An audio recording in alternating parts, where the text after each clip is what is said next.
Thank you everybody for your patience. I super appreciate it, especially on days where I just can't make it here and you all still show so much love and care.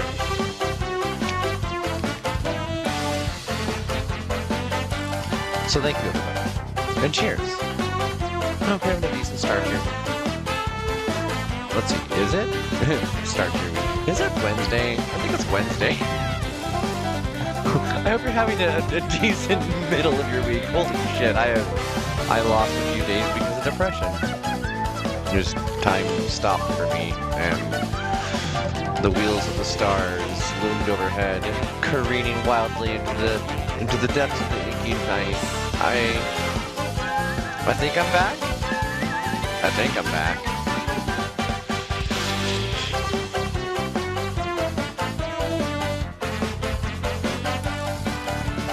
What's new? What's new? I suppose while we're rolling through this, starting soon, I should probably put up a thing.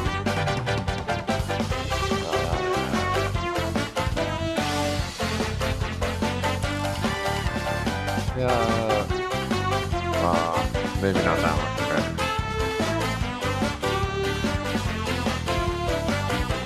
Where's show? Show. Yeah, show works. Thank you for the sub, Milky Taro. Appreciate the resub, appreciate the support.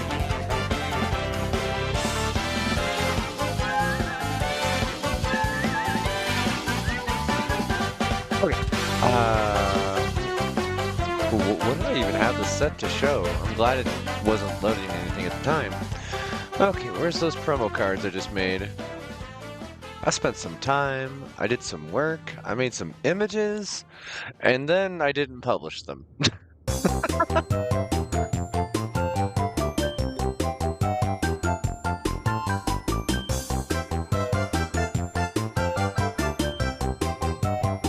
Wow, this is almost unreadable with the starting soon screen on it. I guess we'll put this on the Be Right Back screen. No, we'll put it on the gaming screen. Show it there. Yeah. We got 2 minutes left on the timer. I'm gonna let it roll through that, but I'm gonna show you this. Because this Saturday, I'm doing a subathon. It will be the first subathon on this channel. I've done a few different other kinds of events, but this will be the first time that I'm explicitly asking for some help with things. Also, it is September, so I wanted to actually do the thing at the right time and all that fun stuff, but I'm only one woman. Like, yeah, there's 3 of us here, but there's only one body. We can only work so much in a day and only sleep so much in a day and so on and so forth. But, yeah.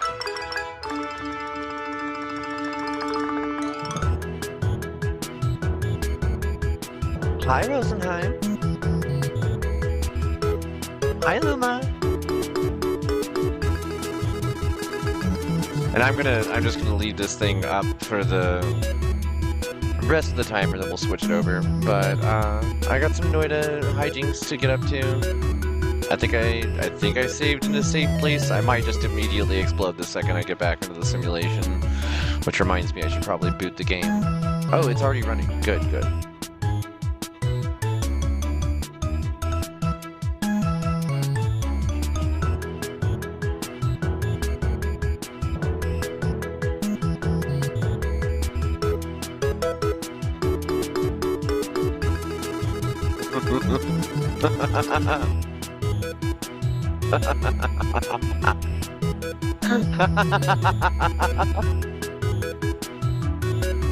Oh, I can see that. Nay just saw purple potatoes for the first time and says it looks like something that you would harvest in No Man's Sky, like some sort of alien fruit, and I can see that. That makes sense. Wow, I am like super zoomed in. There we go. Okay, we switch this over here. We switch this over here. We Switch this over here. I'm deaf and can barely hear you over the music, but sounds good. Okay. I suppose this is also one of the louder albums that we listen to. Let me do an audio test, because I know that I don't want to turn it down too far. All right, testing. Because I know that I don't want to turn it down too far. Yeah. All right, that works. Testing. Love the double bass pedal. Okay. Oh God, I am not safe, and it locks up. Of course it locks up. All right, let's try this again. Now I did find out if you, like me, face the same issues with Steam Cloud syncing being stupid even after you've turned it off, because I have, there is a way to supposedly speed things up, and that is changing your server, regardless of where you live in the world, to the Los Angeles download server from Steam, which for some reason changes the way that it synchronizes. And it supposedly speeds it up. Although I just watched Noita crash twice on boot. There we go.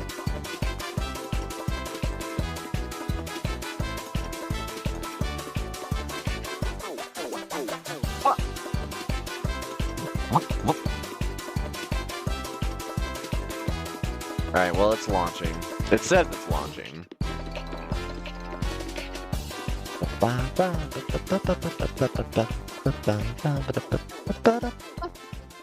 Let's see here. Noita, be right back. Because Noita takes forever. I hate this. I had it all set up, and it's like, nope. Nope, never mind.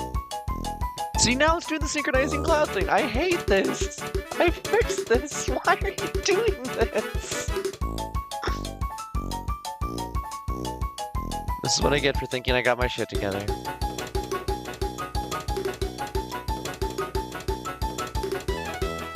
We'll see what happens first. My craving for homing rocks or my craving for space.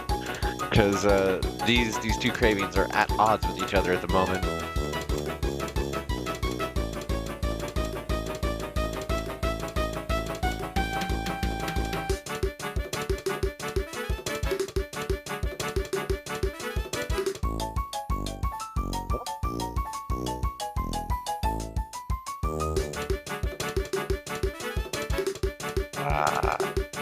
Probably 12.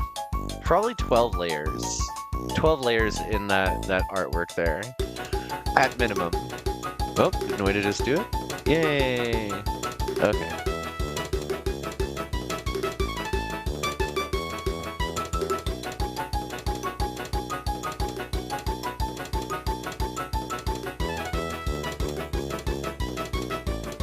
Oh no. Oh, okay.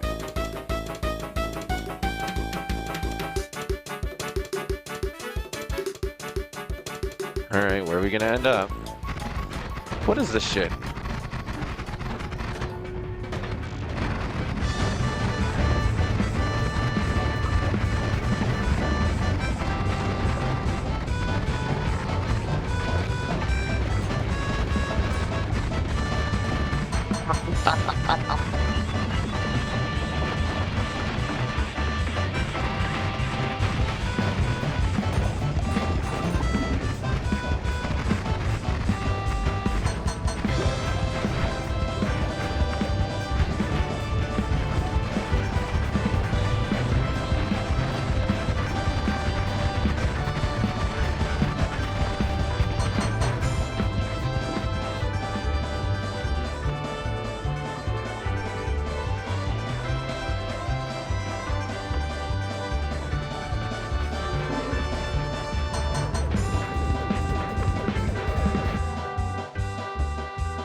I think I'm gonna leave the goofy music going.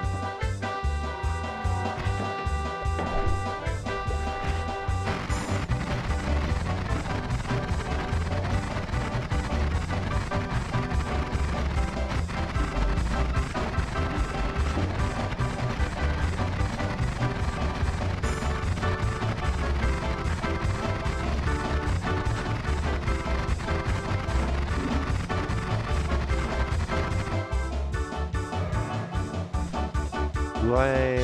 I don't. Okay.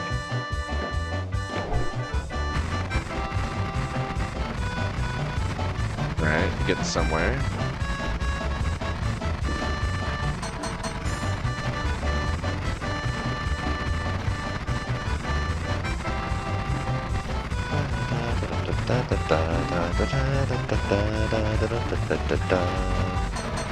What on earth is going on here?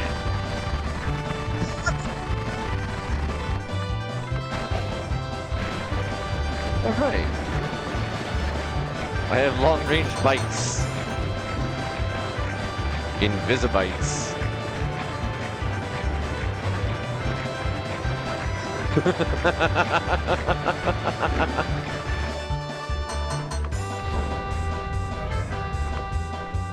Why did that cast all four?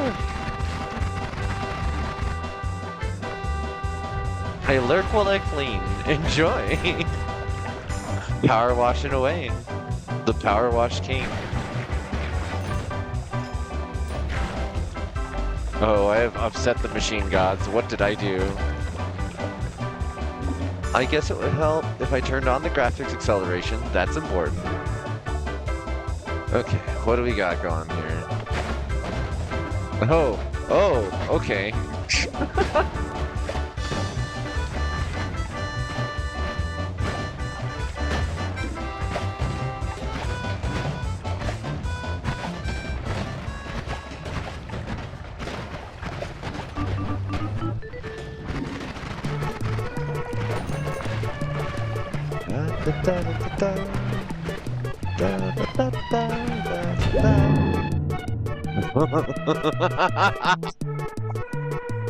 What the hell?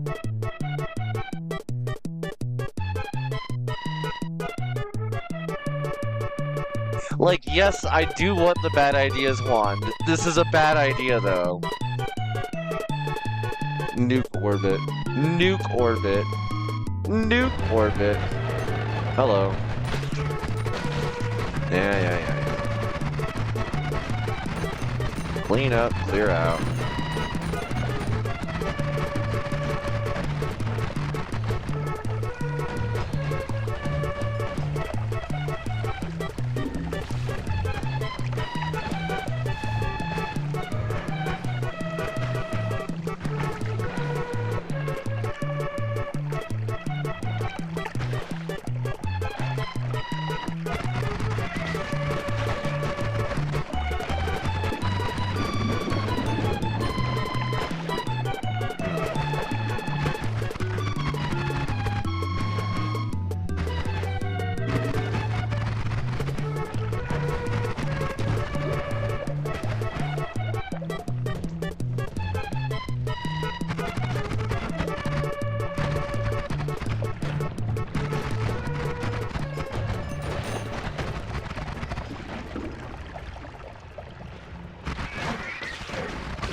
Is this the Dragon Cave?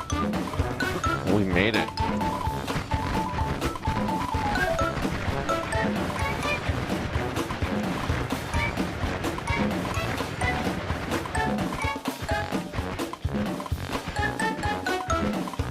All right.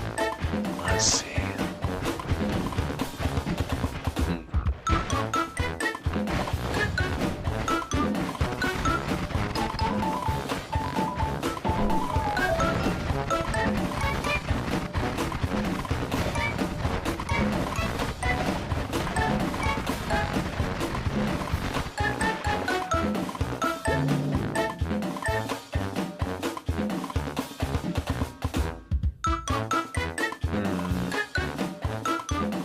I want that electric arc, and I want that quadruple scatter, and I want that mana recovery. Except mana recovery is the nice part.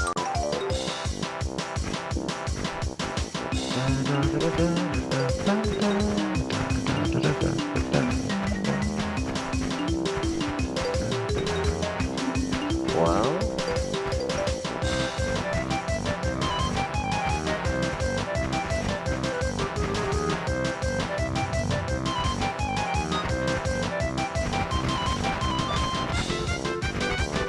How did I get lit on fire again?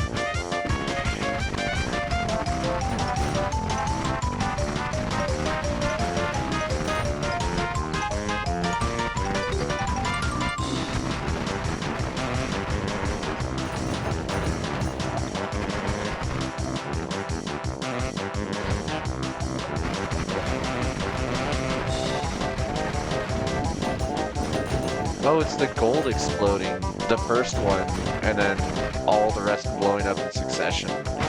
It's kind of neat.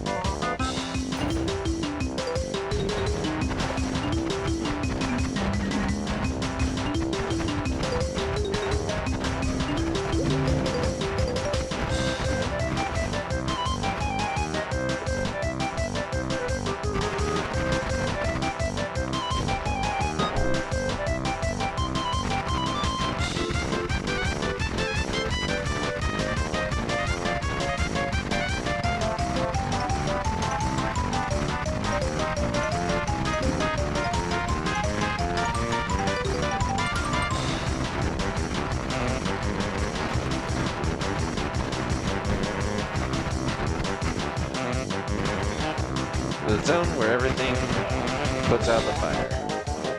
It's a nice zone. Very convenient.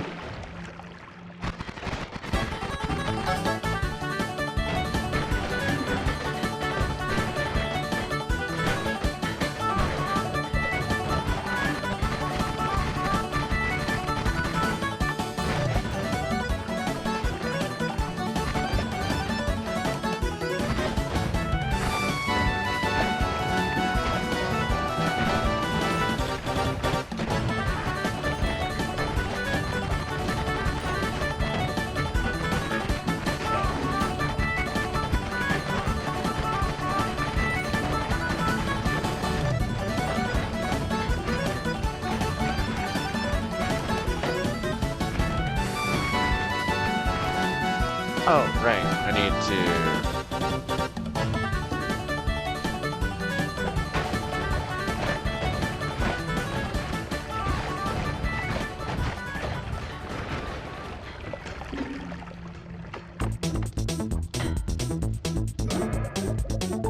"'Tis true without lying, certain most true, that which is above.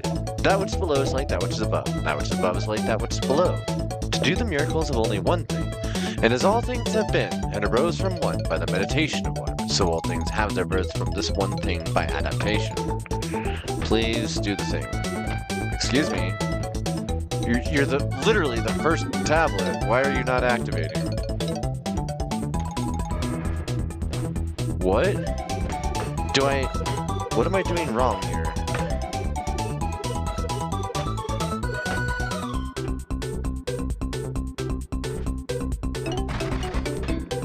What? I'm so confused. That should work.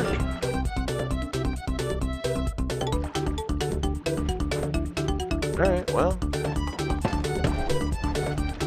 Continue my strange adventure upwards.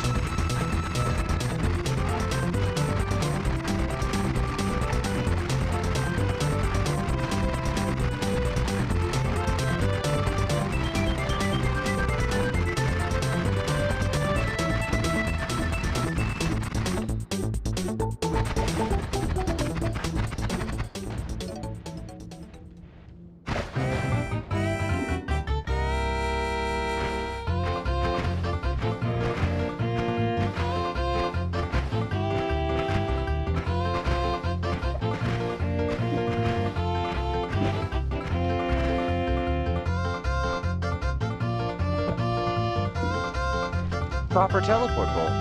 Hell yeah. In fact, I will take all of these.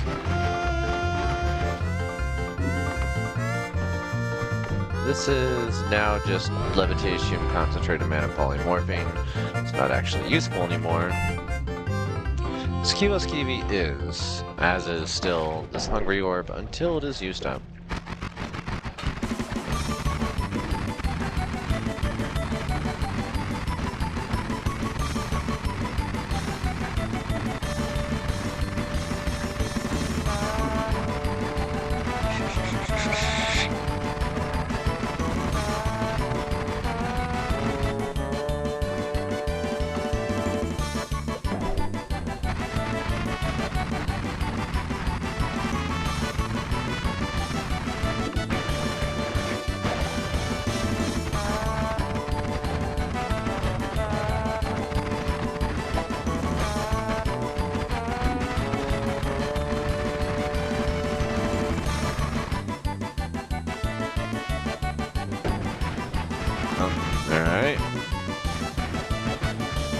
I was afraid we were about to hit this limit.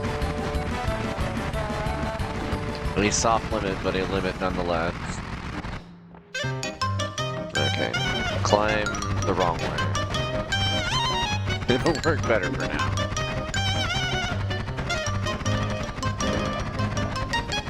Perfect. Stupid.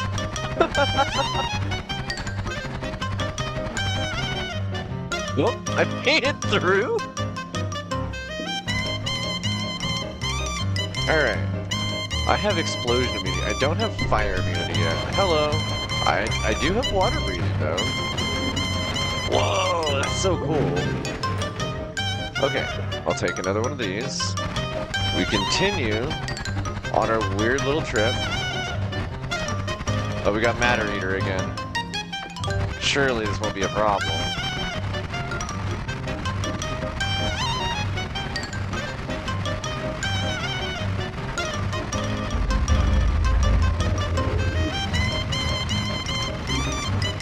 Hello, Honkale.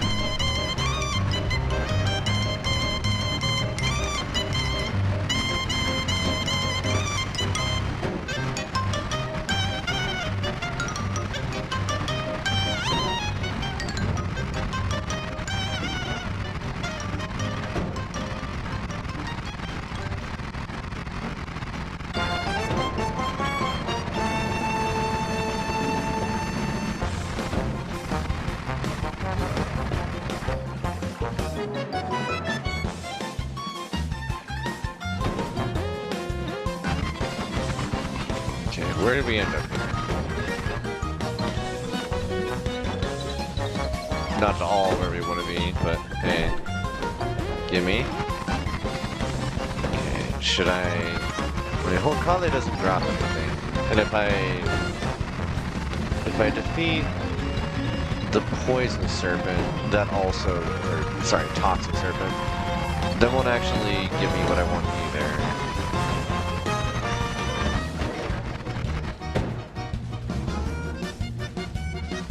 That Grenadier ability from Risk of Rain, like, it translates so well to this game, it's ridiculous.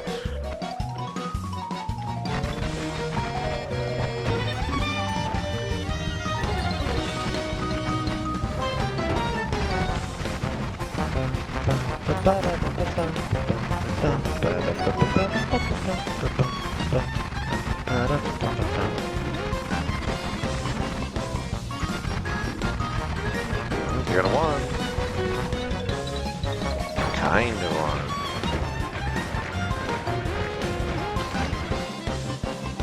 Black hole. I don't need it right now. We're about to go get unlimited black holes. Do not be tempted. Oh, speaking of.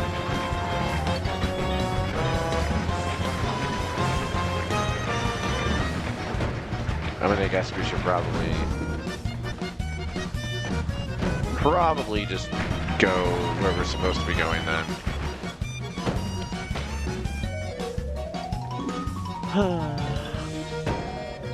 Another regeneration field. I could use another Hungry Orb game, if you want to give me one.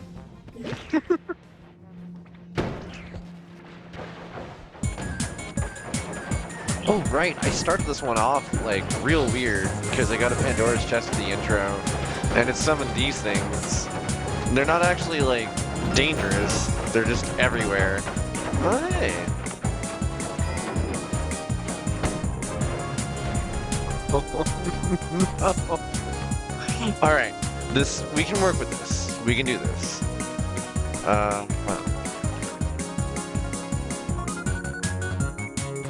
Okay, it will be faster for me to go get the teleport settled, and then we go after the alchemist. I need to prioritize just a little. Hello. Thank you. Hey. Thank you.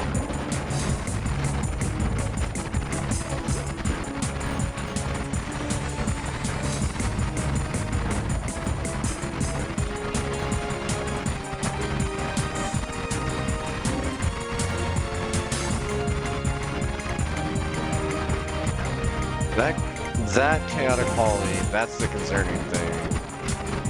Oh, hi Skoda.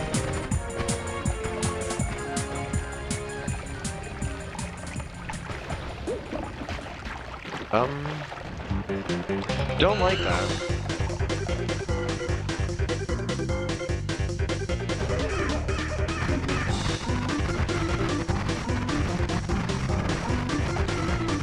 What do we get? No. Actually, yeah, give me that. Borrowing this.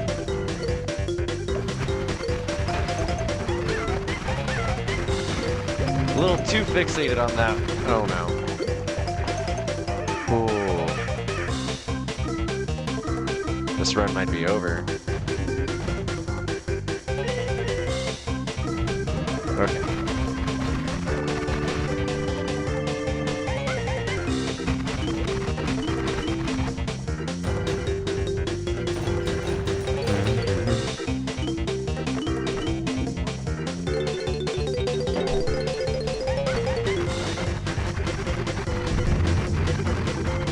Perfect. Less perfect.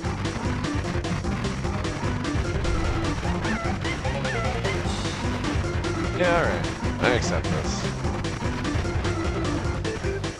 Okay.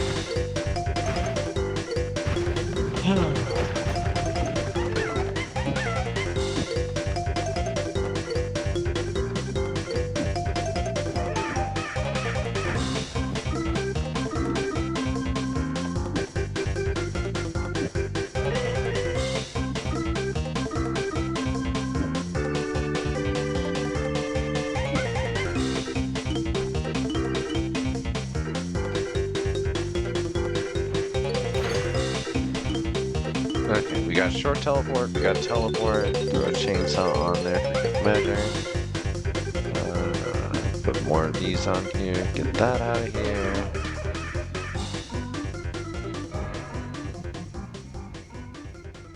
Two, three, four, five, six, good.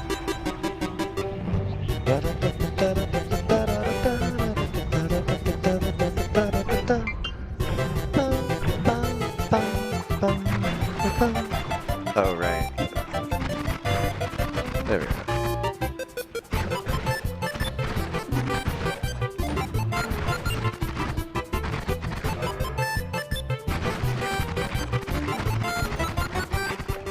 Okay, now we can get out of here.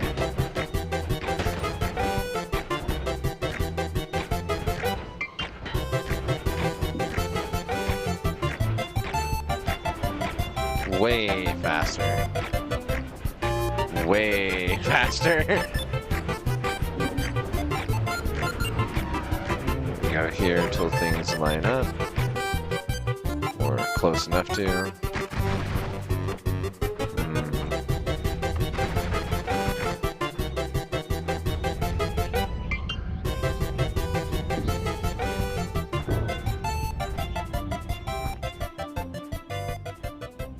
Oh, cool. Target acquired. Seriously? Already?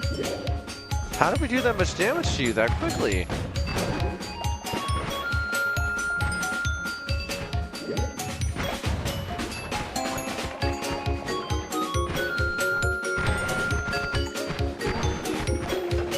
Okay. Sure. I guess.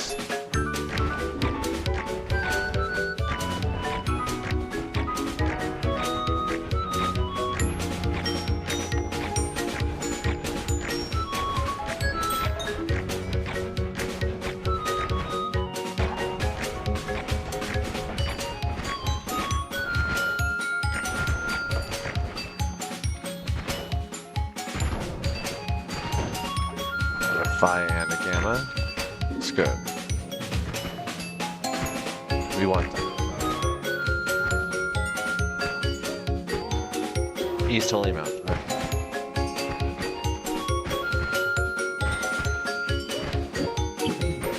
Copy of last spell in one. Black hole of death trigger. Put a Phi here. Material. Static projectile. Projectile. Get that out of there. Put that in there. Oh, I can make the rocks invisible and have them be even more concerning looking. That'd be fun. I guess let's put Sigma over here, because eventually we might get a regeneration field wand. Now we have this. And we have this. What? Alright, well. Whoa.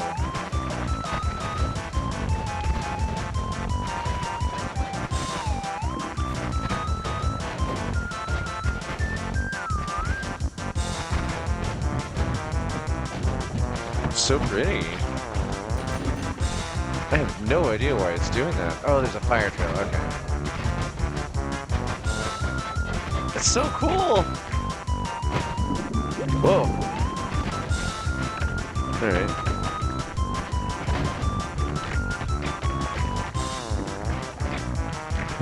They sure do misbehave, don't they? There. Problem solved. Bop. Oh, right, I can go. No, I can't take on the. Oh no, it just ate the chest.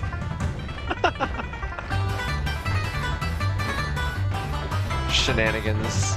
They have occurred.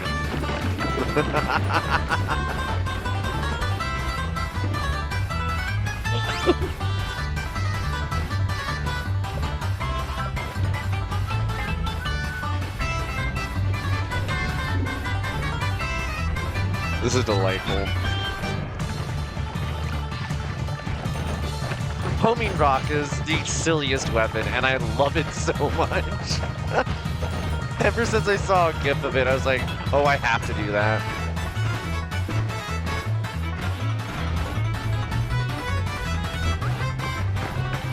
It is a crime of a spell, and for that it is perfect.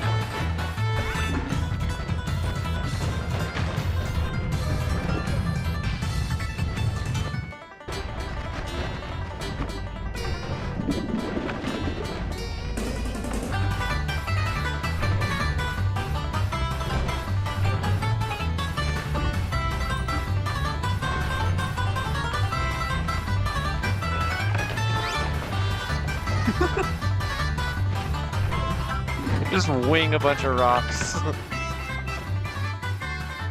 Alright. So we need to find a wand with more rock capacity.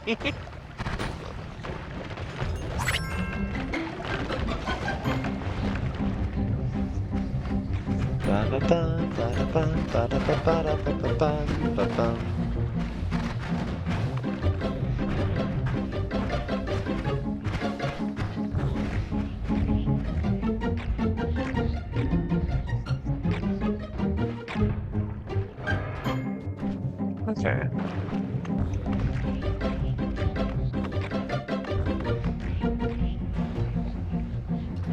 Alright, so we hang out here for a second. This is adding a castellet. Okay, that's behaving more the way it should now. This adds a...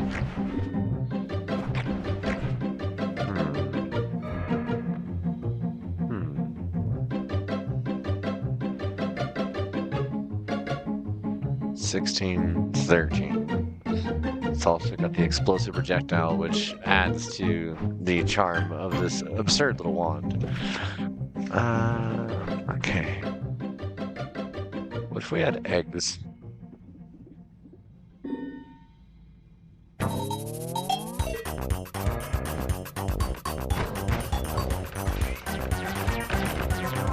Oh, that causes the rocks to move around. In a very silly way. Oh no.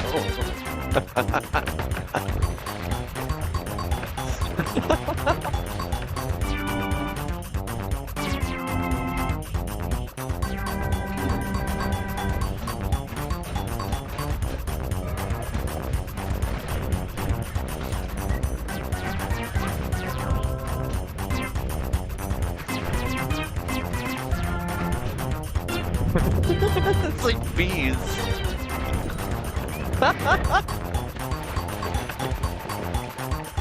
Oh no.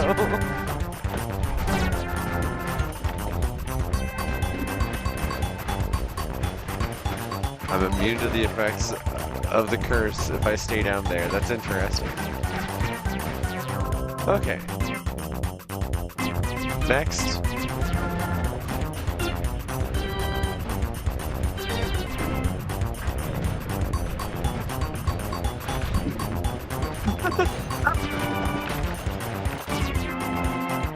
Oh my god! So what they have is accelerated homing, which makes them move absurdly fast.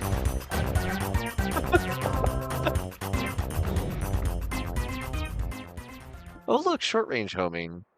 I wish I needed it like that badly, but at the moment I'm actually doing pretty nicely with this setup here.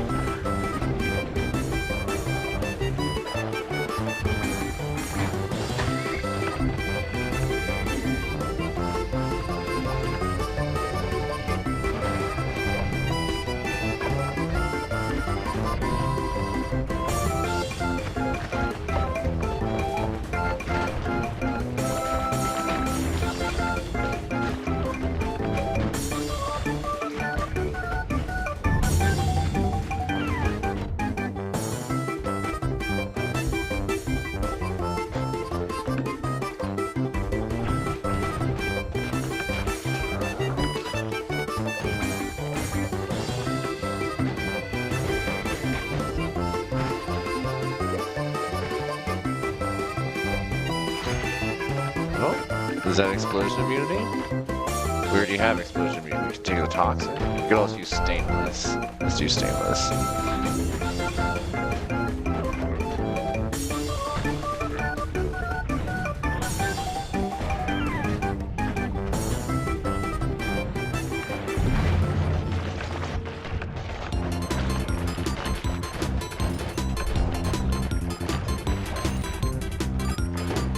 What else we got?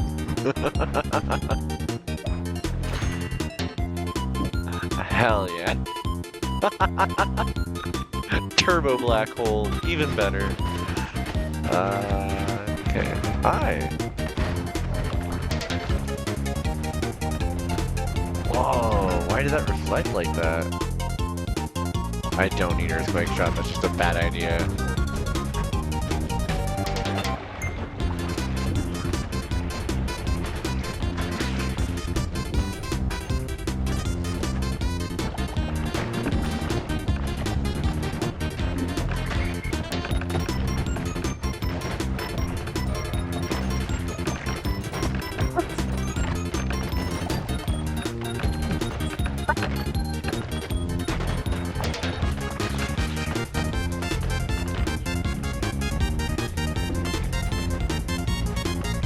Uh-oh. Here, have some of these.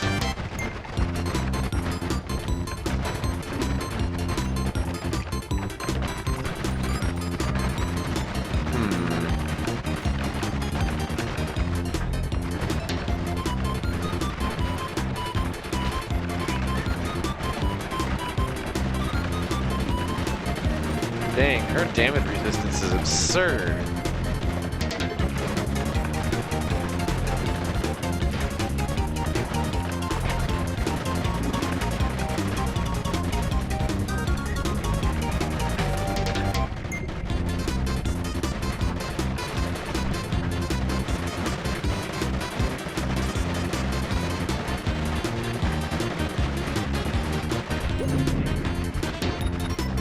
Okay.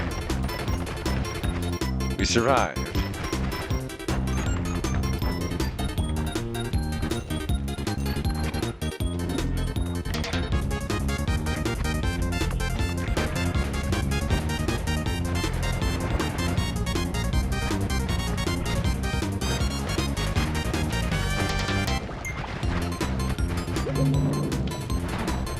Oh no! I'm in the wrong place now. Over by Honkali. I guess I can... I've got the Phi, so I can just leave whenever now.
Couldn't think about that. Displace it with rocks. Interesting. And what? Okay. So, about those spells. Gimme. Liquid vacuum field. That is exactly what I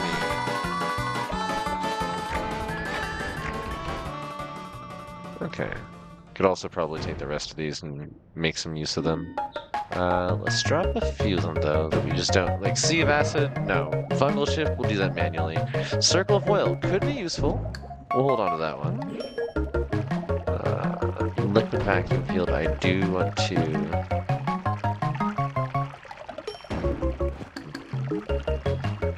That's a static projectile. Interesting. That's a material. Okay. Yeah, swap that for that, I guess. Bam, bam. Yeah.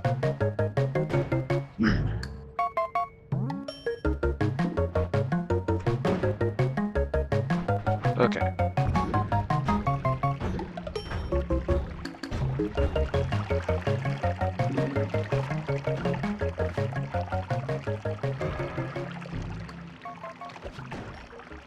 It's a personal dynamite thrower, which has led to problems for me in the past.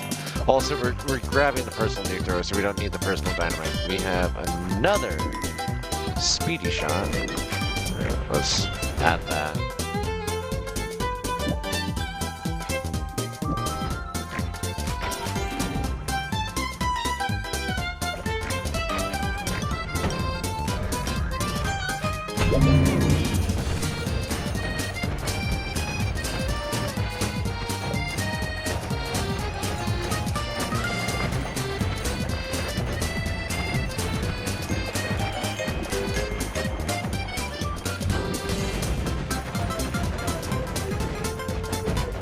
Right, that's a...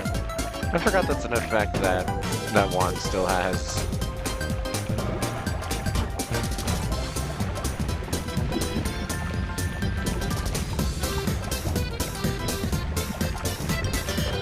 Oh, it's on expiry, yeah, right. Hello. Allow my rocks to welcome you out. Holy rocks.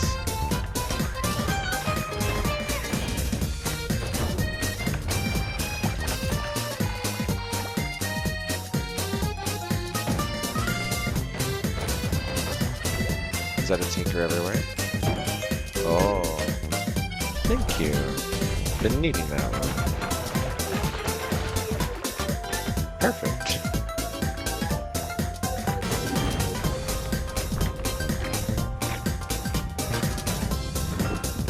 Okay, bye.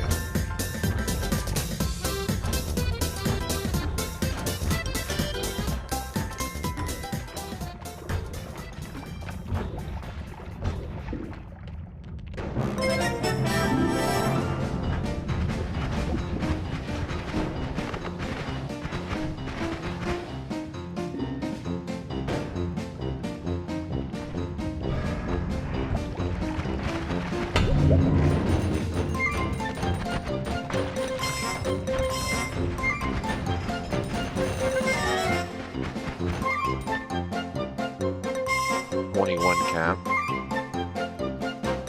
I could do some things with that, although it's a 4-second refresh. Well, that's pretty rough.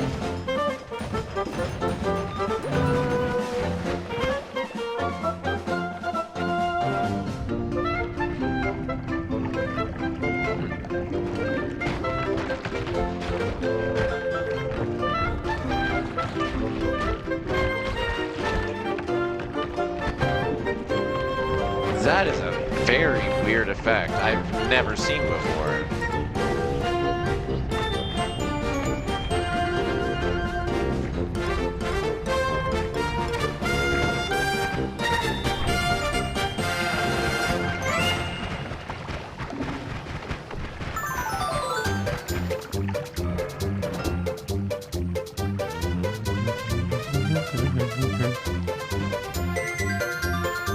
Am I standing in lava or something? What's going on here?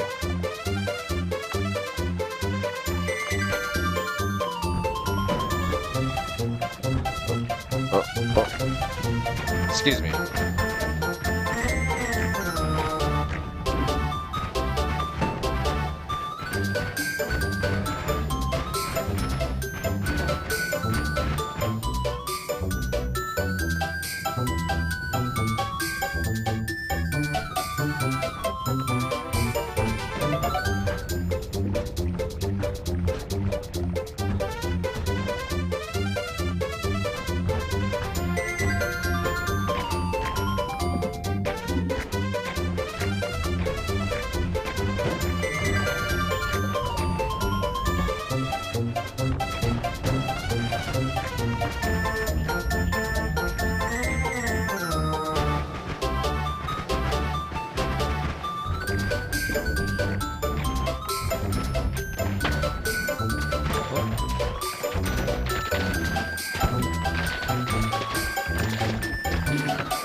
I think we found the one that we're going to be going with.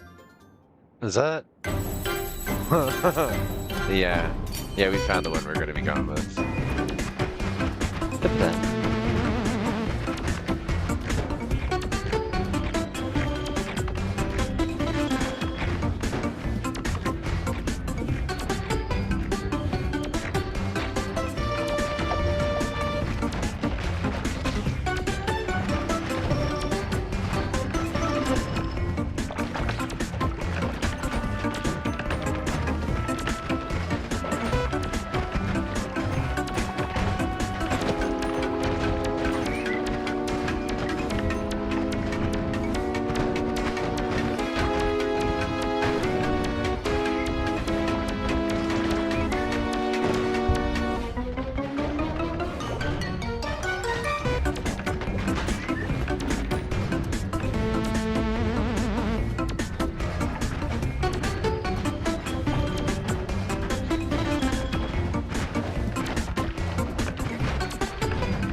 What are you?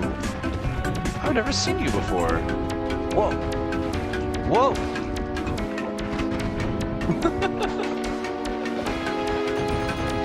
I've never seen that creature before.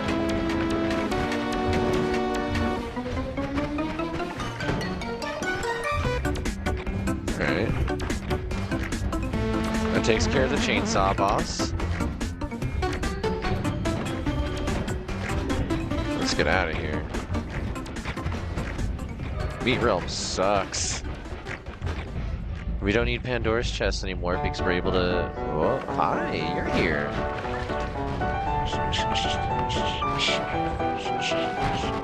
Oh, that's interesting. You're immune to the rocks.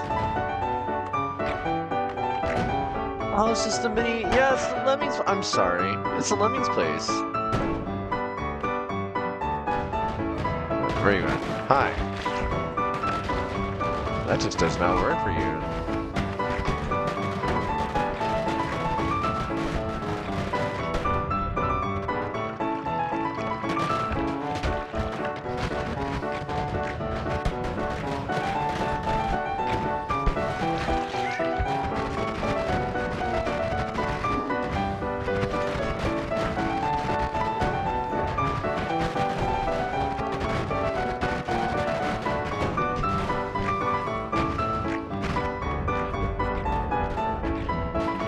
I get the feeling I'm not going to be able to take you out just yet, so I'm not going to try to. Meanwhile... Hello, Homekale.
Oh, right, I have Tinker everywhere. I didn't need to wait. I could have done this the entire time. That's so goofy. Okay. We can put a few of these in the back, I guess, but the focus right now is to get these reconciled.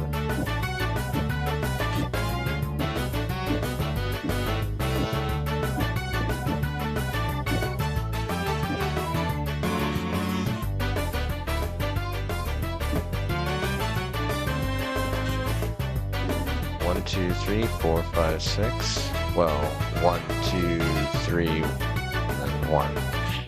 Mark the bounce. Aiming our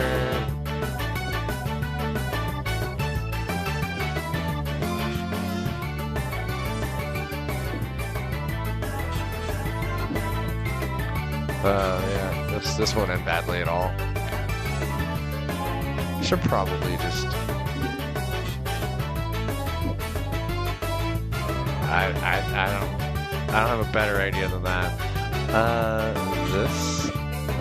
This will be interesting. Okay, first of all, and okay. Bone dust pouch. What is the one I have right now? Copper soil grass. Oh, no. Keep playing. Let's go take out the alchemist.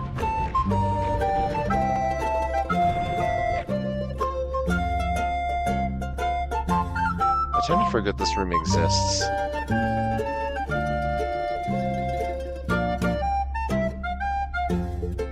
Make it a saw blade orbit.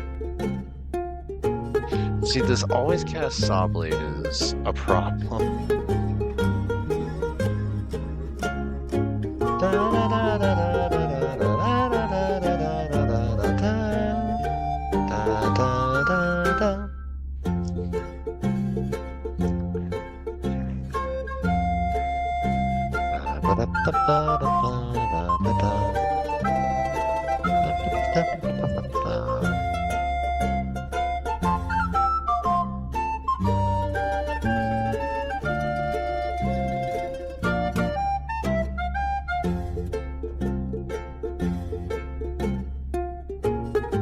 Oh, that is terrible.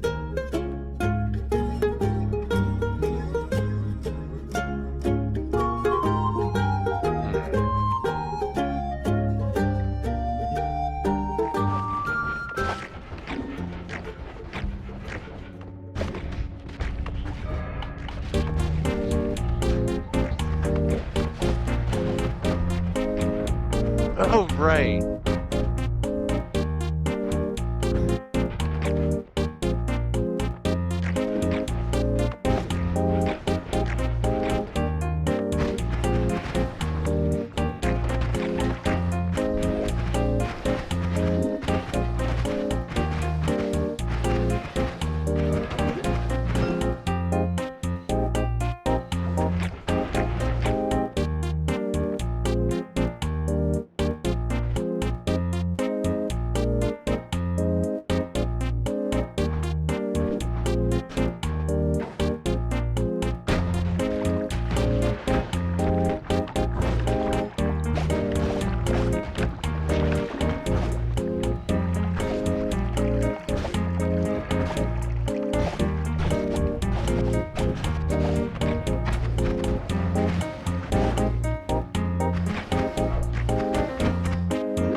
That now. And that gamma. Okay. So let's get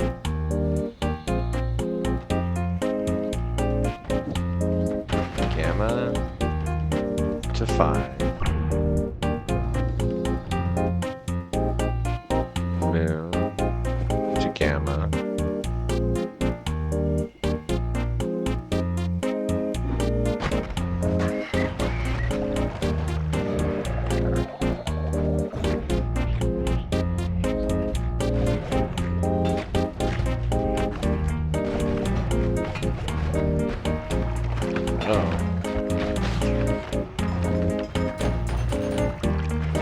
I certainly did a thing.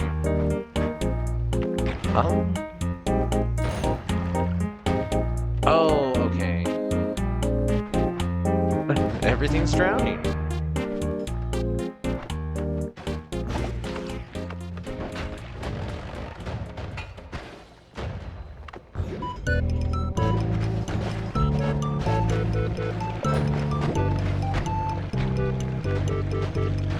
Okay, we have reached the out of control stage of spellcraft. Oh no.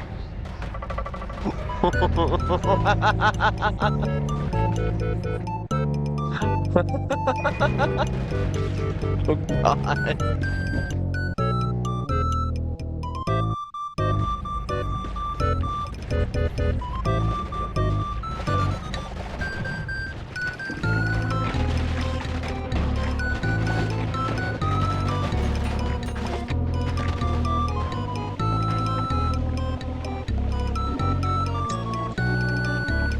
Don't know what's happening.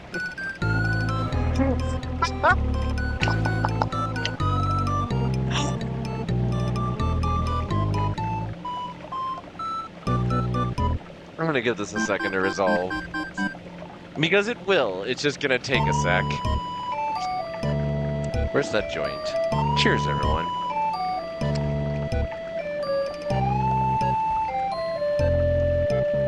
Gorgeous. Beautiful chaos.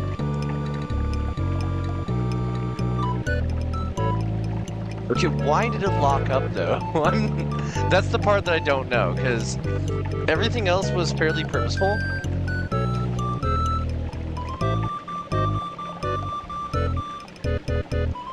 I apparently didn't put my true orbit in the correct spot. Let's...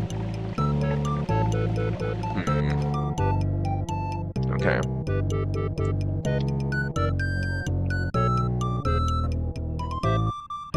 We've already turned down the cosmetic particles. Oh god.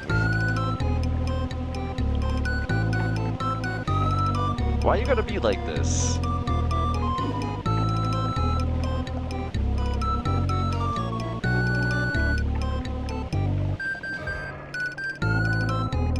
And it's just rolling through the roulette too, like stuff's still happening.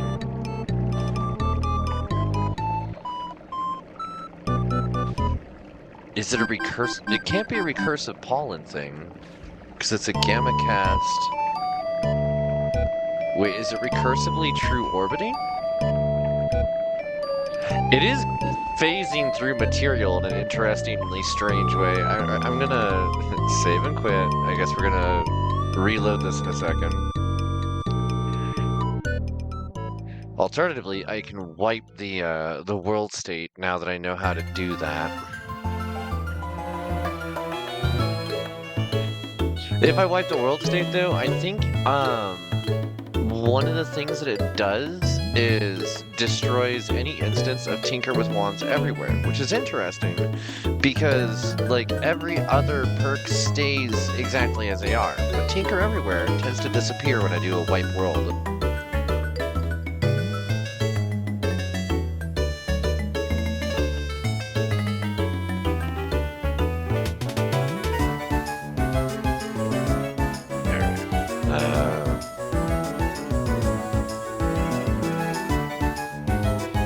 This will be a sec.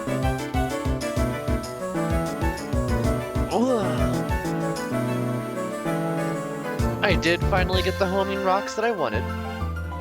The ones that I've been trying to get for like the last 3 Noita streams that we played. So there is that. We did reach our goal tonight, as far as spellcraft is concerned. I can kind of do whatever else I want. Go perk hunting,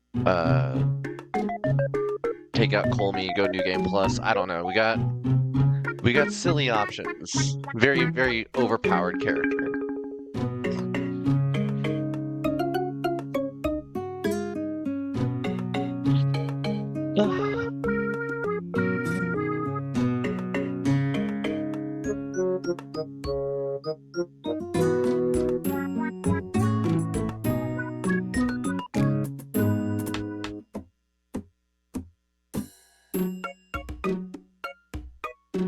My intent was to go at least until first break with Noita. But it sure do be misbehaving.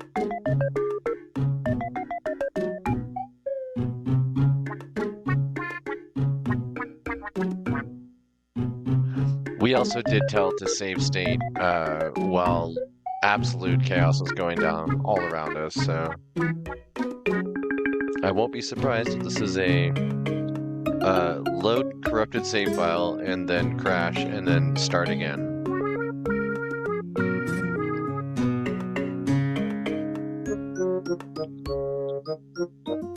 Who needs breaks when your game takes breaks?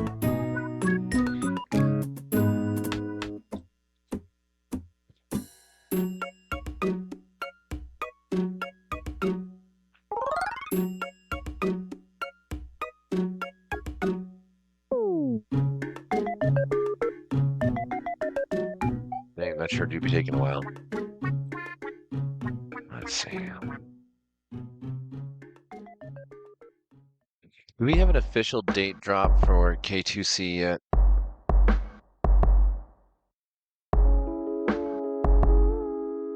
Wait a second, did I just find out that Luma has a copy of Kingdom 2 Crowns?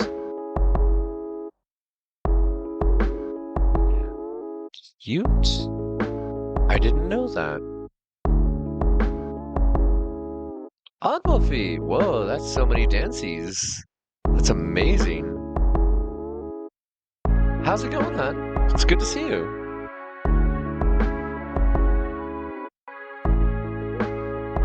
Okay, we're back on the launching phase. We've come full circle from the synchronizing cloud. Oh, now we're back to synchronizing cloud again. Cool. Thanks, Noita. Oh, we actually... Cool, we're booting. Good. Continue. Oh wow, it's actually, like, continuing. Cool. Let's go. Apparently have enough dancing modes to pick and choose because it goes over the 500 character limit. Damn!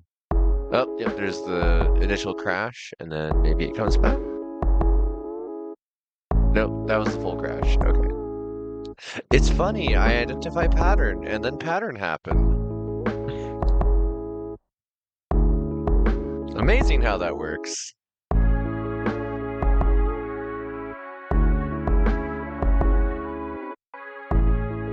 Back to synchronizing cloud. This is the short phase though. There we go. Now we continue.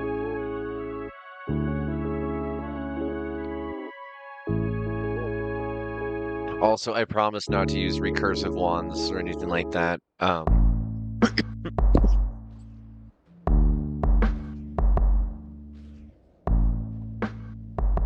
Mainly because I have to for this whole multiplayer thing. I'm worried that somebody's gonna grab a copy of Spells to Power and it's just gonna fry the instance, like no matter what's going on. Oh, we're really operating slow-mo, aren't we?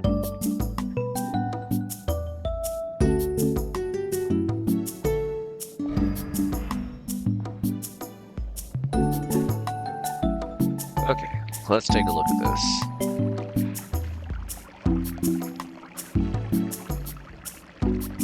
First things first.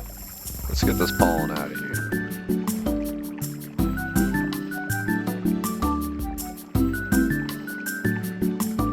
It can go so many other places.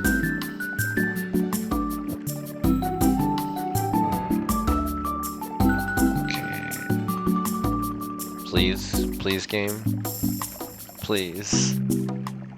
I'm not doing anything. Stop.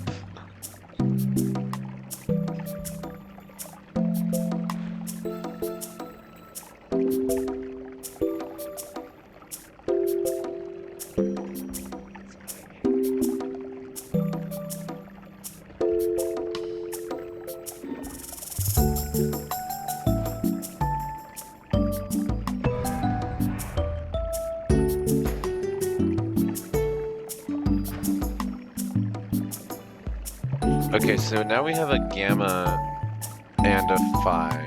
And what I'm realizing is we need to get that gamma out of there. It's causing a duplication error. It's okay if we have the, it's okay if we have one duplication. Oh, you know what? What if we did this instead? Phi can go wherever, I guess. Stick it there for now. Probably don't want recursive black hole either, but we need to get that out there for now. But if I make rock the last spell on wand 1, we should have a non-recursive rock that still casts the other spells in the correct order and doesn't get too out of control. Although there is a LARPA, an orbit LARPA and a bounce LARPA.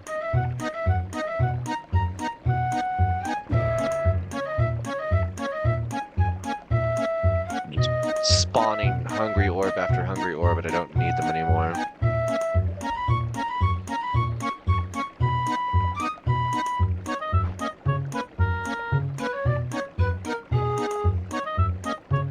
Game mad. And my best solution for this is point down with a black hole and just fire. But like, okay, cool. It actually did start the phase, so we'll let this resolve.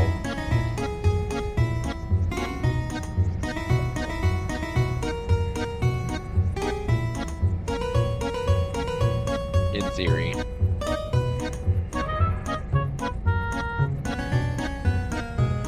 Oh, we have the orbit on there though, so maybe? God, this is so rough.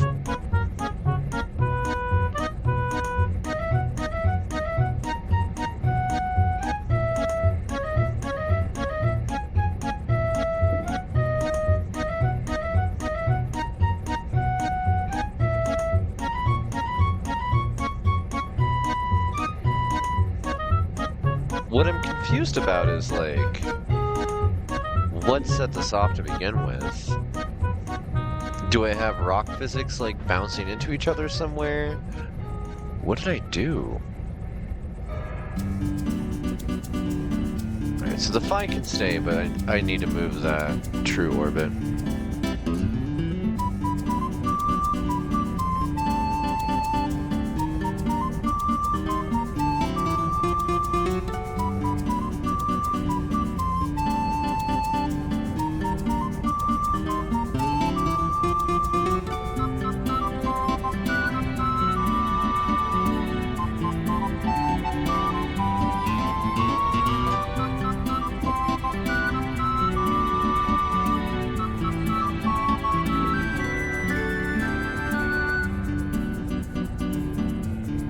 Trying to be patient about it because the reset process is just as bad.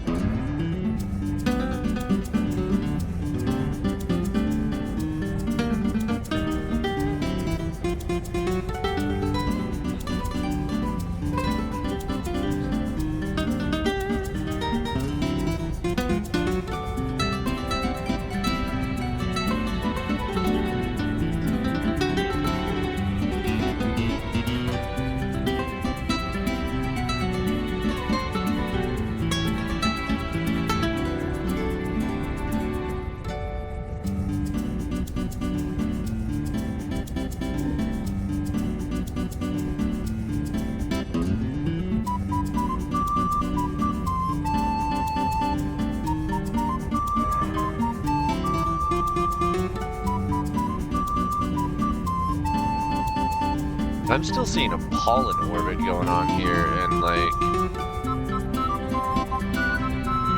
as far as I know, remove the pollen. I have plenty of time to go take a look. This is absurd. Yeah, the pollen's in the bar, which reminds me, I guess, again, we have the time. I may as well clean up the bar. We don't need this anymore.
release me.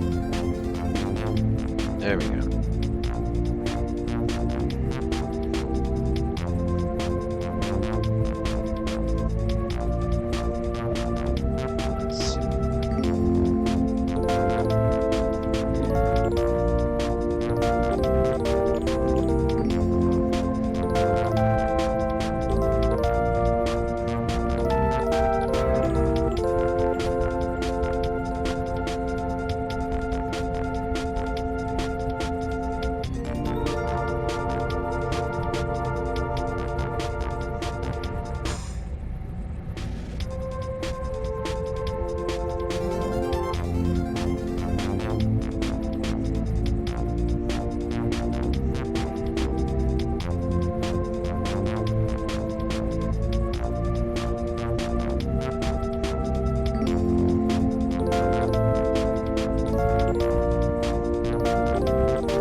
What did I do to the environment? Holy.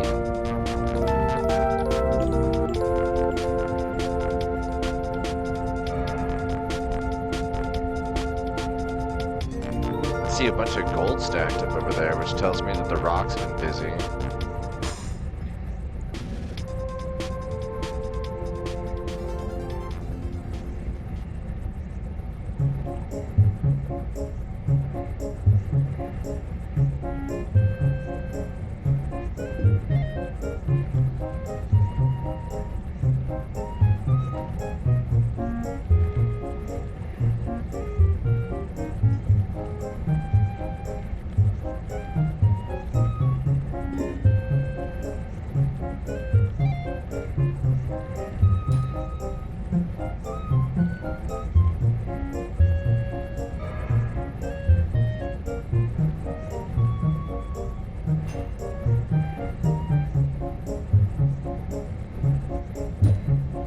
Okay, that tells me there's something going on.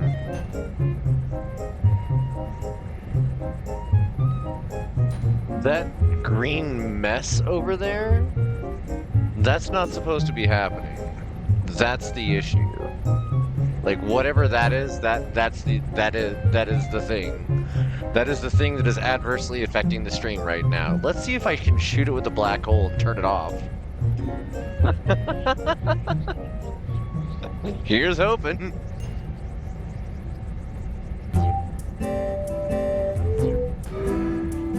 Oh wow, that is a lot of recursive rocks. Yeah, I see what happened here.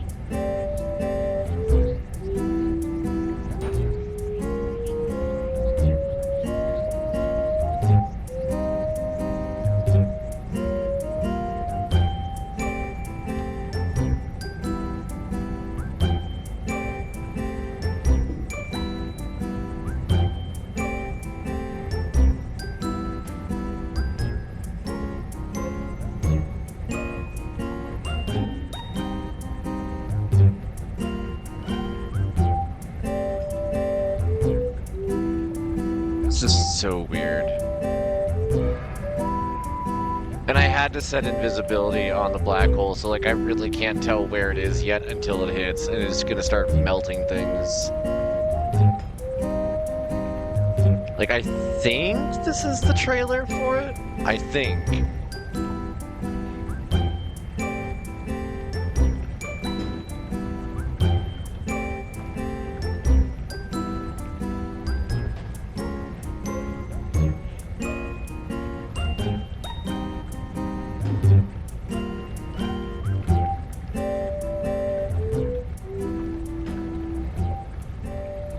Looks like a lot of broccoli.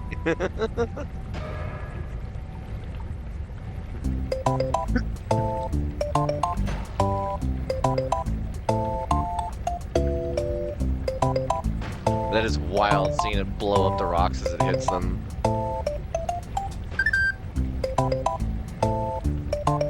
Like, I don't know if this will disable whatever anomaly I caused that made a recursive spell that's casting itself endlessly. But I am at least affecting some of the physics objects that it generated, which means that in theory we'll have it start to speed up. like the per frames should be a little bit closer soon enough.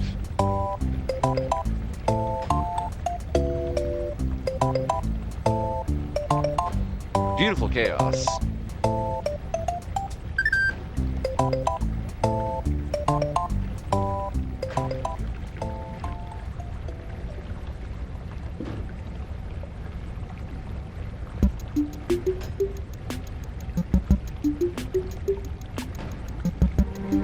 Bunch of this gold is still like being thrown initially. Uh-oh.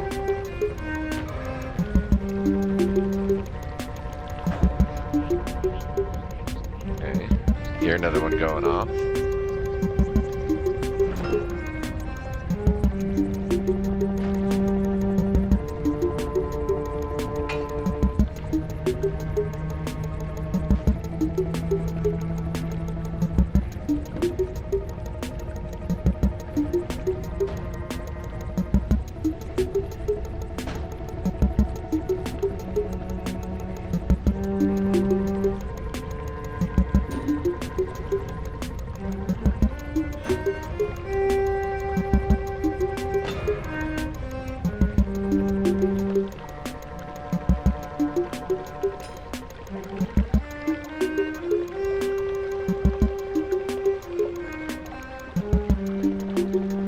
What's messed up is it is actually moving faster, like twice as fast.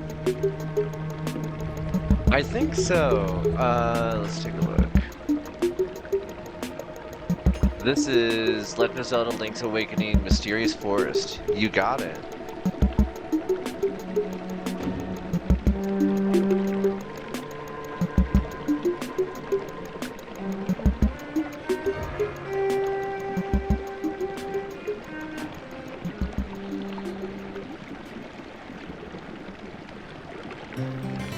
Some of the most graphics intensive stuff that a person can do, and it's pixel rendering. It's individual pixel.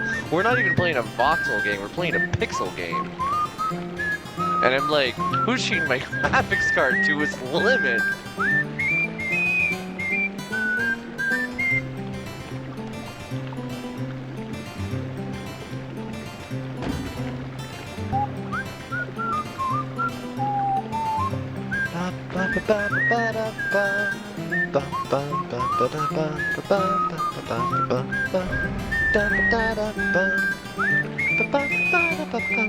Spent so much time playing Link's Awakening, it was one of the few games we had for Game Boy Color. I see.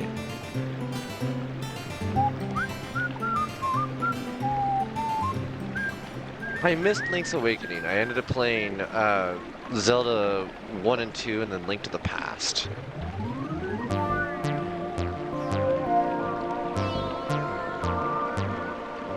I never played Four Swords, although that would be a very funny collab thing to do. Never got into Mystery Tracks or the mirror one where you're between worlds. It's basically just Link to the Past all over again.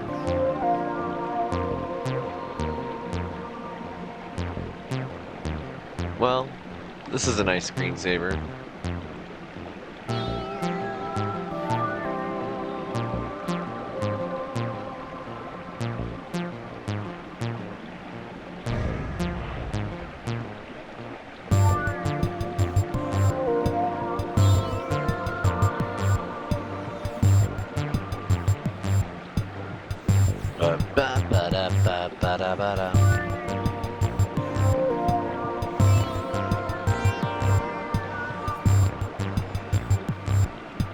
Ocarina of Time was the first one you played. I don't remember if it was Zelda 1 or 2 was the first one that I played. Because we had both the gold cartridges for it. A beautiful slideshow presentation. Oh wow, there are still living enemies in the area that the rocks haven't destroyed. That's kind of surprising. Like, I would think for as locked up as they are that they were done hunting, but I guess not.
Perfect music for rolling a joint.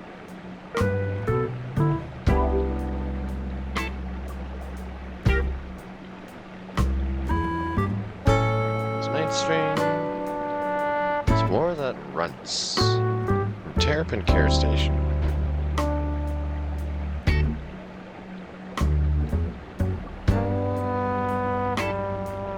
Okay.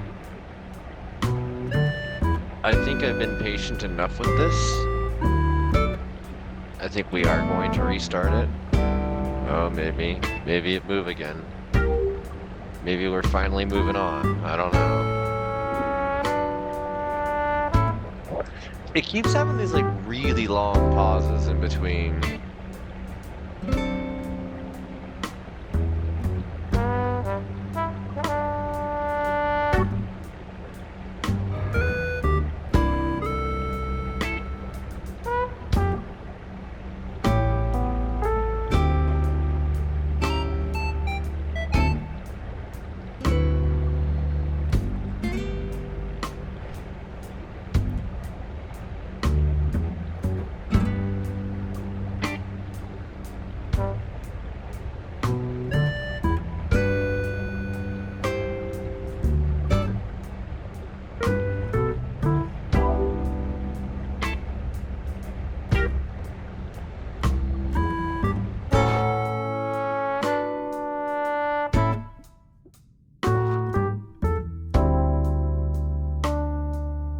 Come on.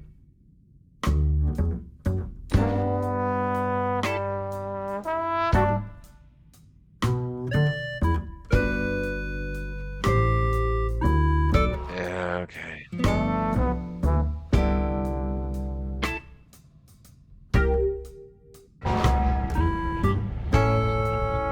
Damn, she crunching.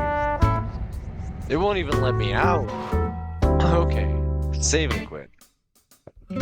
I'm gonna piss off the synchronizing phase because no matter what, it's going to be mad.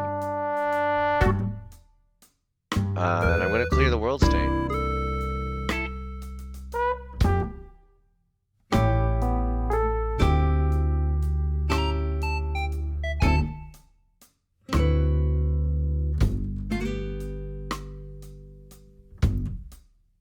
We go into Nola Games Noita, save 00, world.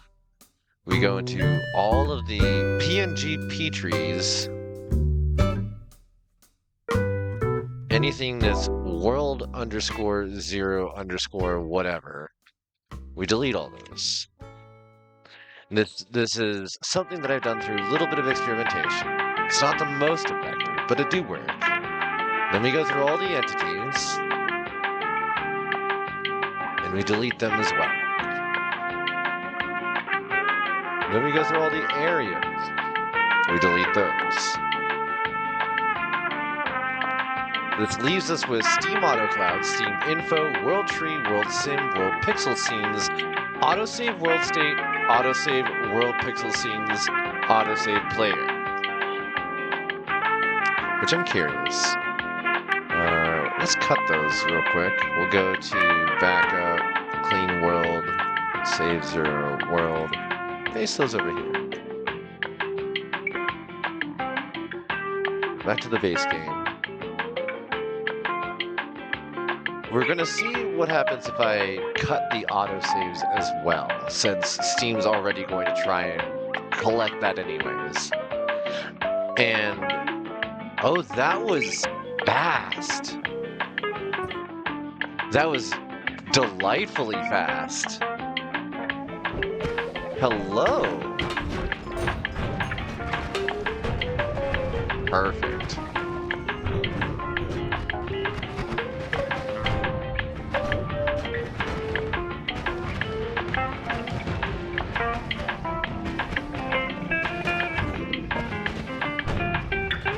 She's getting nullified by these jackasses. Okay.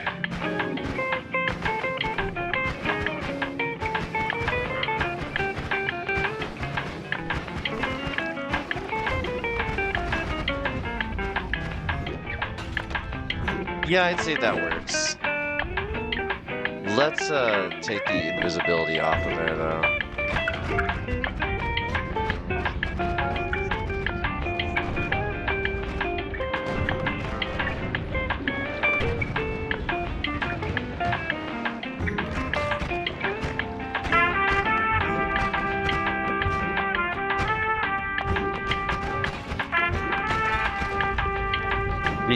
The pinwheel of light is terrifying because if it touches me, I'm dead.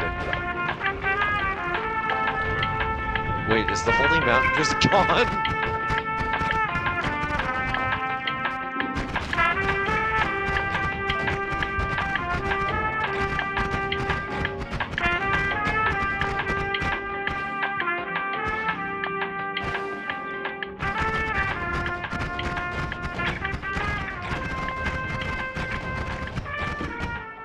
What?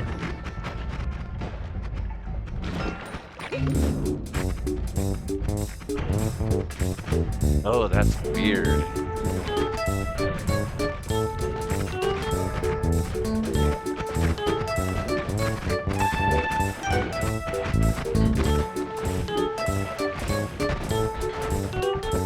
Well, it's not like I don't have the stuff, it's just very strange. So what did it do to the rest of the world outside the zone?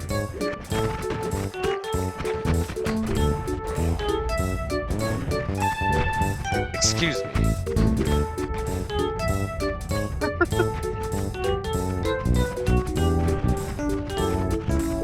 Wait, what?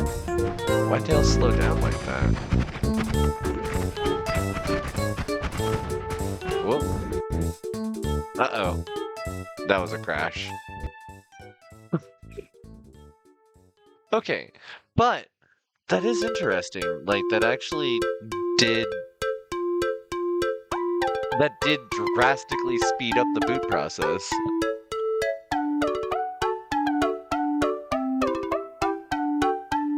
Thankfully, I'd already gone through all the holy mountains for this layer, so like, it doesn't matter that they're gone. I already have Tinker with wands everywhere, so I don't need to worry about trying to get any perks there.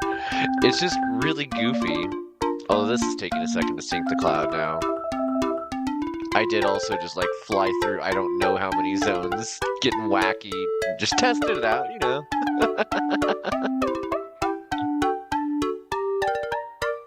What are we at for time? Okay, we got a little bit still.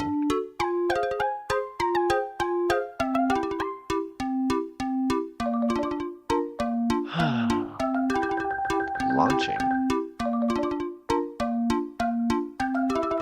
Theoretically. There we go.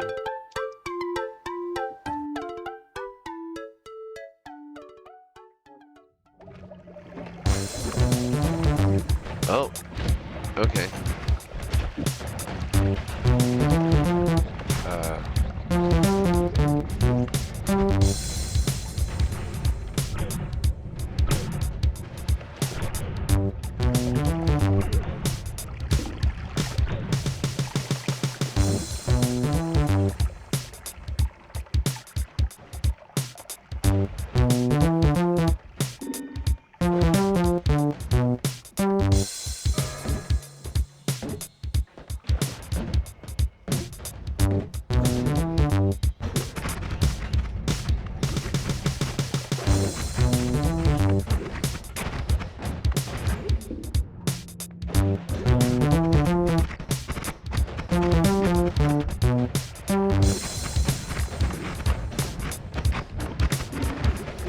So, next question. Yep, those holy mountains are still gone. That's so weird.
dragon cave is gone too.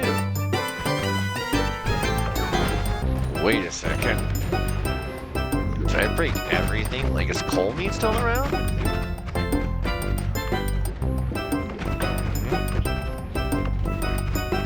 You're still here. Oh, you're not still here. Whoa. Weird.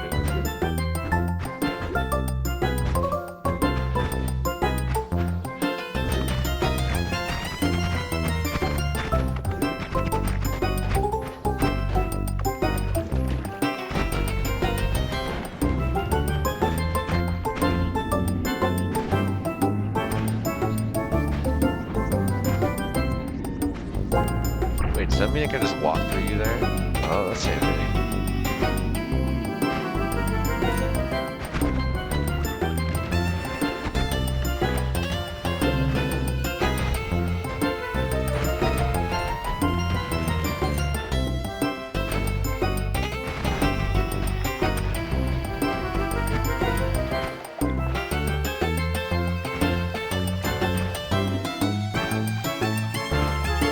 Name just snacks and parrot him. Love it. Cheers. Whoa, sketchy, sketchy, sketchy, sketchy. Yeah, that's better. Oh!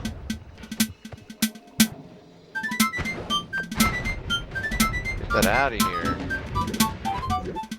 Okay.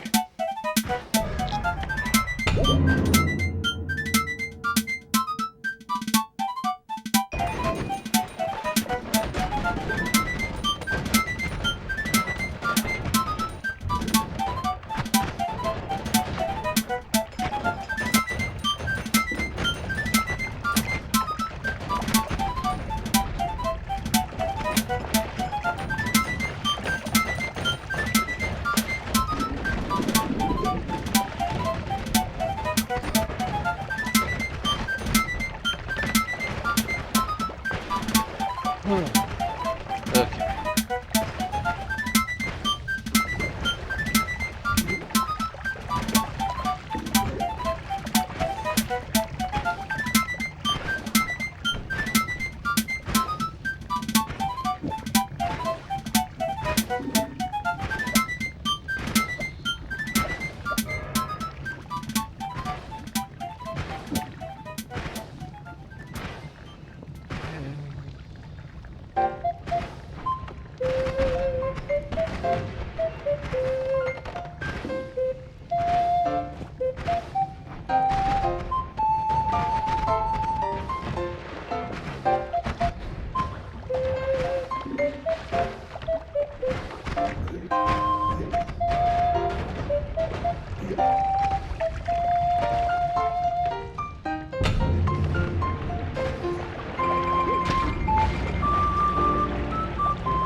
Oh, get polymorphed and crushed by your own homing rocks. Okay, that makes sense.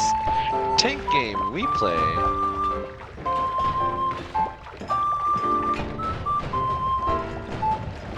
Let's see, we got 15 minutes. We could do something wacky in 15 minutes.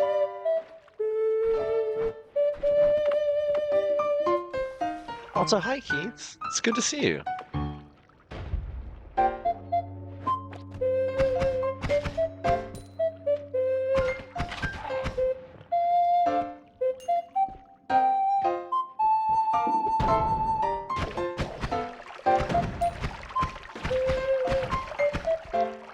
Been taking a break?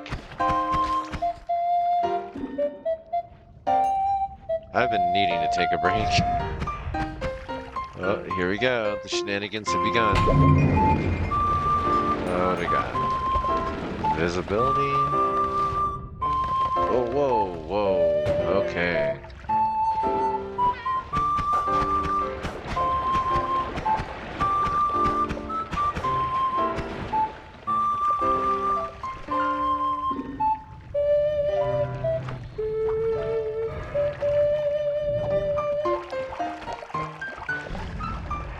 Wow.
Why?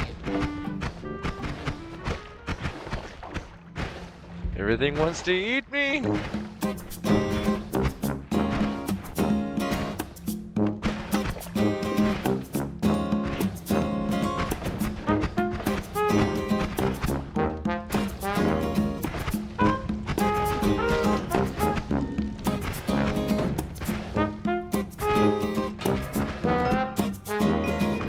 That's more like it.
The fact that there's even a wand there, I can't see it.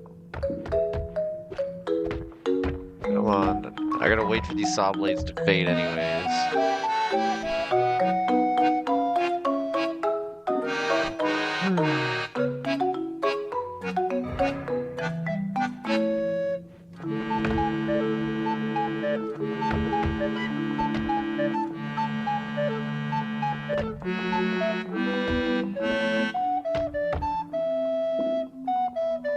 Oh, almost. Yeah, sure. Anyways.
Wait.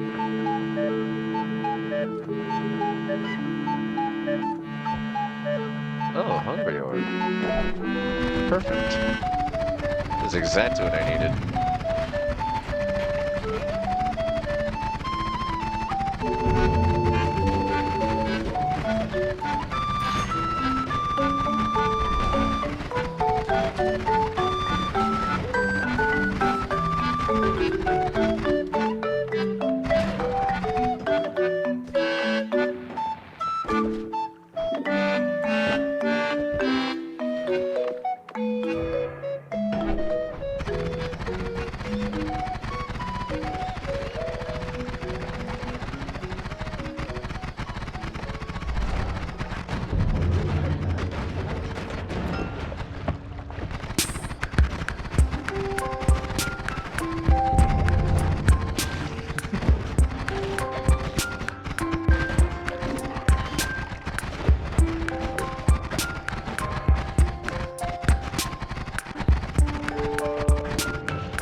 Oh, these are all good, but...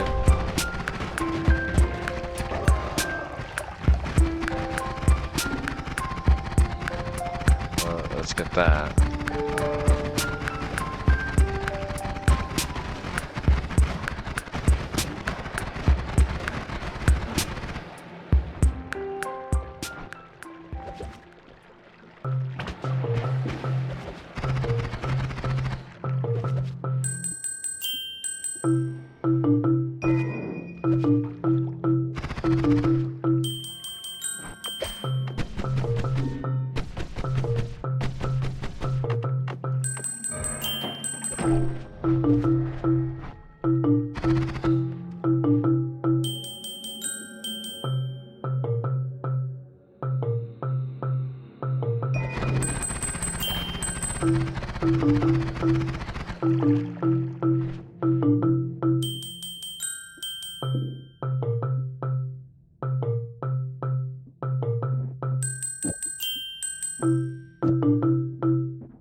Oh! That got sketchy.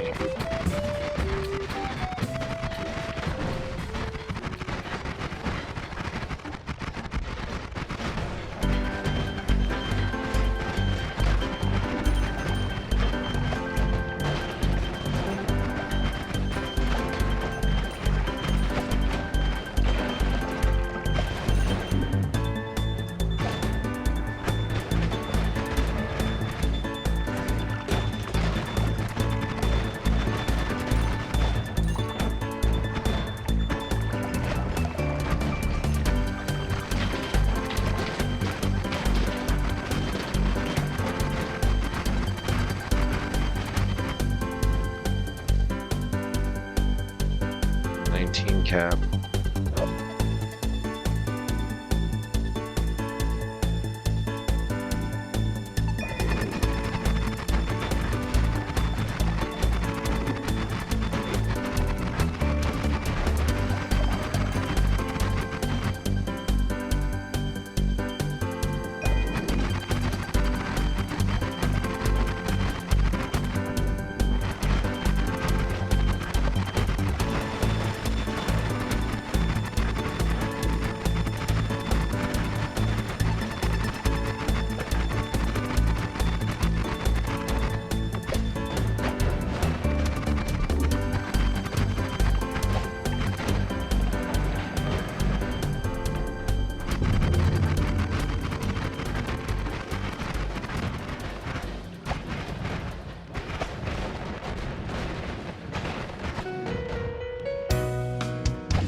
My screen is doing something messed up.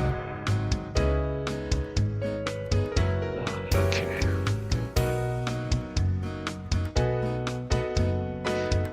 And Noita crashes. Alright, well, I think I've hit my limit on Noita crashing on me for tonight, so we're going to take a short break here. I'm going to refill my water and grab myself a short, quick snack. And I will see you all in just a moment. If you've been here since the beginning, or if you tune in the middle, I recommend you take a second to check in with yourself. Also, do a little stretch and maybe grab yourself a drink and a snack, and I'll see you in a moment.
I really want Girl Scouts and mints right now, like real bad. And I guess that means I'm just gonna have to make my way to the store tomorrow and get myself a box of cookies. It turns out Keebler actually makes a really good like proxy for them. I want to eat the rest of that bean dip I made, but I can't take the time to like heat that up because I don't have a microwave, so I'd have to do it in a pot. I'm not gonna make a mess for myself to have to clean up at the end of stream.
I actually really like that bossa nova intro. It's good. Oh, cute. My purple potatoes I was talking about earlier, at the beginning of stream, they're starting to sprout, and the stalks are flowering now. Like they're starting to get they're not flowering. They're starting to bloom their leaves, and it's really cool because like music. Come on, come back.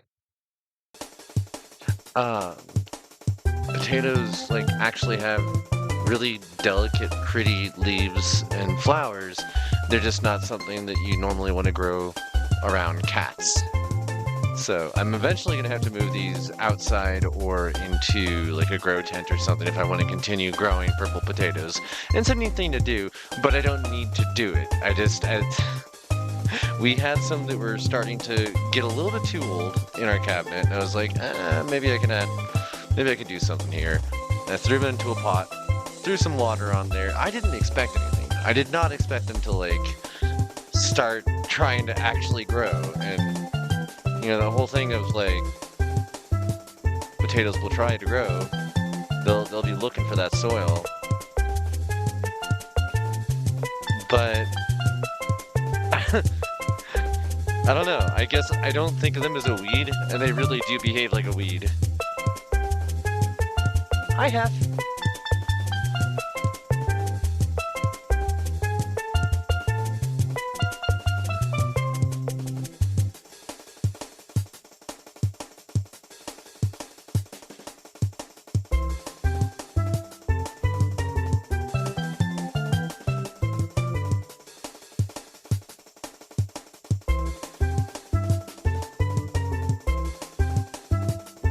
Alright. Let's check out this new game. We're gonna be... Oh, this is cute. New background music list that I hadn't seen before. Anyhow, we're gonna be trying something a little bit different with Starcom Unknown, or Starcom Enemy Unknown? Starcom Unknown Space, my apologies. New roguelite to me, I think is actually a new roguelite in general, just came out earlier this month on September 2nd.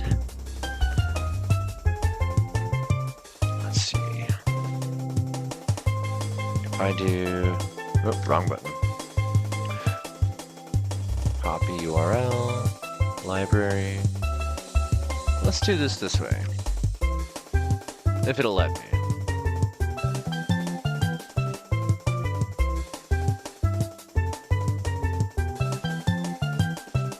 Oh snap, that actually worked. Okay. That is 100% not the right thing. But the picture's working, yeah. Okay. We're gonna pause the music and check out this promo reel for Starcom.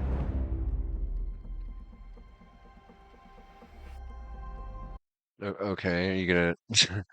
Did it lock up? What happened here? Okay. So, I was playing Escape Velocity Nova the other night, and I thoroughly enjoy the handcrafted written story that they've put together for EV Nova. The problem is, it is a game that is at this point really starting to show its age. It's nearly 20-something years old at this point. And although each of the stories was handwritten, they were written from the perspective of somebody from 20 years ago, and without any of the refinement that's gone into games development and aesthetics and language between the player and the designer that has occurred within that time. And there's a lot of shorthand that you don't think about that becomes standard as time goes by. So that said, this is a game that plays very much in the style of EV Nova, which I'm really looking forward to, but has an FTL-style exploration aspect to it. And I'm not certain how much of this is, like, really heavily crafted, but we're gonna find out. Okay. So that's that. Switch over to gaming. Okay, and we're gonna have to make a new thing for this. Controller using Steam input. Your DualShock controllers and support. That's fine. I wasn't intending on playing this with the controller. My understanding is that they're still working on said controller support, so. Okay. New game capture. Starcom. Okay.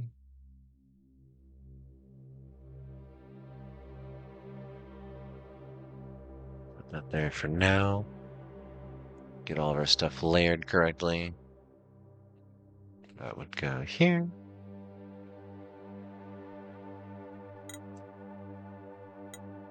Okay. The default build has been updated to 17334. It should say Kepler 1730. The lower left corner of this panel. Okay. This addresses a number of quality of life issues, improves controller and Steam Deck support, and addresses many of the areas where players found themselves without clear mission objectives. You can read the full update notes here. As always, you can give feedback by pressing F8 at any time in-game or posting on the game's discussion forum. There you'll also find ongoing updates on the game's development. Cool. Let's take a look at our settings on this one. Resolution by default, 1920 by 1080 at 165 Hertz. Interesting. No need to limit FPS right now. UI sound, okay. Space dust. Borderless full screen. Post-process bloom. We could potentially reduce the graphical intensity. Colorblind mode. Map zoom to mouse.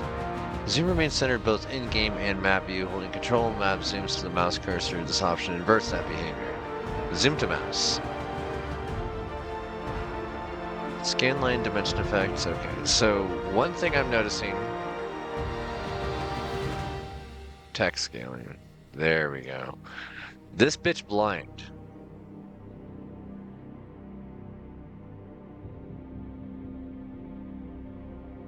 Okay. Cool. New game. Because if I'm going to be reading, I want to make certain that I can actually read this. I don't want to be like bending forward and trying to read this across my desk. Commander's first name? Nope.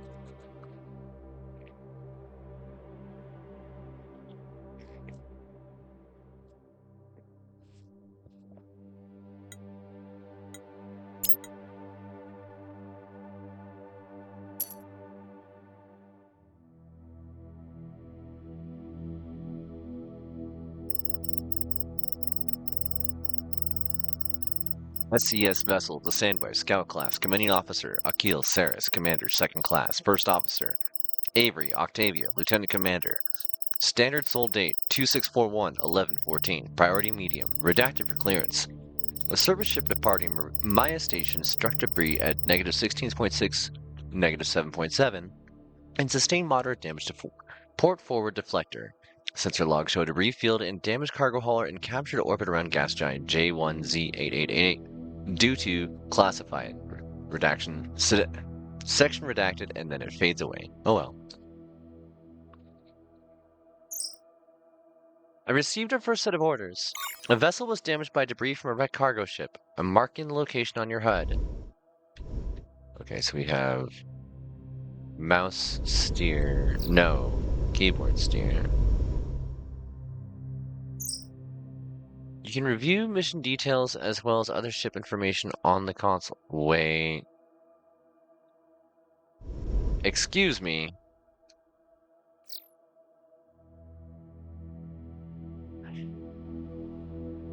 Excuse me.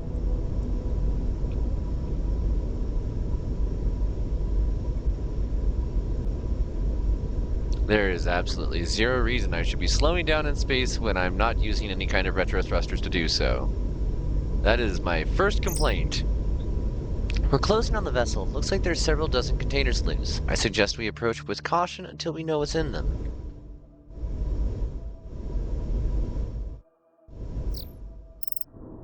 Alongside the disabled vessel, the Sandwife downloads a cargo manifest declaration.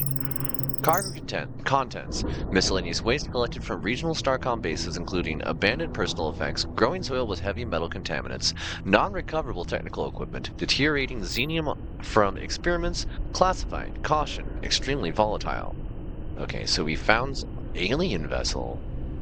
We also found some sort of high volatility material. Curious. We can destroy the containers with our plasma cannon.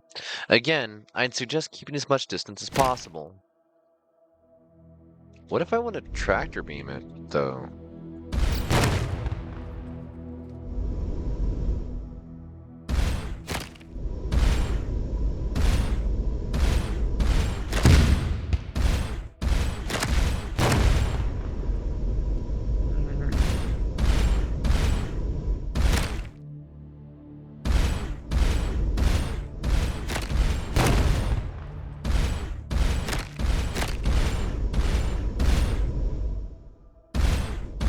Okay, so our turrets do not care what direction we are facing, which is good.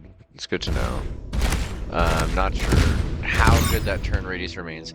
I'm getting an emergency beacon on the Starcom open hyperwave. It's from Maya Station. They're asking any nearby ships to report immediately. Looks like this cleanup operation will have to wait. Right, Maya Station is that way. Oh. Crunch.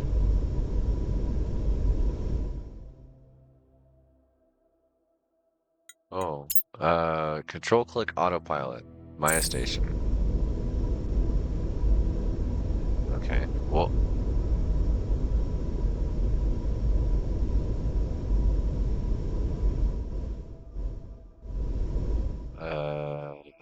Control click.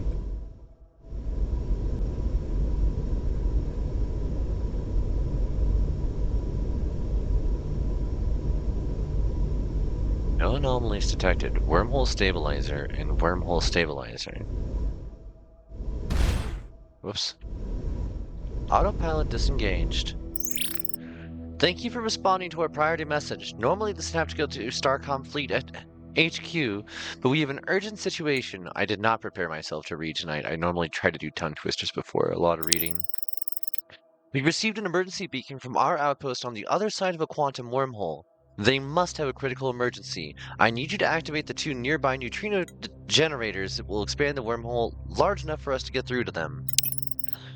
I know you haven't been briefed on this, but our support ship was damaged by debris and is en route to Merope for repairs. Any questions? I have so many questions. I'm not surprised. This project is classified for reasons I can't go into, but I can't order you to help us, so I'll tell you what I can. Why the secrecy?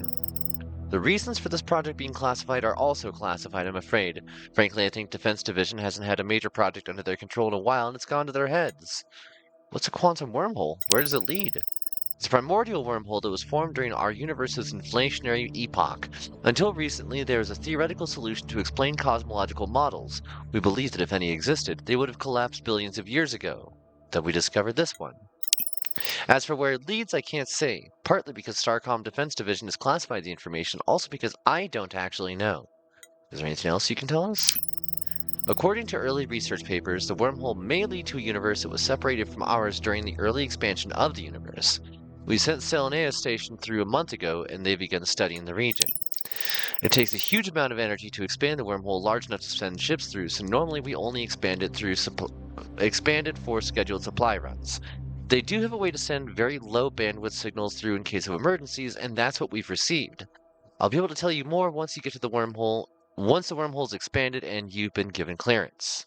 Let's get those stabilizers up and running.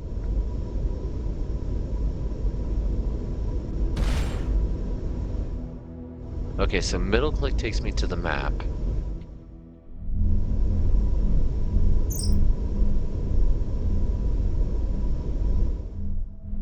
Wow.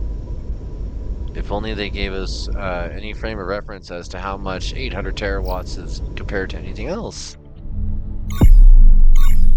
Helm control lost. That shockwave knocked out bridge control. I'm trying to restart our systems.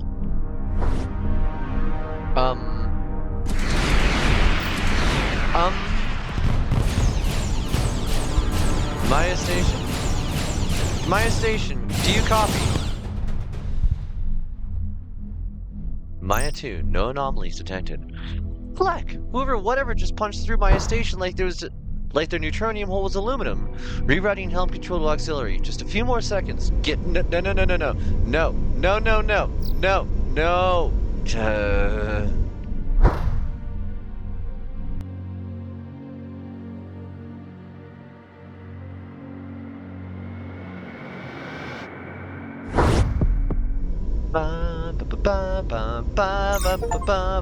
Sensors show the warp field holding the wormhole open is currently collapsing. Avery? Octavia, please. Gravimetric scans show the wormhole still there, but it's collapsed down to the Planck scale. Autopilot engaged. I've detected a Starcom beacon on our scanners. I've marked the position on your HUD. That must be the station that Maya's commander mentioned. We should make contact with them and let them know what's happened.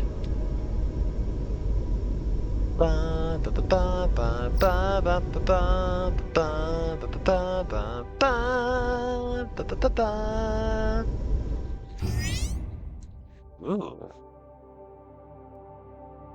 Whoa. These are a lot of notices. Okay.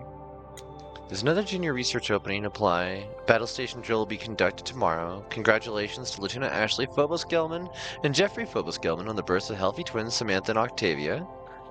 Mandatory Xenium safety review for all longshippers in loading expansion Jupiter. Test of the updated wormhole stabilizer relay antenna. Any crew aboard Seleno should see this notification send an acknowledged message.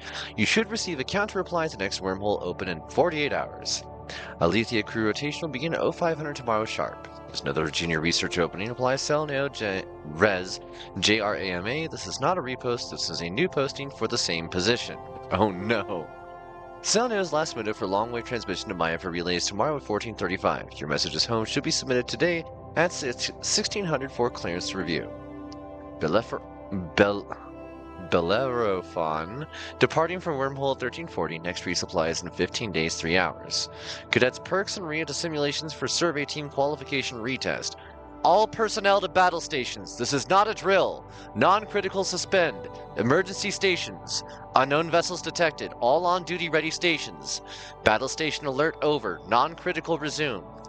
Post-action general debrief on Sailneo military channel. LRS reporting early wormhole burst signal. Longshipper Group 2 to docking muster. Okay. Welcome to Sailneo, Station Commander. Welcome to Sailneo Station, Commander.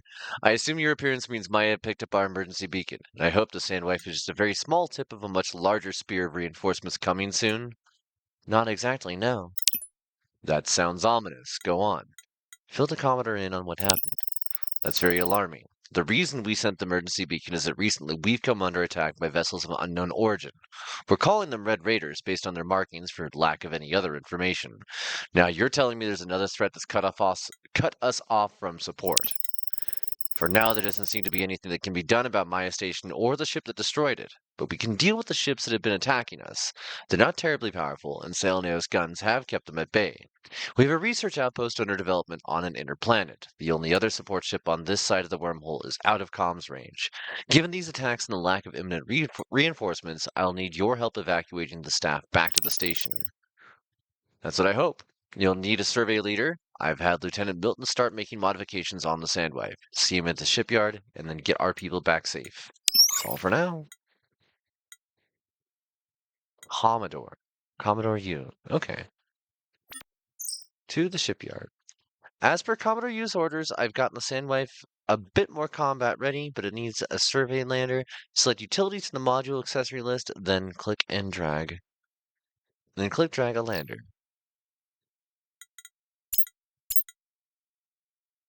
Surveyor Craft is a small but versatile ship that allows survey teams to study planetary anomalies. Contains a mobile lab, mining equipment, and medical bay. Maximum crew of 6. Join the module with your ship by dragging it and connecting to an open edge. The edge will turn green, showing a valid connection. A or D to rotate selection. I see. Now the Sandwich can conduct planetary survey landings. You should feel free to experiment with different ship designs. We have a lossless reclamator, so you won't lose any resources. That's amazing. Drag a module off the ship to remove or reposition it. Ow, ow, ow, body, ow, please. Okay, I'm noticing a distinct lack of music as well, so I might have to change that in a moment.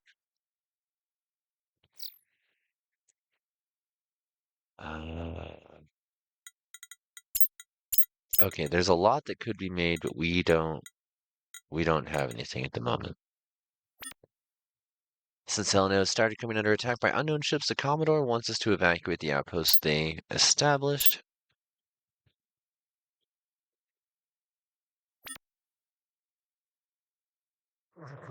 Okay.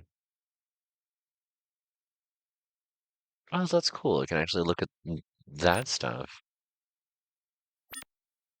Your command crew can go on survey expeditions, aid anomaly skill checks, provide advice, and affect ship operations. Support personnel maintain ship readiness and conduct repairs. You can view more details of particular skill by clicking on its icon. So we have nobody on the ship.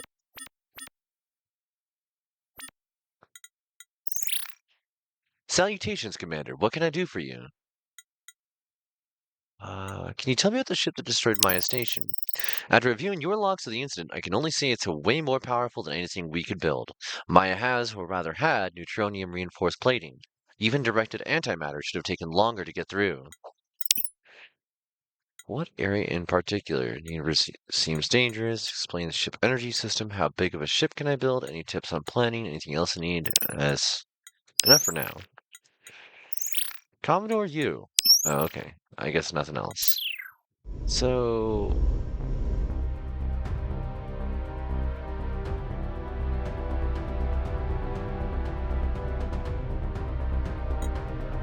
cancel. Okay, so autopilot works there as well. Cannot initiate docking with hostiles nearby. Hostiles? Uh-oh. Hostile ships detected. Weapons ready. Ooh.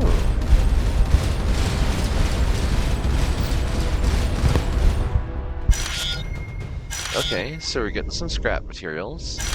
That's cool.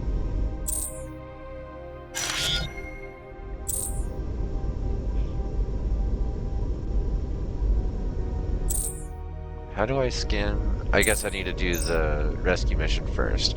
You can always refer back to anything I say in the ship's log. Auto notification, adjust notification, auto dismiss speed in options. That's fine. I wonder what void effect is.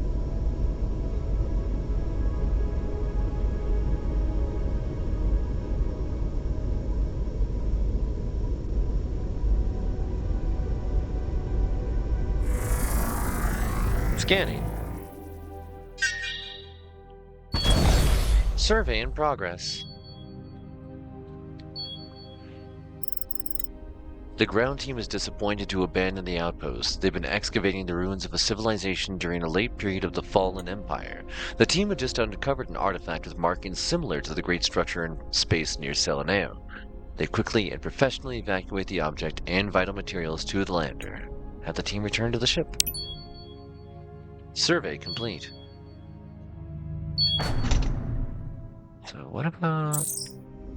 The team is eager to learn more about the artifact they found. You can order an analysis from the cargo tab of the ship status display, the Z to open ship status. Ah, hell yeah, okay.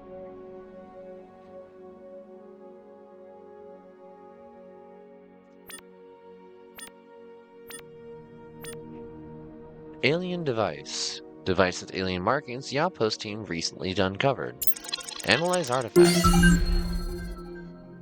This device transforms geometric information from Euclidean space to an esoteric representation of warp space. This may be a navigational device.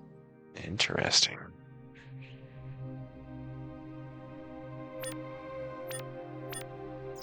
Okay.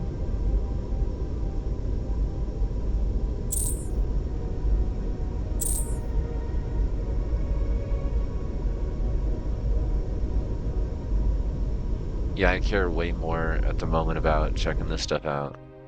Oh. Save.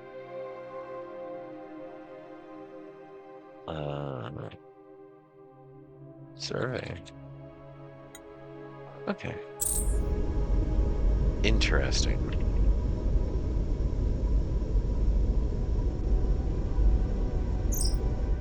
In cruise mode, thrusters will stay engaged. Tapping reverse or cruise again will disengage. Press C to toggle cruise mode. I'm actually trying to get there.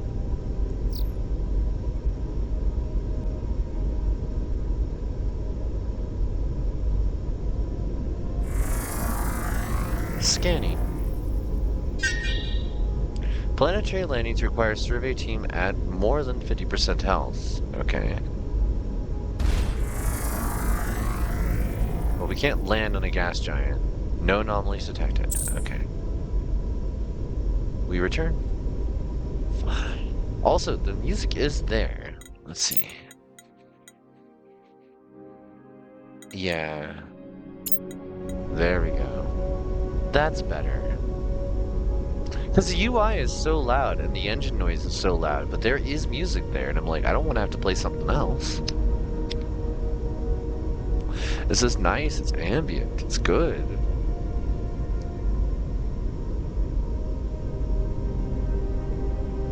Seleneo.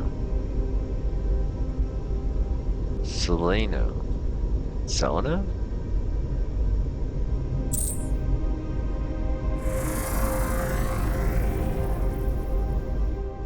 No anomalies detected. Aqua Station. Medical crew to disembark Area 3 to evaluate returning outpost crew. Alright, Commodore. Well done, Akio. Given our shortage of Starcom vessels here, you and your ship will need to take on an outsized role for your experience. Until Starcom reopens the wormhole and sends reinforcements, establishing an outpost is a lower priority than strengthening our defenses. I'm authorizing you to make full use of the resources recovered from the outpost to outfit the Sandwife. I'll talk to our research chief about getting you access to the lab as well. Unless there's anything else, I'll brief you on our next moves after you've had a chance to upgrade. I'm not surprised. I may not have answers, but I'll do my best. Why is the universe classified? That's a fair question. A whole universe is a major discovery. We would want all Starcom divisions as well as the civilian sectors studying the space. There's a lot of arguing among division heads on this topic. The final decision, as I've been informed, was that the initial two-year research phase didn't uncover any serious threats here. Starcom would make a general announcement and expand exploration. I suspect recent events might change that timeline.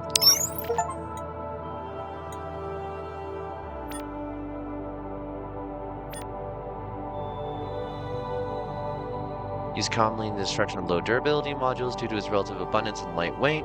Highly conductive, used in energy storage. Plasma turret controllers. Impulse engines. Scientific equipment. Energy production. Okay. Crew? Command team health 0. How do I rest them?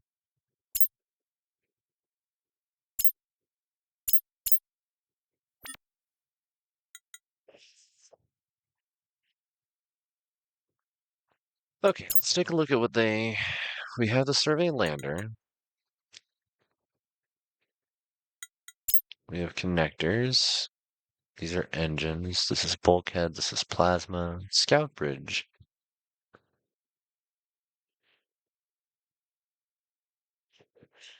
Critical damage to the bridge will result in a total loss of the vessel.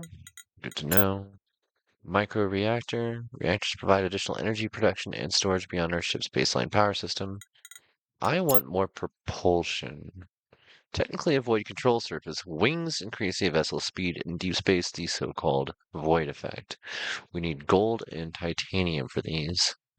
Also, where music go? Why music gone? It's on the front.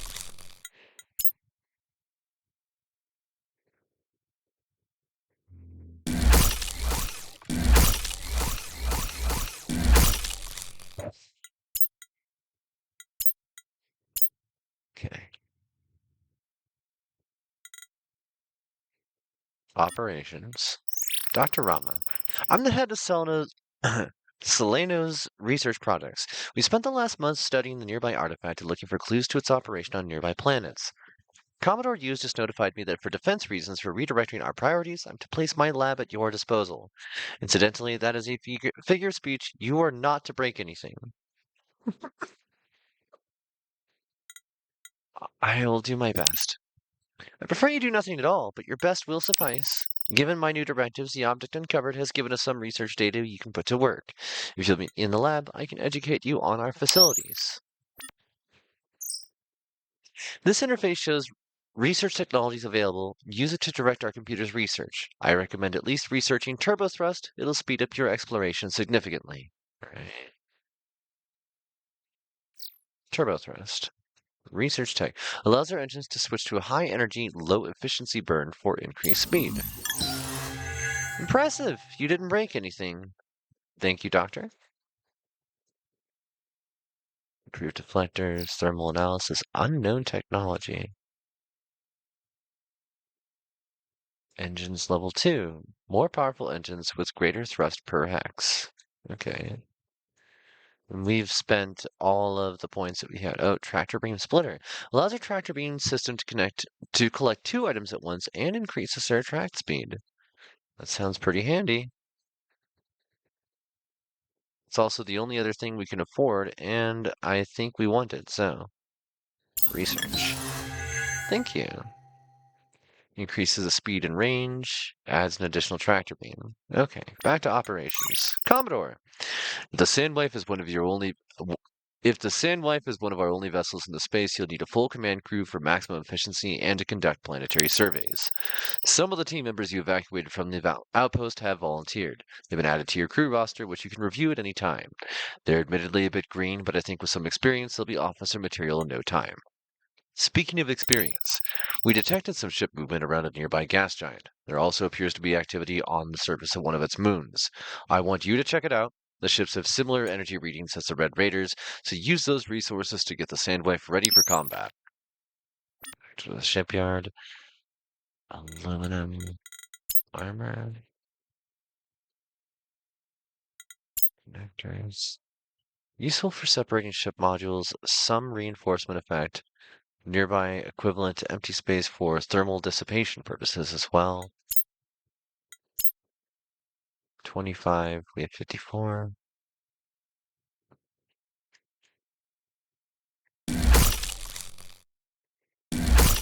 Okay. Cute. I like.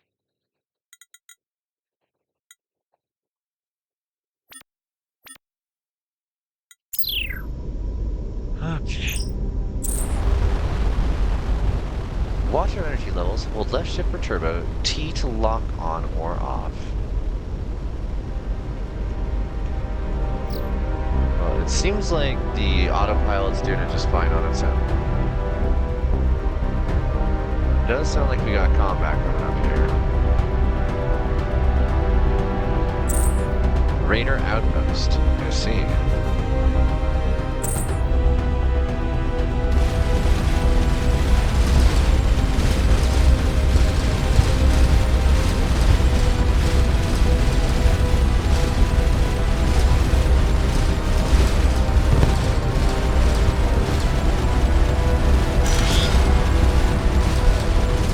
Combat is a little bit floaty still.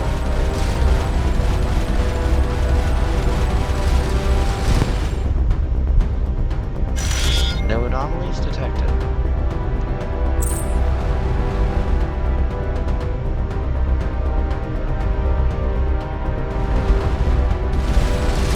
Oh, shoot.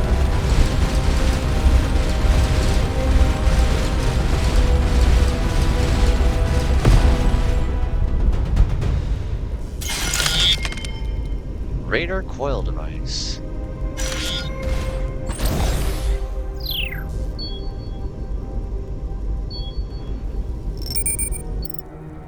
The anomaly is a partially buried ring-shaped artifact, roughly 100 meters in diameter. While technologically advanced, the structure shows signs of a design in progress, suggesting this was an experimental device or prototype. Cadet Kepler, Observation Insight. The rocks and dirt nearby have undergone zero oxidation, so it was excavated quite recently. Cadet Gliese observes that while the structure is much too large to transport, it has gold connectors leading to what appears to be a data storage component. If provided with power, it might be possible to access the data. Have Gliese try to access the data. The process turns out to be surprisingly tricky. The artifact reacts to energy from the lander in unexpected ways. With careful attention, Cadet Gliese is able to keep the power high enough to extract the data, but not damage the artifact or the lander. Have the team return to the ship. Okay. The data recovered is an exotic mathematical description of a warp space, possibly a coordinate system. Okay.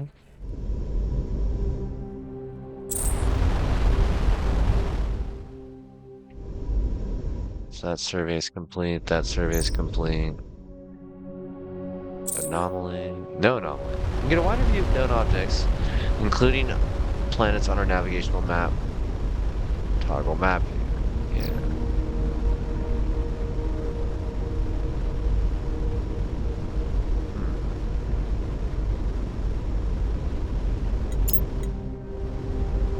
Yeah, I definitely need to get used to these controls.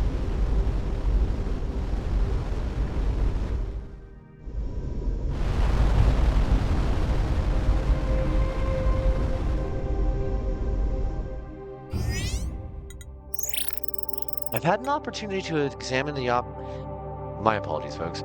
I've had an opportunity to examine the object our outpost team found. As I suspected, the nearby artifact is a wormhole generator. The object we found allows us to communicate with it. The last piece of the puzzle I deduced from your team's investigation of the buried ring. Coordinates are encoded as mathematical formulae describing warp space. Knowing the particular formula for a location acts as a kind of key.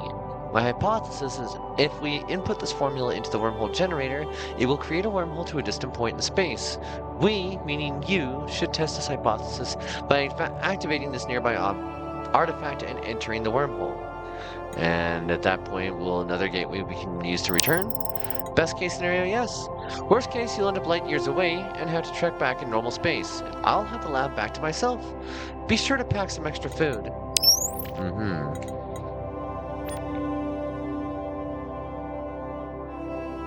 An energy coil found in the debris of one of the raider ships. It's a warp telemetry beacon, probably used to coordinate ship movements from a central location. Okay. The archaeological team has reported their findings to me. The nearby ring artifact that Dr. Rama says can be used as a transport gateway was built by an entity or culture referred to as the Remnants. Their technology may aid us in reopening the wormhole from our side. In any event, it is far in advance of anything we have. Investigate the endpoint of this gateway. If you can find the source of these Red Raider ships, neutralize them if possible. But your top priority is to find any similar Remnant artifacts or technology. Dr. Roma seemed less than 100% certain there'd be a return gateway on the other side. Nonsense. Whatever her faults, she wouldn't have signed off on the mission if she thought the risks were too high. Was there anything else?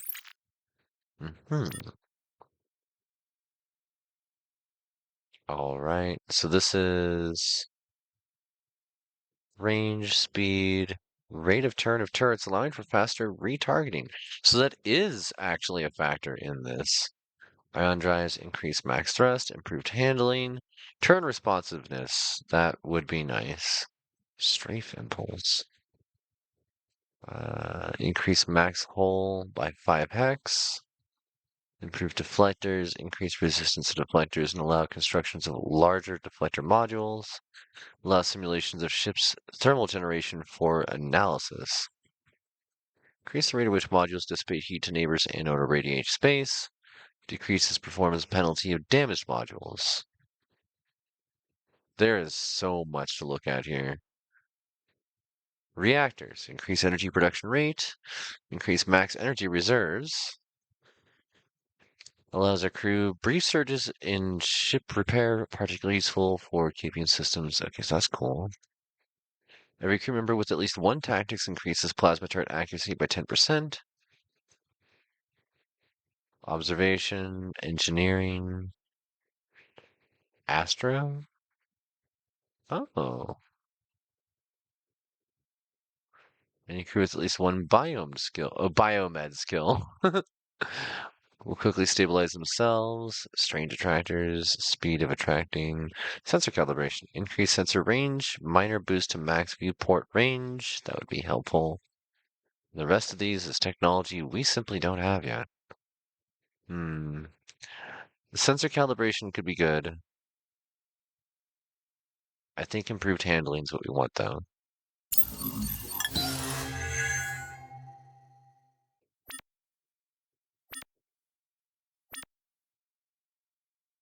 Okay, and we did actually get some materials here.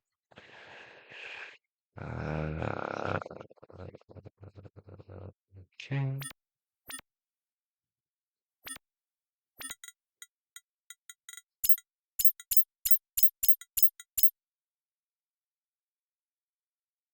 Max 25.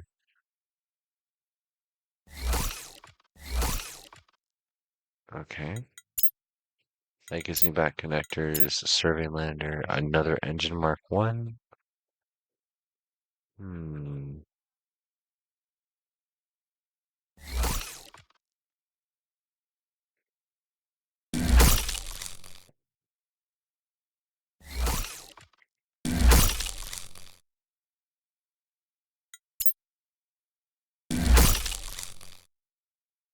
Okay. That is all the speed that we can get. Which at the moment I think I want. Oh, excellent.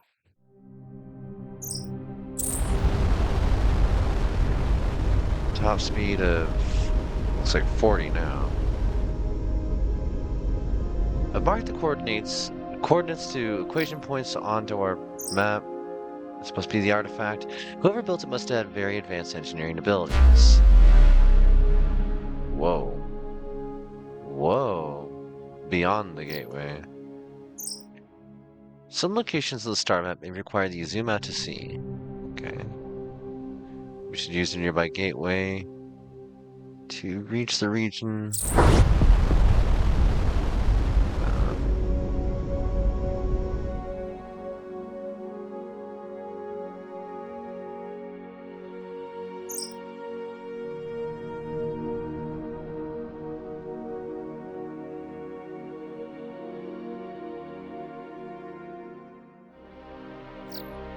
Oh, okay.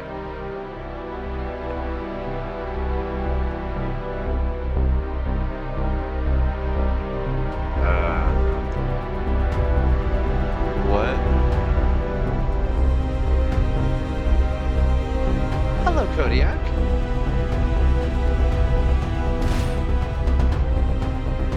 Is this the new place? Oh. Oh.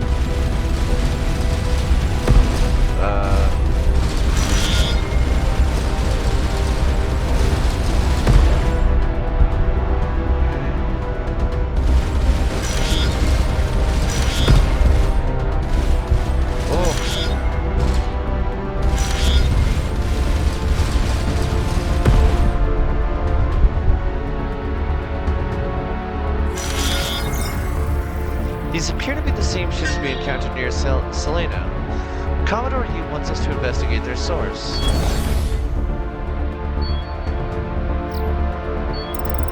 The anomaly is a titanium crash sphere designed to slow and protect a small survival capsule during an emergency landing. It worked perfectly in this case, but the occupant must have sustained critical injuries prior to ejection. Oh no. The body's been reduced to little more than a skeleton by local microfauna, so all the team was able to ascertain is that they were a biped with 2 arm-like appendages and 3 ocular cavities. A distress beacon stopped broadcasting some time ago, but some snippets of the message is recovered by the Universal Translator. Devout attack group, course to avoid retrace. Drone production site. Alright everyone, return to your ship. Survey complete.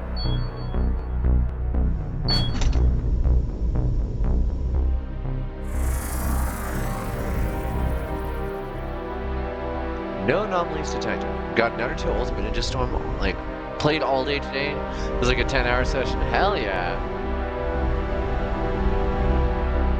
This is unscalable. Whoa. Okay. Let's take a look at this.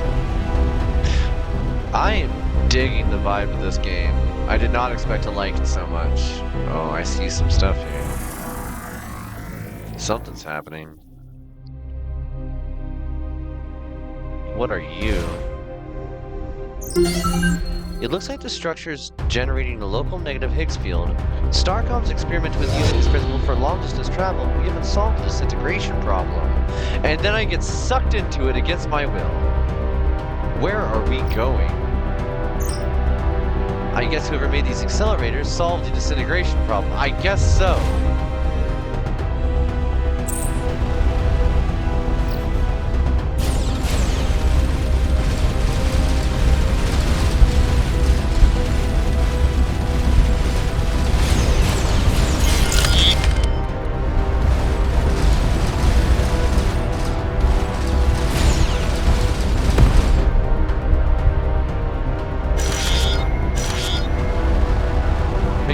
Fixed accelerator.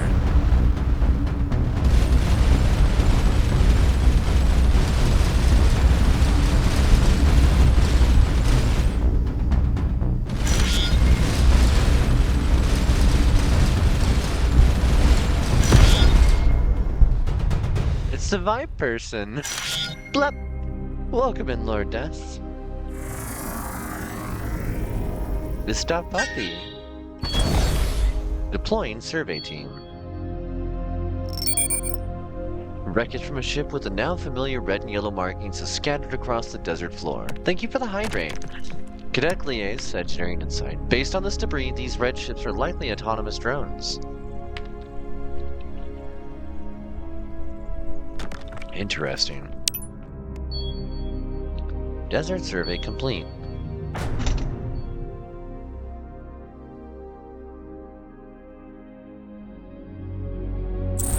No. Okay, so these are called flingers. This is also a binary system, it looks like.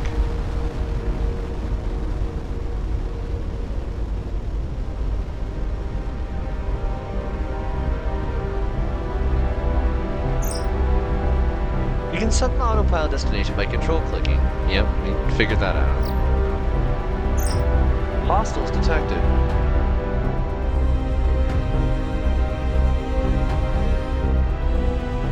Raider outpost detected.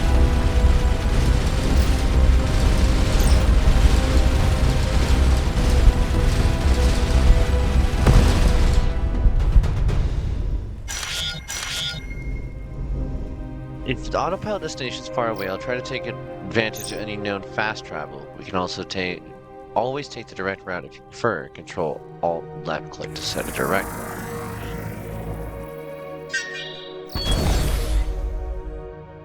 Okay, I actually need to take a look at what she just said. Logs. To find the quickest route. I'll set it by control clicking. But you just said control left click.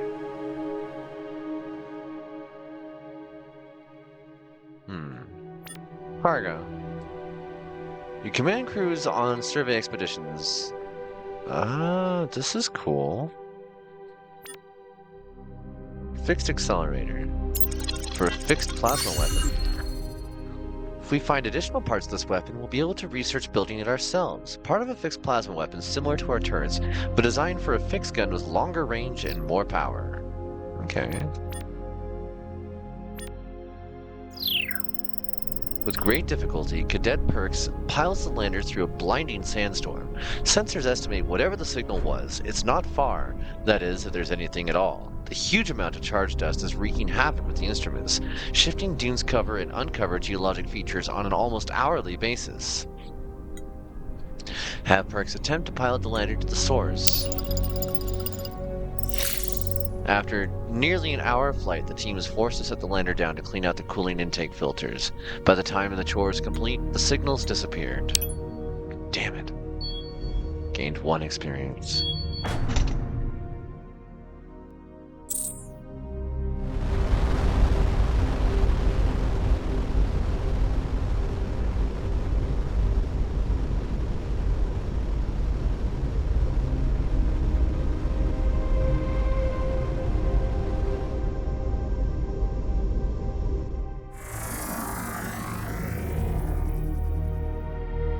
No anomalies detected.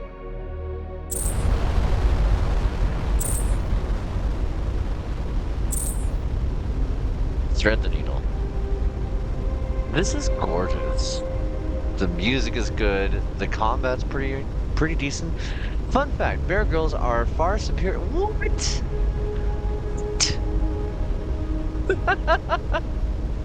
You're probably better at catching salmon.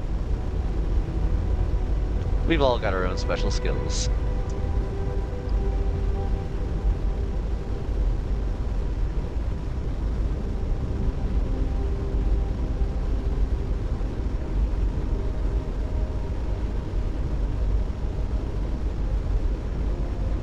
Thank you for the stretch. I'm kind of just vibing at the moment.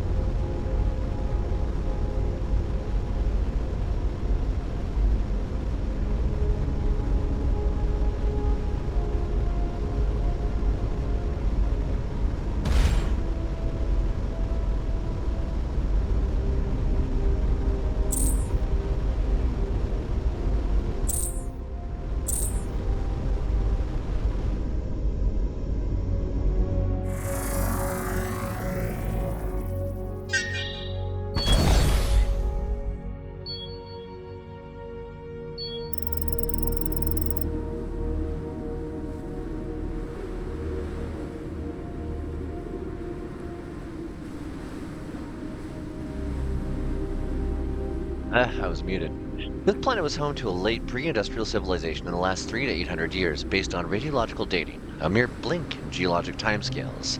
There are plentiful sources of text for the universe translator. A dominant theme is an imminent return of a celestial emissary. Descriptions of it vary through a consistent element is a long blue trailing veil, suggesting it could be a comet. The latest surviving texts are confusing, making it difficult to discern between religious beliefs and scientific observation. The textual record is incomplete, but it appears the civilization's collapse was very close to the arrival of the emissary. Cadet Triton, Xenoculture Insight, was dramatic polarization of the culture as to whether it was a good or bad omen. Linguistic conflict symbols suggest the culture may have been starting to collapse before the emissary arrived. Had the team return.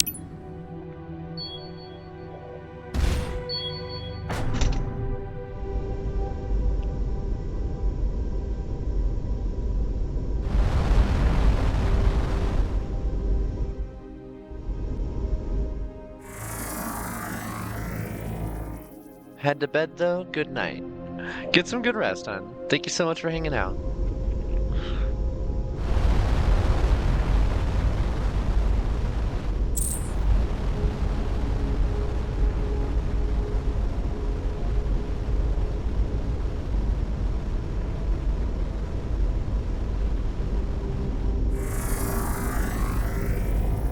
I love that scan. No anomalies detected. Alright. Well. Oh. Interesting. Our sensor's having a hard time. What the hell is that? It's creating a strange warp field in its wake, distorting our readings. Chase it. I can't make any sense out of this data. I don't know what this thing is. I'm gonna rule out Comet. Whoa! Whoa! Where am I now? Very interesting. The warp metrics of the wormhole we just passed through matches the one that brought us into this universe, but on a much smaller scale. I guess it doesn't matter that we don't have resources? I checked the nav computer. The bad news is that didn't take us home. The good news is we're still in the same universe as Seleno. I guess that's good news.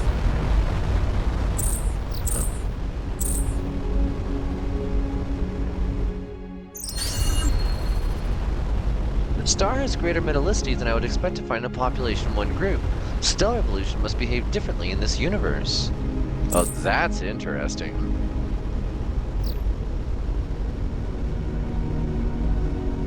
I never thought to check the stars for research. That makes sense, though.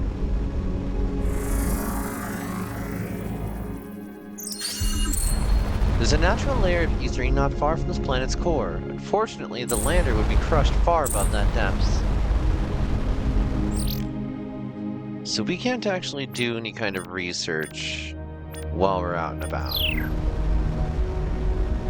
Whoa! Whoa! The builders of this artifact had some very advanced knowledge of fluid dynamics and weather patterns. The entire inner surface of this massive artifact is covered in an artificial tropical biome. An interconnected lattice of small islands is punctuated by shallow seas. It's clearly been rendered habitable at great effort, but apart from simple plant life and single-celled aquatic creatures, it's uninhabited. Cadet Liaise, Engineering Insight. The large tower is producing varying airflows. I suspect without them, the inside surface would be experiencing typhoon-force winds. There would be a great deal to discover here, but the millions of square kilometers would take decades to explore. Landing in another part of Ring, not much different from the rest. Given the massive size, Cadet Kepler thinks hunting by trial and error may not uncover anything.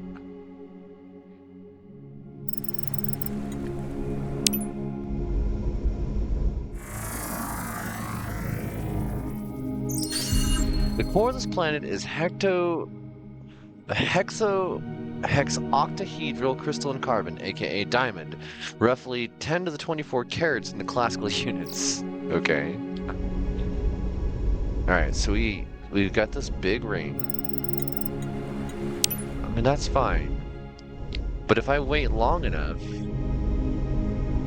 it looks like there's different stuff to be found here. Okay. That was a comet. Without some kind of map, hunting by trial and error will definitely not uncover anything. Understood, cadet. Thank you for clearing that up. So where the hell am I going then? That fast-moving object is a comet. If we can get close enough, we'll be able to get some interesting data. Okay.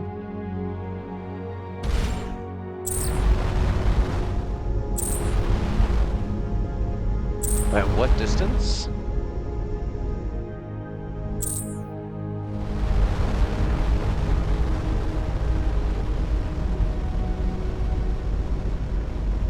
Oh, there it is.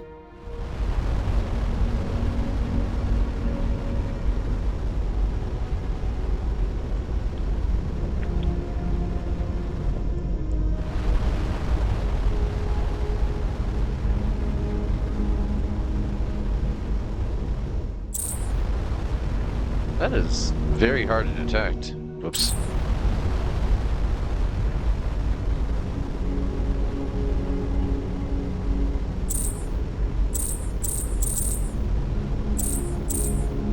How am I supposed to scan that thing?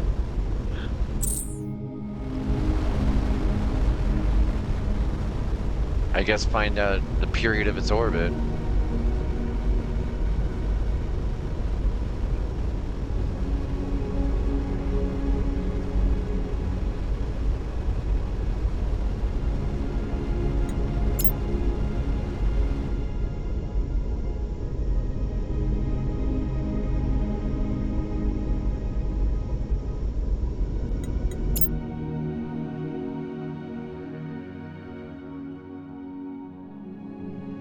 Oh, that's a... There you are again. I didn't realize there was a gateway here.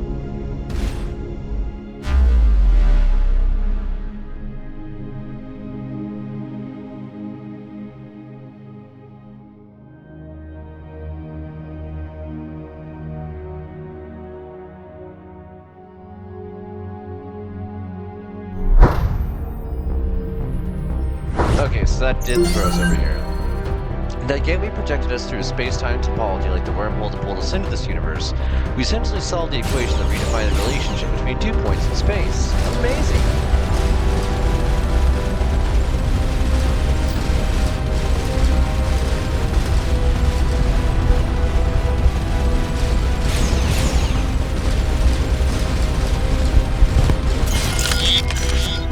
Picked up fixed barrel.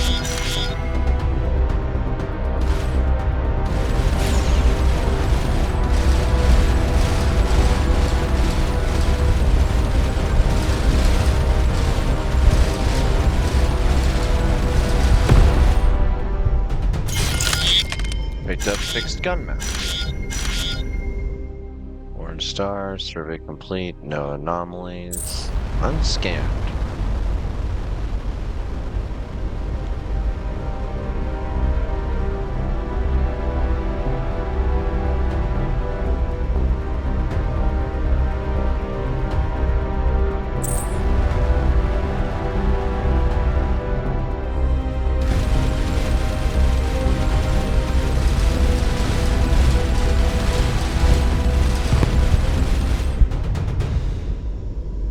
That was quick. No anomalies detected.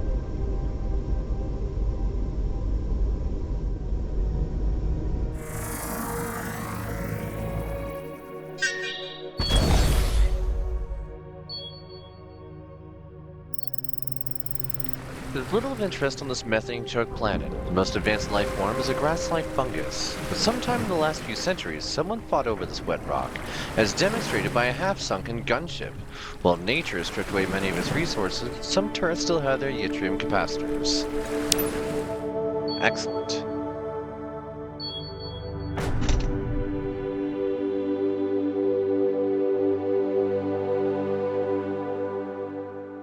Okay, we already scanned all that. And apparently more stars that we can access out that way.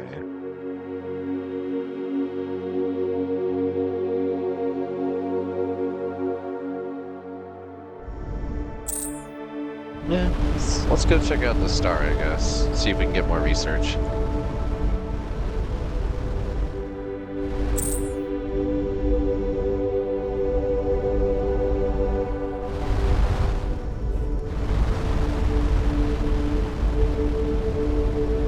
Okay, nothing much to be gleaned here, but we are taking damage, so...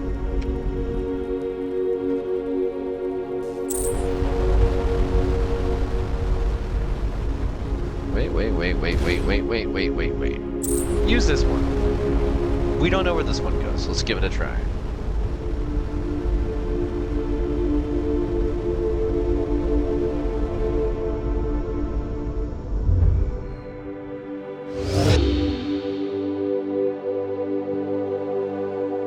Still accelerating.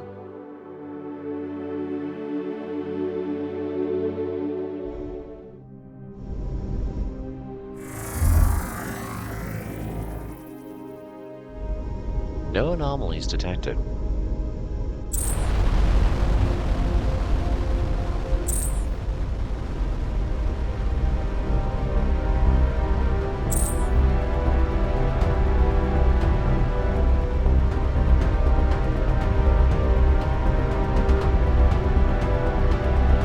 Raider Destroyer?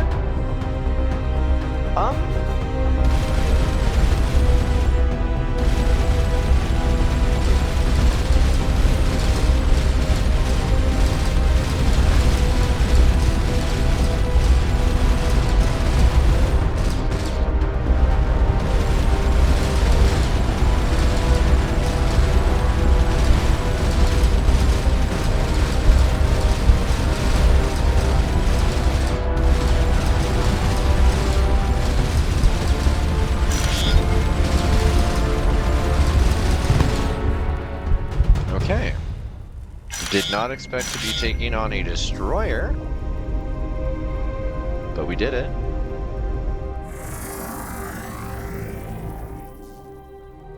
No anomalies detected.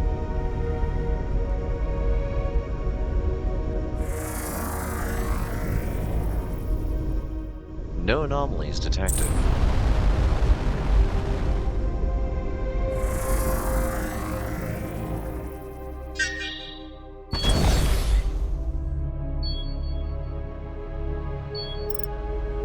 The structure appears to be an intermittently used outpost with cramped living quarters and a communications array. There's nothing really of value, but Cadet Liaise notices the waste recycler is jammed with a magnetic memory disk. They're able to recover several log messages regarding mineral transfers in one interesting entry. Expect increased raw materials orders from both Nimian and Kieran factions by Unintelligible. I recommend the Unintelligible system. Easy access and low profile, not well known to other Unintelligible. The message is followed by what appears to be another set of gateway coordinates. Excellent. Oh no.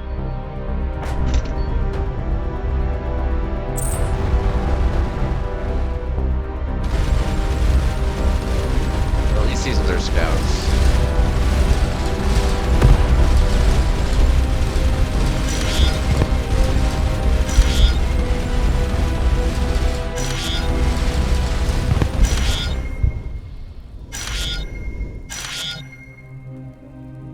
Okay, what do we need to do to put out the fires? Part of a fixed plasma weapon similar to our turrets, but for a fixed weapon. Okay. We found enough components, we should be able to research building this weapon. Excellent.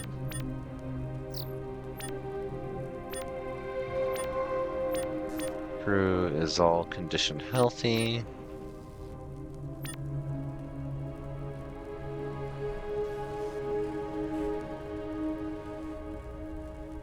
Okay.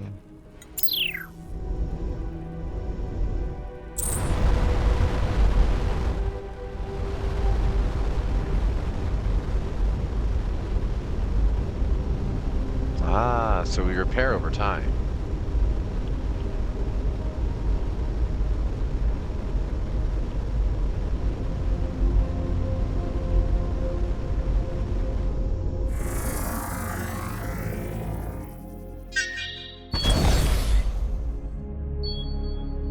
how are we sending a survey team to a gas giant? Ionized layers within the gas giant's atmosphere each have their own magnetic pole. The complex interactions between them created the illusion of radio communications. From orbit, the Sandwave detected complex radio signals that seem indicative of civilization. Once within the upper atmosphere, the lander's instruments detected no signs of life or technology. Interesting.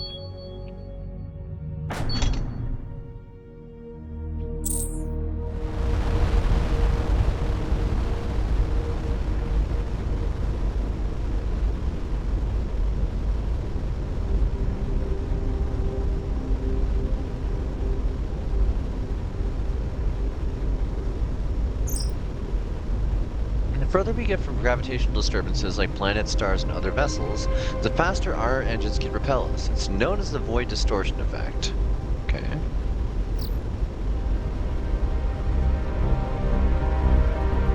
Sounds like we got a fight.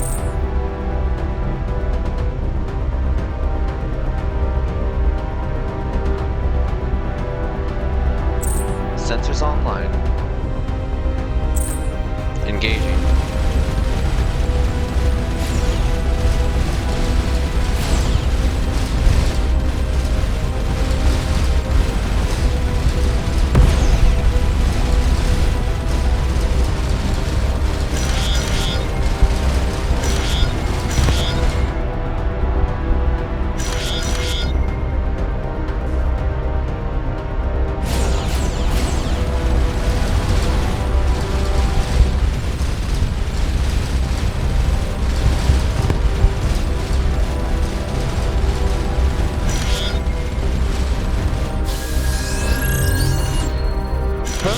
Programmable nanite superfluid has a very short half-life, but our crew can make use of it to effect quick repairs. Handy.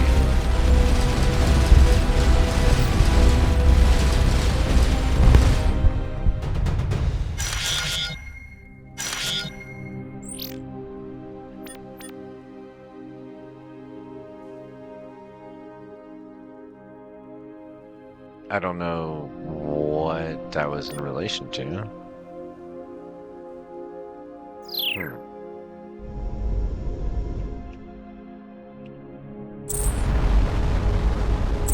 Hello?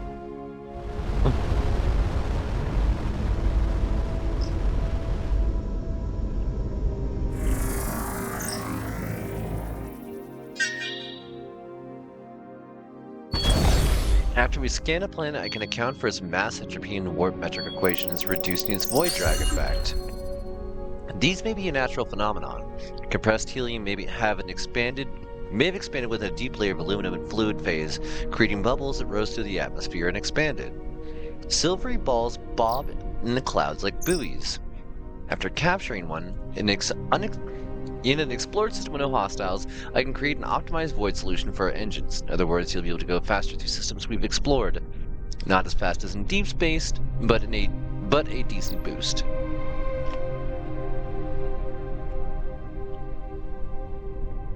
After capturing one of the balls of the microtractor, Cadet Gliese is surprised to discover no advanced technology, or technology of any kind. The spheres are thin films of aluminum, less than a centimeter in thickness, filled with helium like balloons. We just got free aluminum. Okay.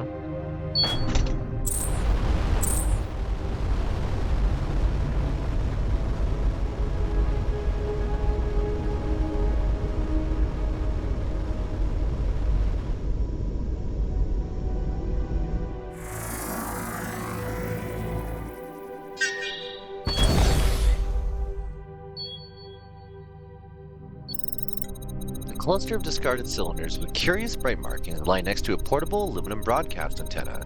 The antenna, which is solar-powered, is still broadcasting. Possible expletive. Didn't realize the activation started as soon as the seal was broken. If they're not familiar with the guild seals, opening one makes some sense to check what you had. But why all? After the first started glowing, I'd at least think before opening the next one. Secondly, would have known better. I have the verification report certifying late fallen empire. There's probably no market for inert nanites, but I'll bring them with me. I'm not sticking around to disappoint the buyer. Unsealed cylinder.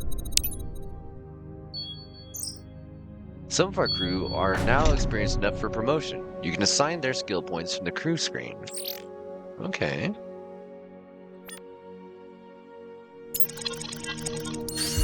Decorations are connected to an array of interior sensors with a cryptographic network, possibly a mechanism to visually ensure the contents are not tampered or replaced. Every team member automatically gain 1 proficiency in their expertise. You additionally have 6 free promotion points to distribute however you deem fit. So right now we have a specialist in each field, and then each person has some secondary skill.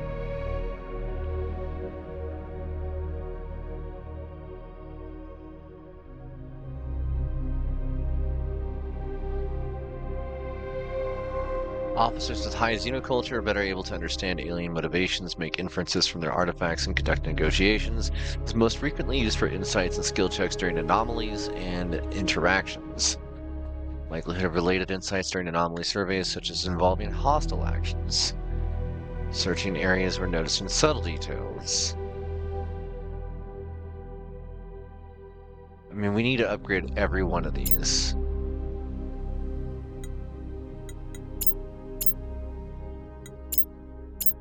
Everybody, you're now officially promoted to Ensign 3rd Class.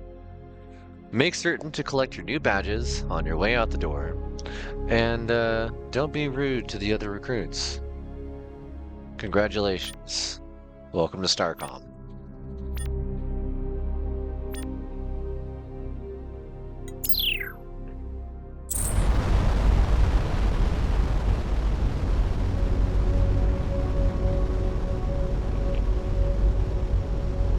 This is beautiful.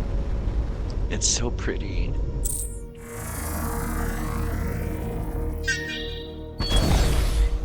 Let's go!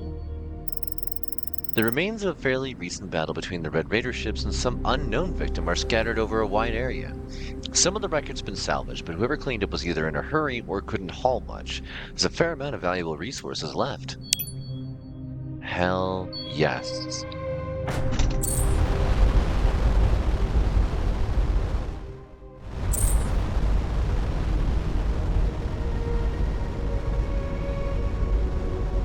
Gorgeous.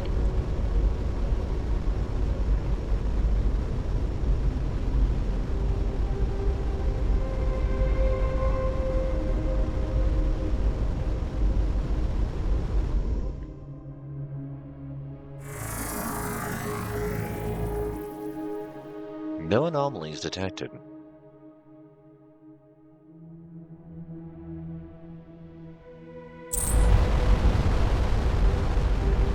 Is that really the fastest way we're gonna get there? It feels a little insane. I guess this gives me a chance to see how much of a speed boost reduction of void effect actually is.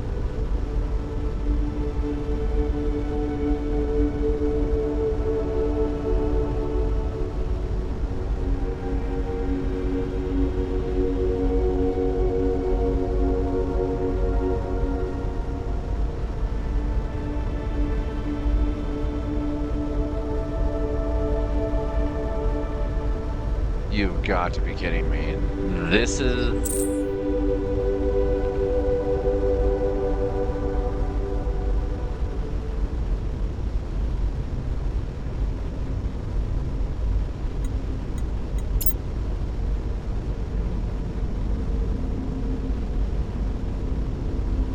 Okay, so yeah, first of all, there is a nebula here. I'm curious about it. I'm assuming that it is something that we can actually look at. Also, our void speed is continuing to accelerate, so that tells me there are no gravitational anomalies nearby that we're able to detect, although that is concerning if there's a gravitational anomaly that we can't detect nearby.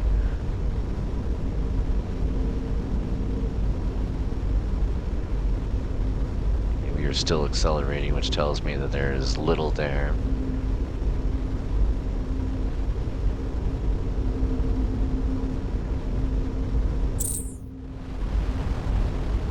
And if that's all it takes to fly to that place, I guess we're gonna go look at these stars in their original system. Yes, I'm aware there was a flinger there that we could have probably taken. However,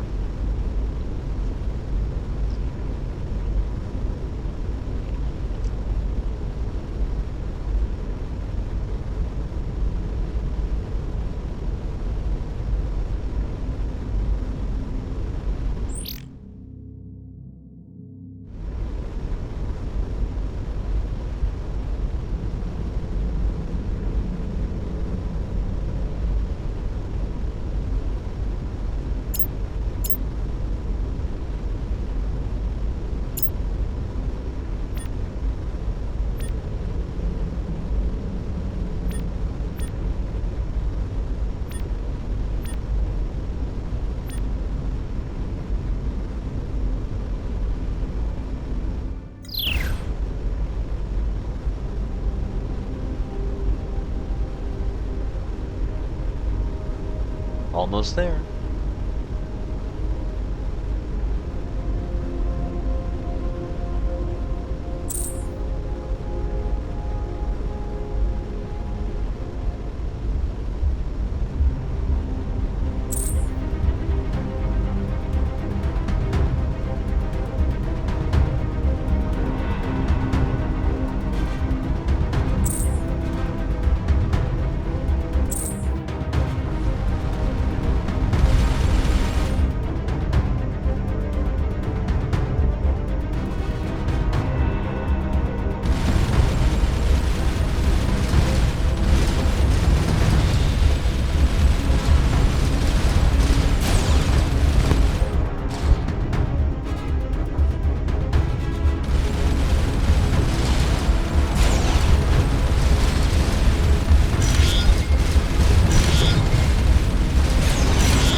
Oh, that's a lot.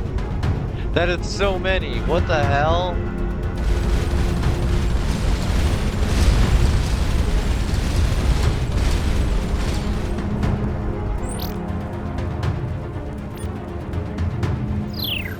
Okay.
I appear to have found a manufacturing depot.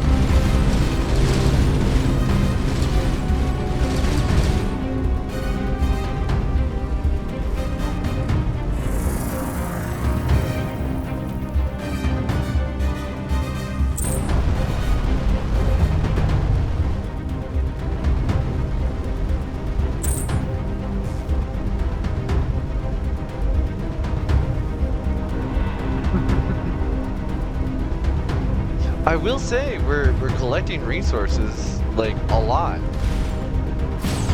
That being one of the big things that I was looking at being a limiting factor. It looks like I can just grind my way through some better equipment. That's also an outpost. It's really close nearby. That one's a smaller outpost though. No anomalies detected. Let's try and take out this one.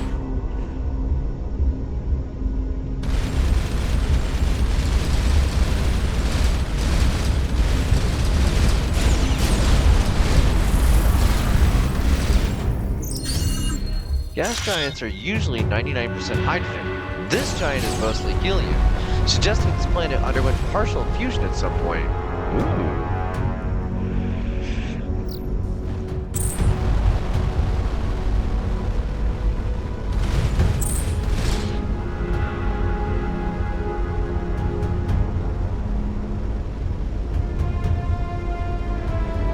Yeah, I need to come back here with some better equipment. This is very silly.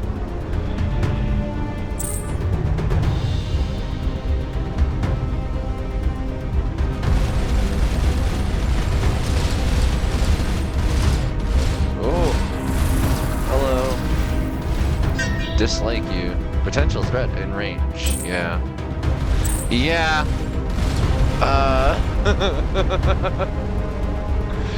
Yeah. Okay. Let's get out of here. Oh, that's concerning. Okay. There's more stars nearby. I wonder if any of them have warp gates. Bye!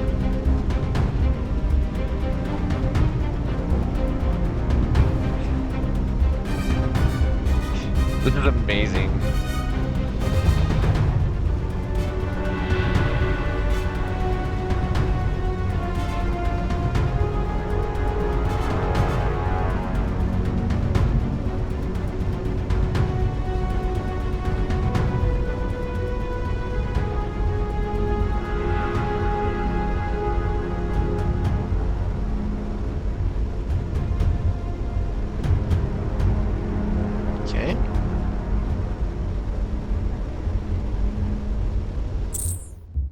No.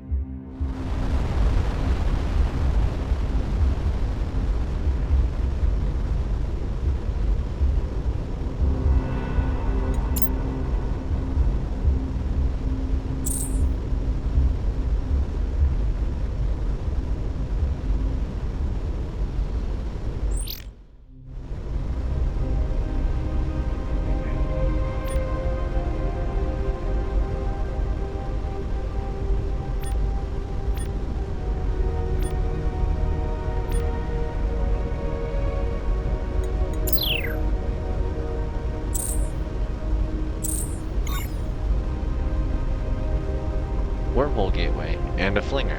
Good.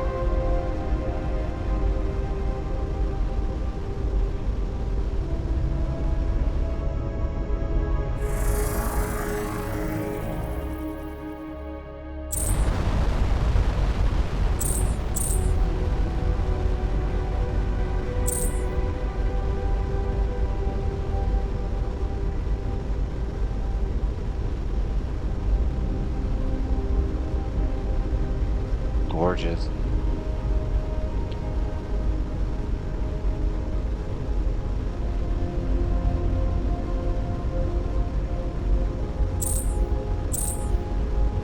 Another flinger.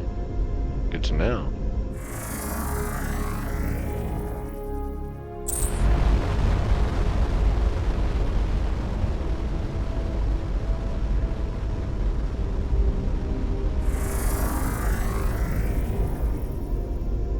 Ermir Defender.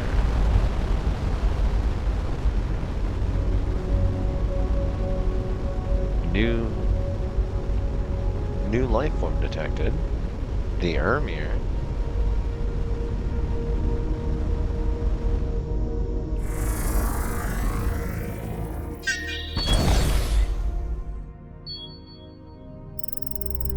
The anomaly detected from orbit is the wreckage of a starliner. The impact of the surface destroyed most of the salvage, but a reinforced hold, the team finds several crates of copper and a damaged data log.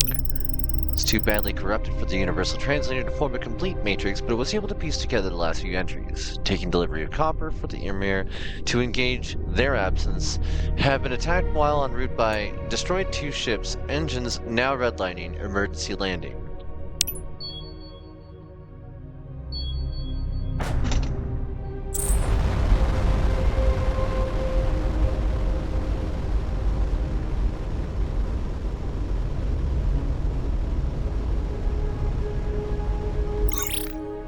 Halt! This area is off limits to unauthorized vessels. Depart immediately. Perhaps we can reach some peaceful arrangement where we can conduct a scientific survey? Are you suggesting a bribe? An Ermir surety is payable but in blood. I warn you again, do not land on this planet. The translation pre-filter matrix shows wordplay signifiers. It is possible some portion of that comment was not literal. We may be able to negotiate if we can figure out what they want. What do you know about these ships with the red and yellow markings? They are very recent arrivals to the region.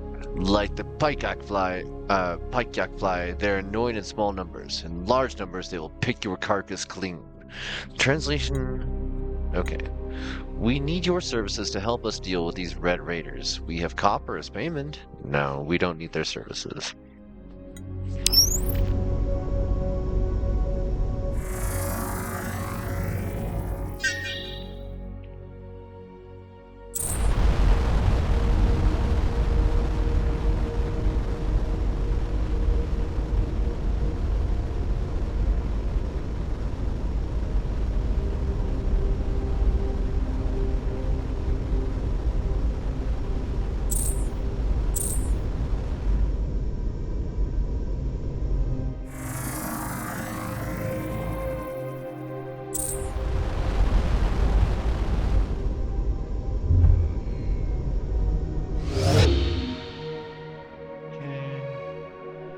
That takes us to here.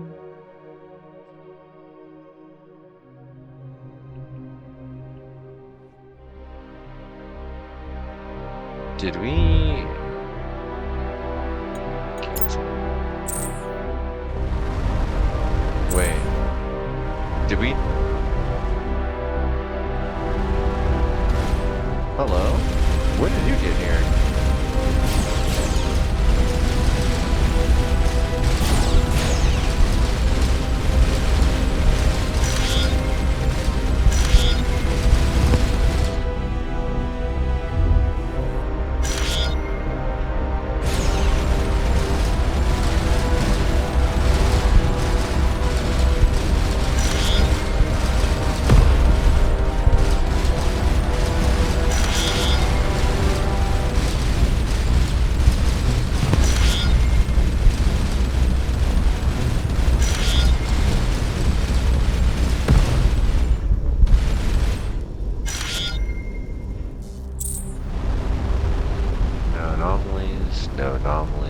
No anomalies. Survey complete. Survey complete. Well, that tells me here. We go here.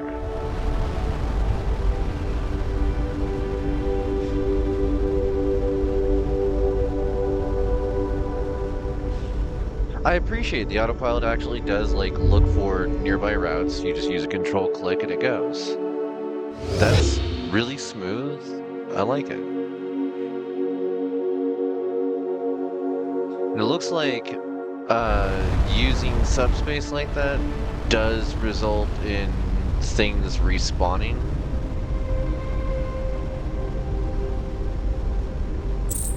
Let's try this.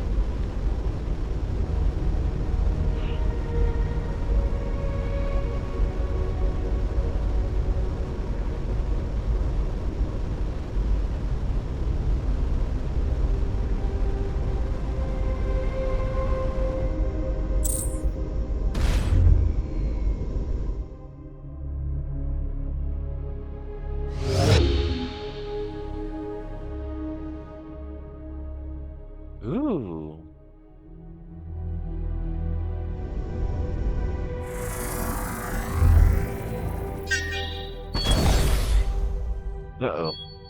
Okay. A century-old wreck lies smashed on the rocky desert floor. A clean hole lasered through its side. The most valuable resources have been roughly stripped, but the ship's titanium backbone joist is largely intact. Looks like a rushed smash and grab. Weapons crippled when the boarders took the valuable resources and launched it toward the planet. Probably hoped it would break up on entry and erase the evidence.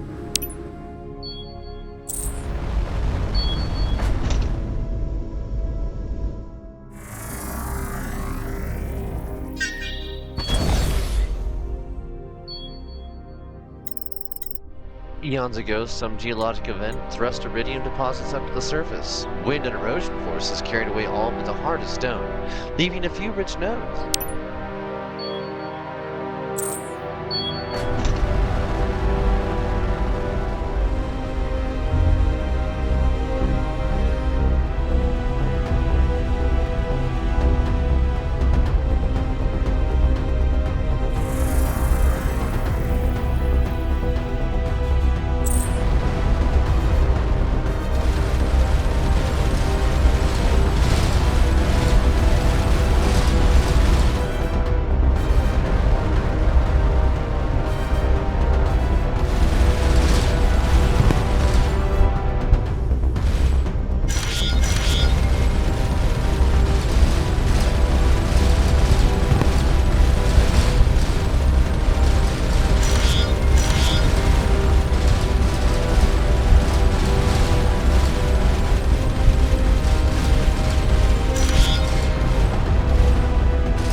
Hundreds of thousands of years ago, a meteor broke open this planet's atmosphere. A tiny fraction of the meteor contained diberyllium crystals. Dilithium crystals.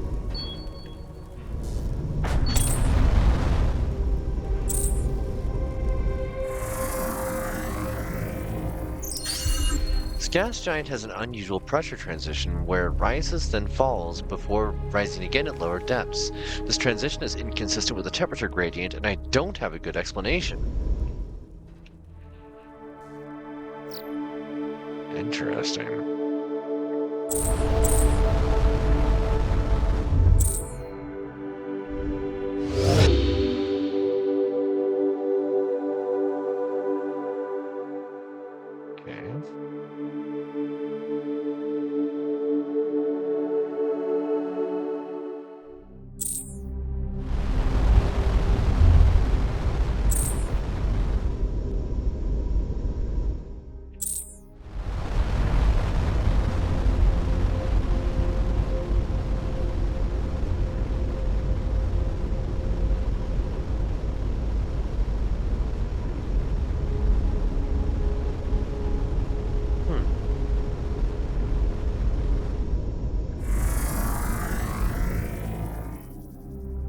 No anomalies on an oceanic planet. Interesting. You'd expect there normally would be.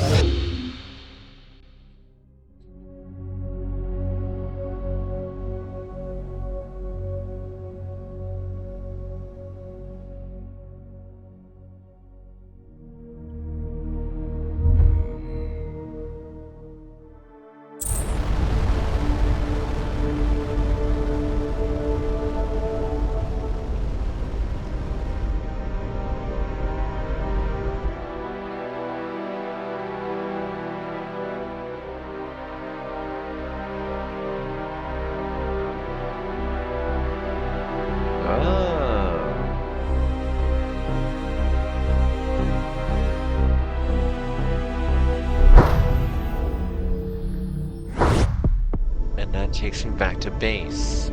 I had no idea I could control the warps. That's so silly.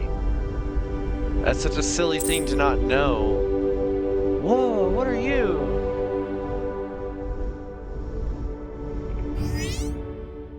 Okay. First things first. Crew are all healthy. Cargo is its thing.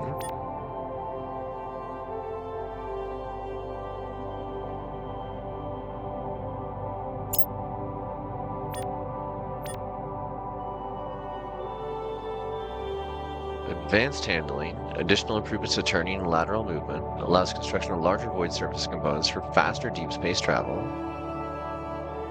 Increase the amount of damage for plasma bolts. Okay.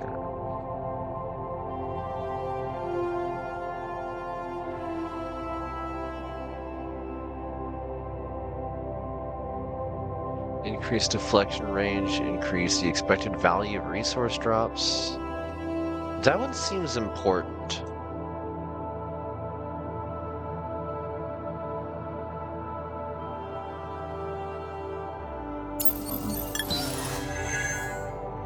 Every crew with at least 2 Astra moderately increases the probability of finding skill beyond 2 requires no additional benefit.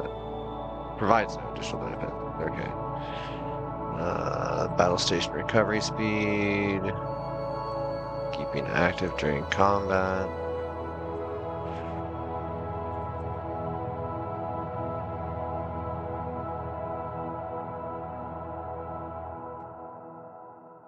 Two and 3 hex bulkheads. Sure.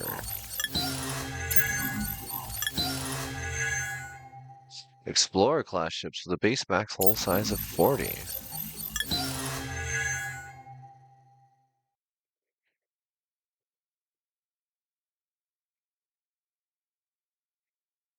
Mm, 5 engineering. That's cool. Repair rate. That seems important. Let's go for the artifact. Emergency self-stabilize. Sure. We had so much in the way of like research from just doing combat stuff. That is awesome. Now that we've researched explorer holes, we can create larger ships if you have enough resources. Choose new ship from the lower right and select explorer. Insufficient resources. Needs 61 titanium, 3 etherine. Etherine 0.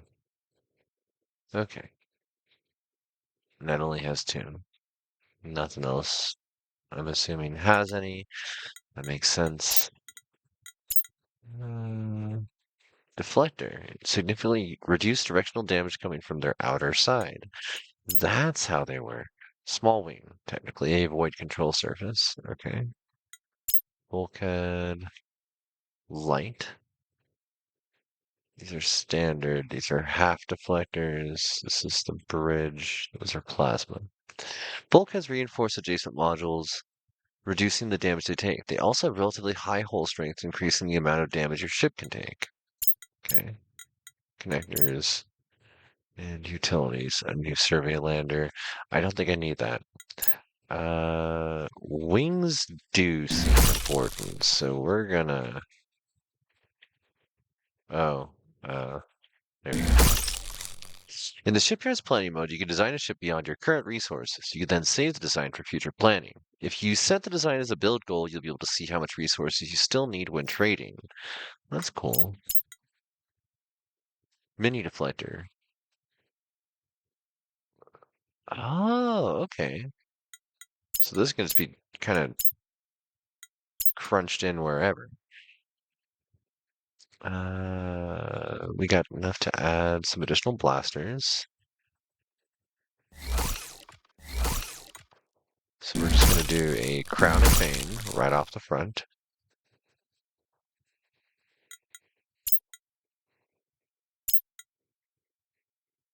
Deflector.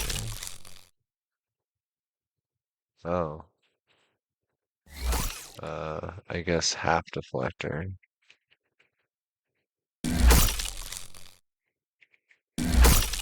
Is there a mirror mode?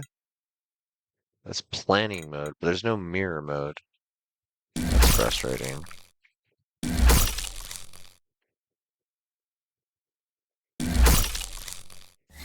Alright.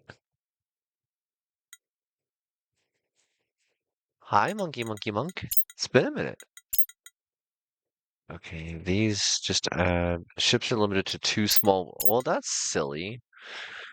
Batteries do not generate any energy on their own, but do increase maximum reserves. That does seem important.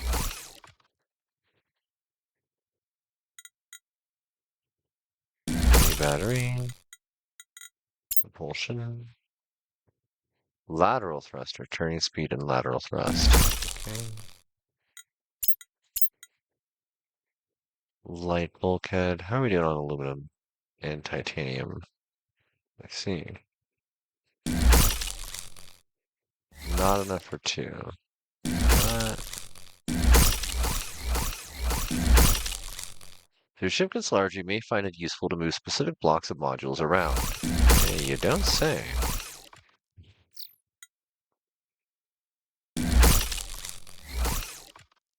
Microreactor, mini battery.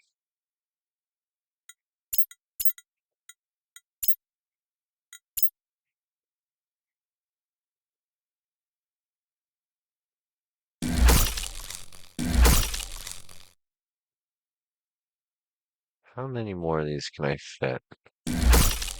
Oh, alright.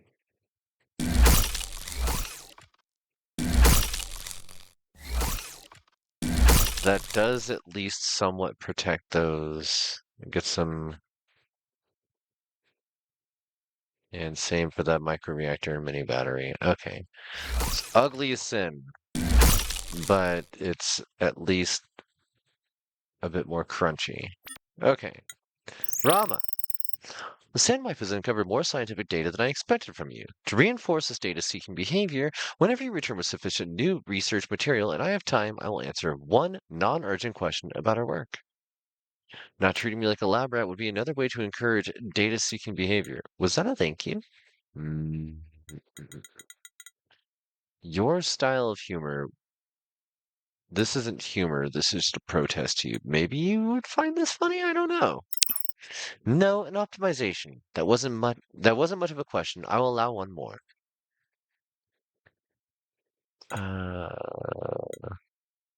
Can you explain where we are?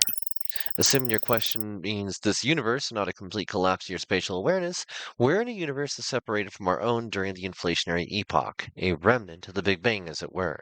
This is in line with our cosmological models, but all inflationary universes should become completely separate from ours immediately after they form.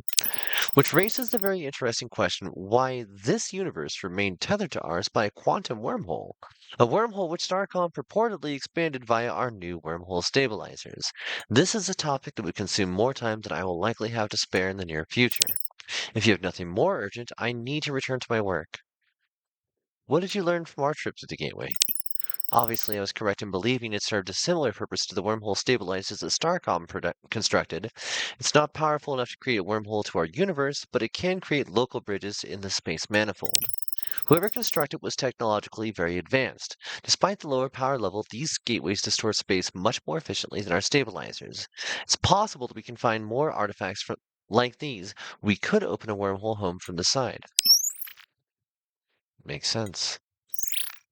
What can I do for you, Commander? I have questions about my crew's training.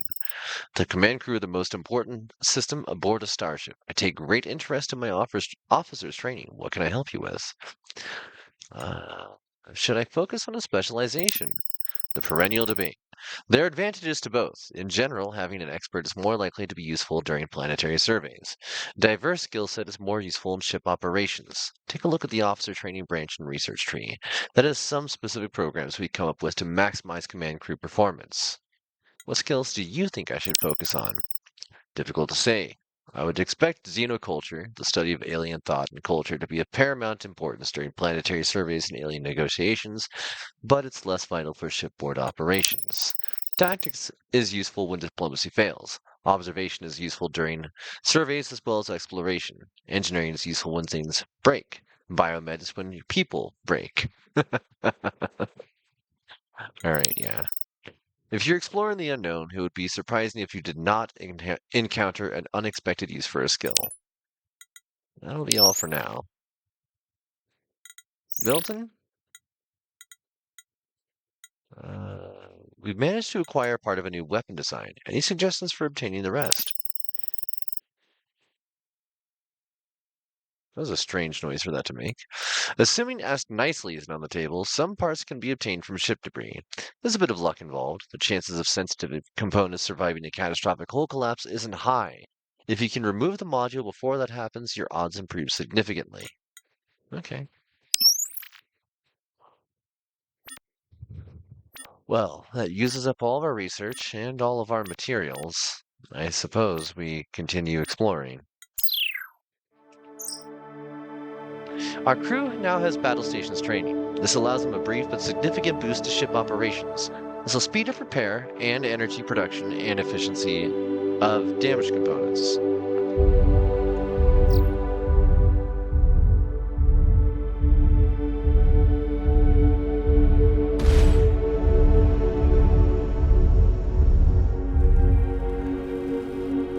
Crew not ready for battle stations.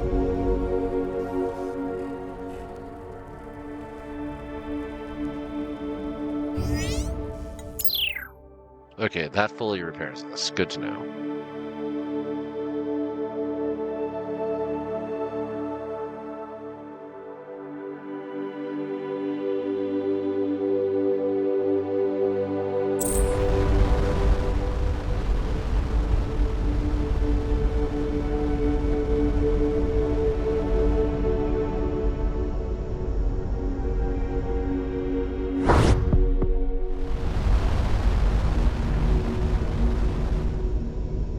Blue Comet couldn't catch up. How is our top speed now? It is not better. Our combat capability is greatly improved though, so what if we go back here? Give this another try. At least get some more scrap resources. Oh, we just also hit the 4-hour mark. We're going to let the music continue, and I'm going to go on a short break here. Oh, whoops. Well, maybe I'll actually play the notes outside empty then. I'm going to go on a short break here and refill my water as well as stretch my legs. If you've been here since the beginning, I recommend that you take a second to also do a stretch, refill your water, maybe grab a snack, and I will see you all in just a moment.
anybody else here use a blowtorch for cooking?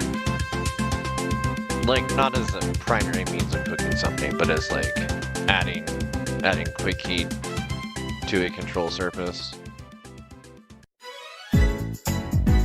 As a person who uses a lot of concentrate, I obviously have access to a dab torch.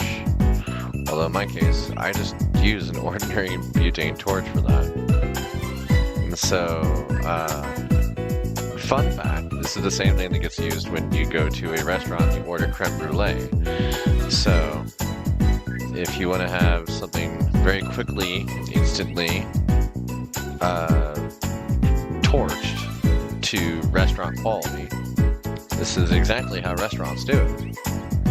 And I would not recommend this to those that are inexperienced in handling this kind of equipment inside of a kitchen, but it does get the job done in a manner that I am able to have a nice toasted sausage while I'm on my break and not take 15 minutes to do so.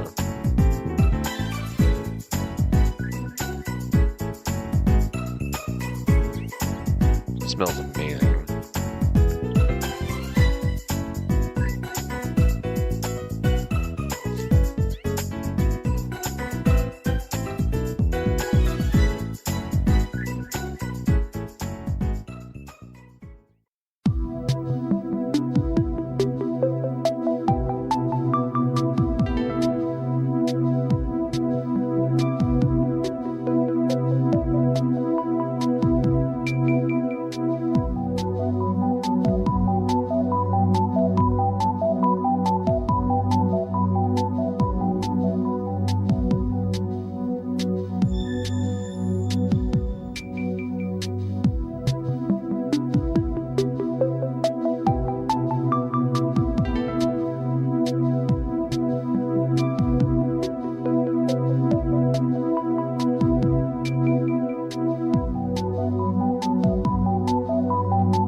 Got a leftover slice of pizza in foil.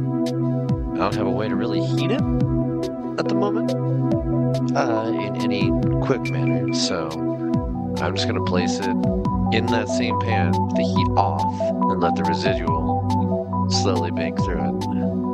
'Cause that's about the best I can do at the moment. We don't have a microwave right now. I watched the mysterious blue smoke come out of ours, so it is out of commission until the landlord comes and replaces it, which who knows when that'll happen. Oh, right, I have... Yeah, forgot this game. It got that musica. Give me just a moment here to at least get a couple bites of my food before we fully come back. Unfortunately, I have to read everything in this.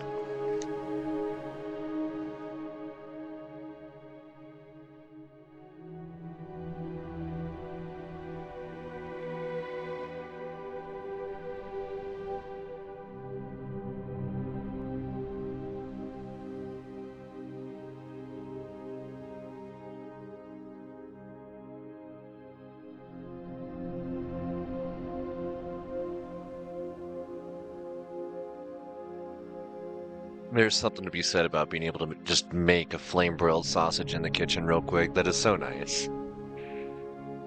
Also, since we're about to come up on Funny Happy Fun Time number, I guess I will pre-roll a thing. So my current joint is probably going to be out by then.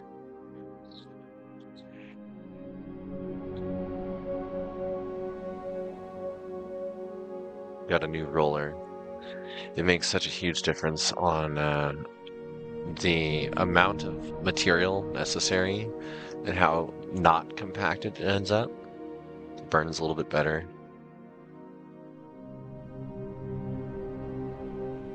Of course, that is very dependent on the material involved.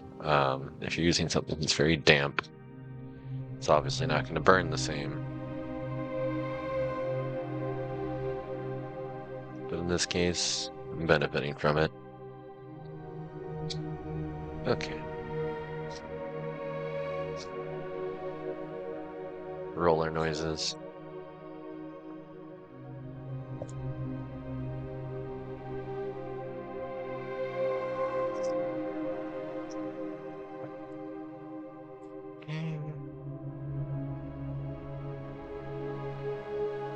Oh, I need to test the new AirLink stuff.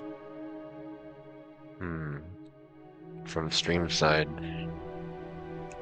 Out of stream side, I was able to actually stay connected in VR chat overnight in my sleep. Which is surprising, because the current ISP is throttling us.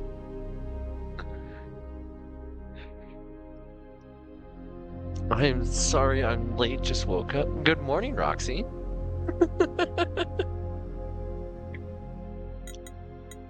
Alright. We will save the survey and let autopilot do its thing.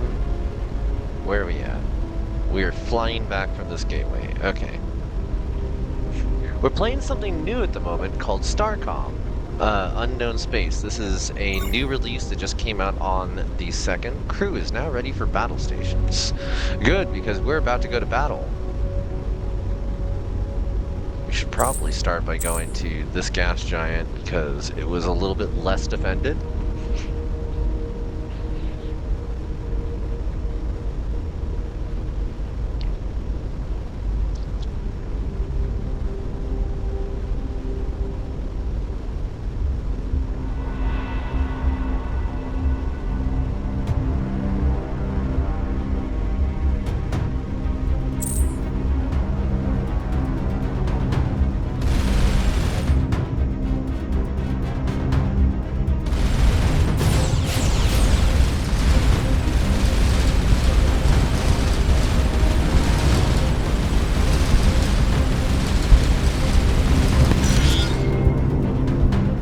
Get wrecked.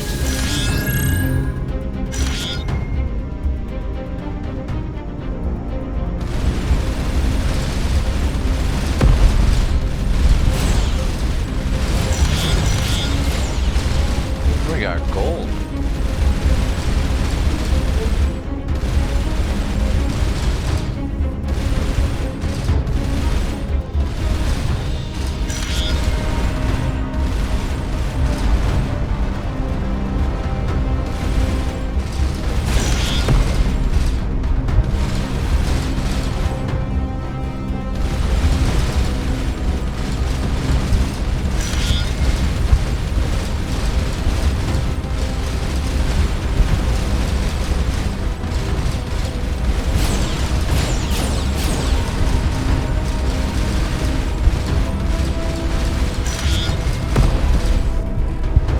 Get out of here. We are very injured.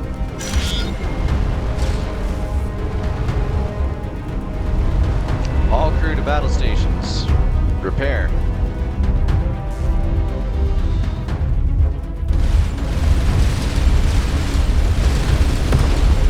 Could definitely do some better accuracy on our weapons. I am not great at, oh hey, that is a lot of incoming fire. I'm not great at controlling these turrets.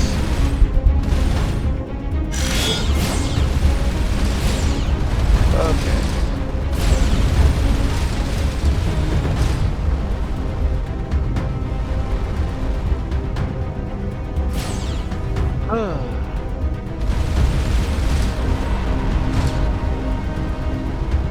Our wings are on fire.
our survey logs. That Starliner wreck was a reference to Ermire.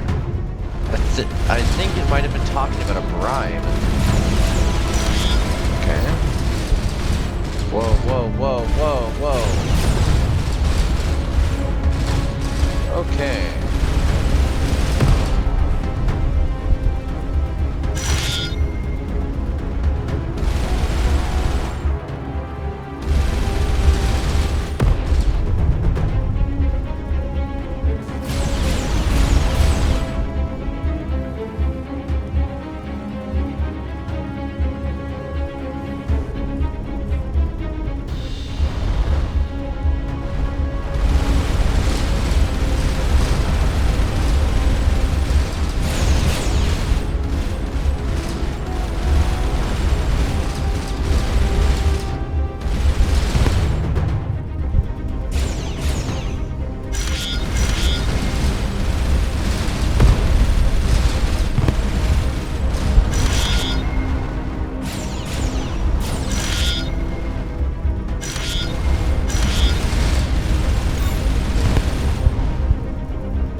Excellent work, crew.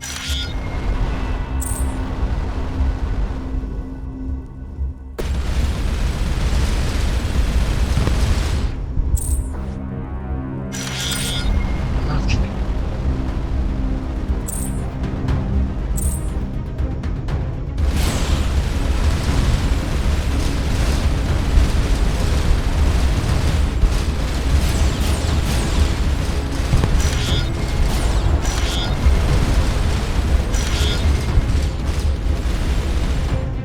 Whole new flotilla. But I think we did just take care of most of this outpost's defense. Yeah! Outpost down. Like, we have a whole new set of problems to deal with, but we just took down part of their manufacturing depot. So, yeah. And I'm getting better at this.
not safe.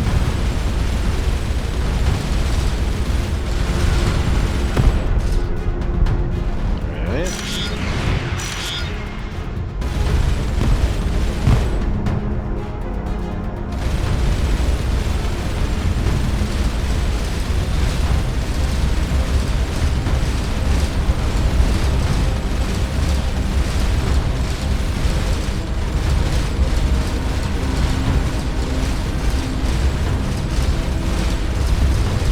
Doesn't feel like we're doing much here.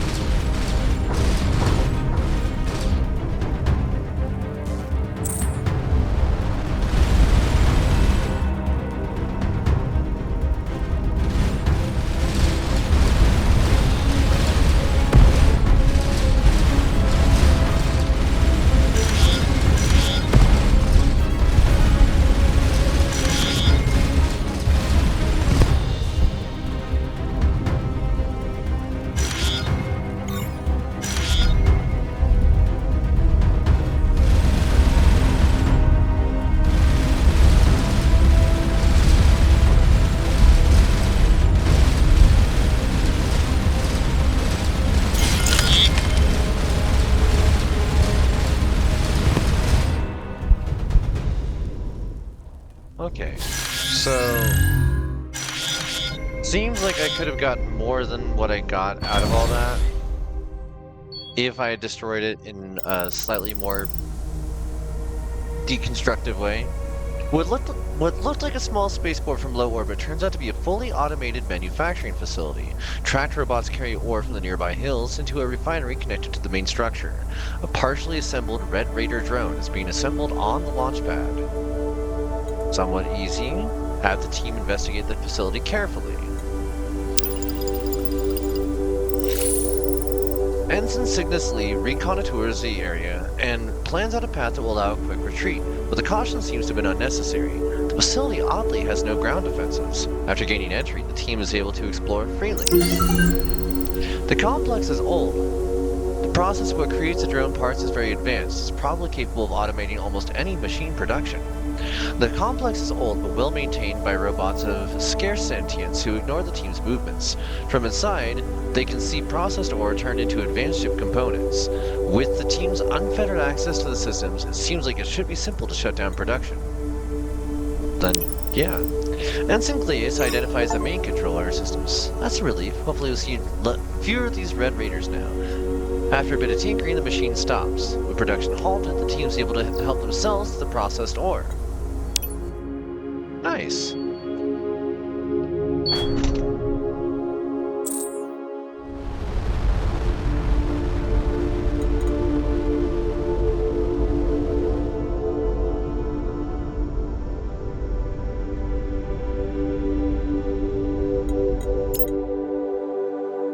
Okay. Nothing else to be found here.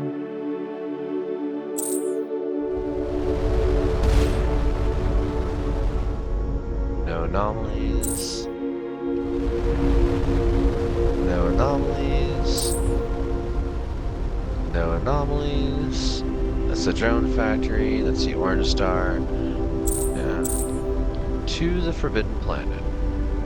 Ensign Triton thinks the Starliner wreck.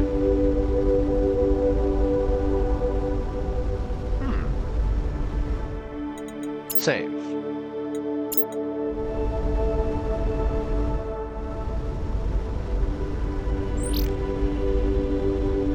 Okay.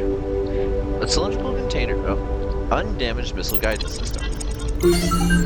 Part of an autonomous faster than light missile. Faster than light?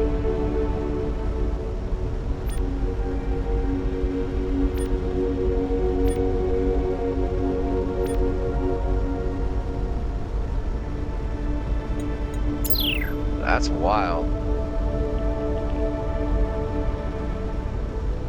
Battle stations. This game is really neat. It's very charming to me. Oh, my phone keeps rebooting. That's not a good sign.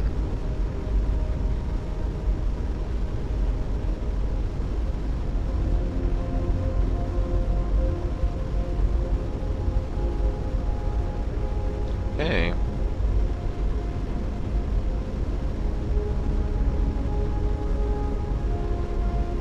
anomalies. No anomalies, no anomalies, no anomalies. Oh, gotta go around the sun. That makes sense.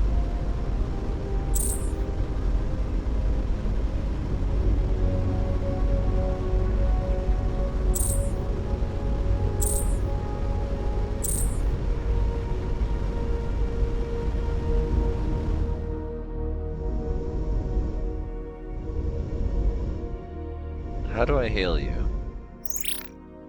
You've been warned. This planet is off limits to unauthorized vessels. We need your services to help us deal with these Red Raiders. We have copper as payment. I see. Our mutual friend did not describe your vessel accurately at all. We'll summon the fleet and dispatch this pestilence from the region. I trust you do not try to land on this planet in our absence.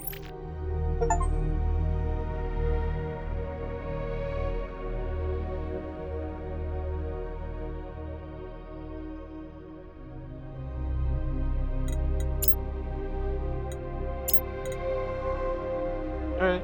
I'm gonna wait for them to leave. Because they're still here.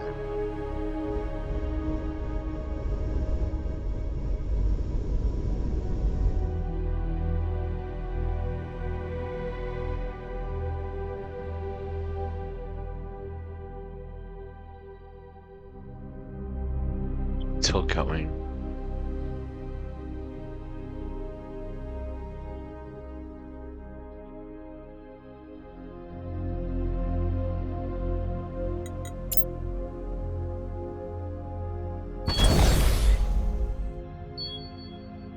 Okay. The lander touches down a few hundred meters from an enormous pyramid. Its sides are segmented into irregular protrusions. Penetrating radar shows there's some interior cavities, but no obvious way in.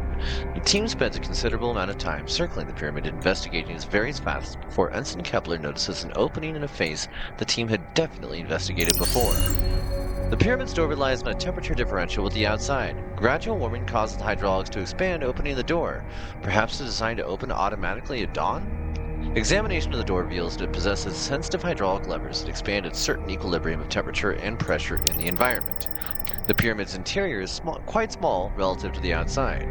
The team finds various displays of relics suggesting a juxtaposition of pre-industrial civilization without electrical or advanced power supplies, yet whose artifacts have an incredibly high level of engineering and mathematical precision. One item in particular has incredible detail.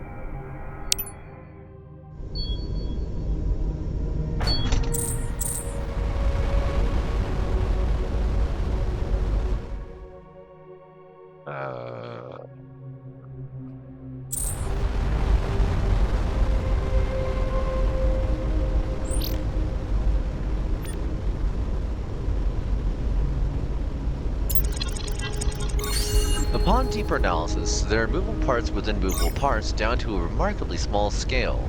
This puzzle object is quite complex from a geometrical standpoint. Maybe Dr. Rama would be interested in taking a look at it.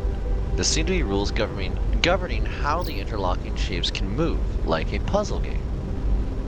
Okay.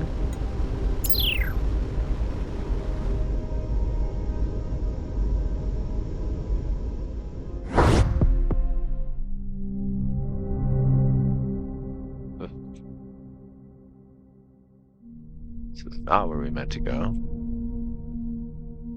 That was where we meant to go. Where the hell are we? Let's head over this way. The legendary speed of Whiskamon. Steed of Whiskamon. Alright, Steed.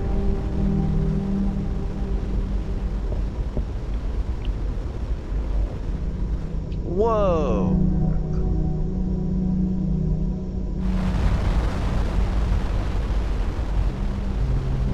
That ship is huge. Whoa, whoa, whoa, whoa, whoa! Unusually young asteroid field. It probably formed when a moon or planetoid broke up. There may be some valuable metal ores in these rocks.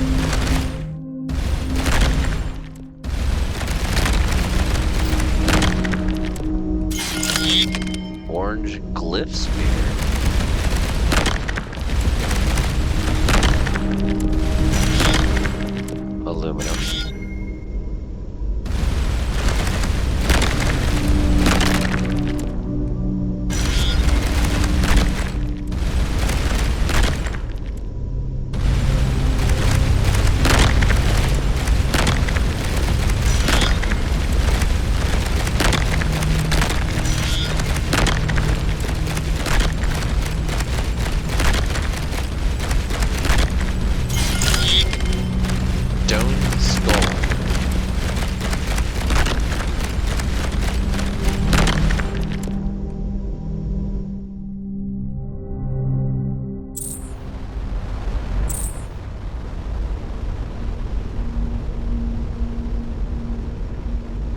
XTA hauler. Whoa! This comet has high densities of iron oxide collected from primordial planets during the system's formation. I got smacked. An old refinery converted to a trading outpost sits in a wide crater. A cluster of furry bipeds greet the survey team and offer a variety of resources. It quickly becomes apparent their pricing has a healthy margin built in. Various factions likely have different base preferences for resources, as well as preference driven by their current supply. Okay. So we're trading in aluminum. You can see a reminder of how much resources we need to build a module by hovering over a resource icon. We needed one of those.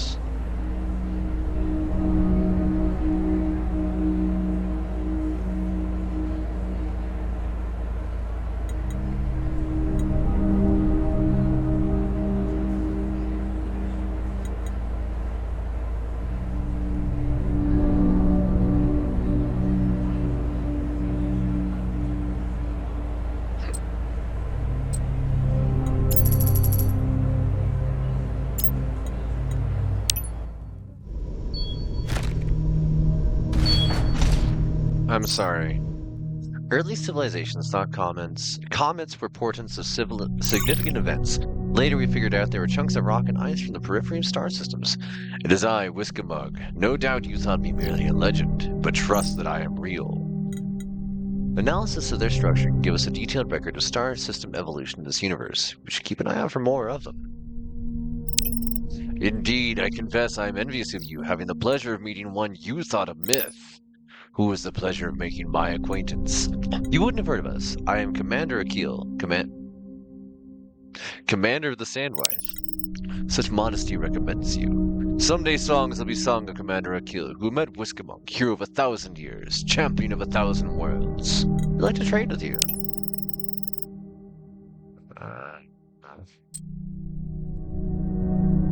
Oh, you explicitly traded yttrium. Which we do have.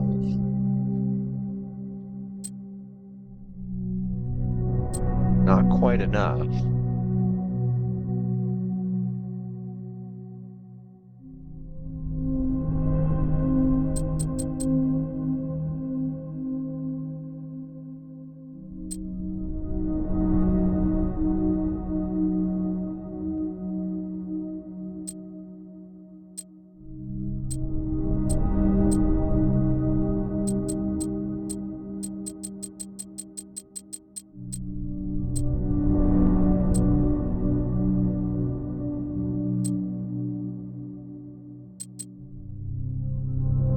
Negative 23.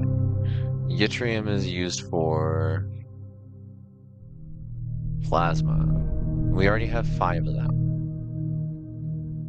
The Whiskamug have agreed to a trade with us. Use the fields on the left. Missile engine. We'll get to that later. But we can now.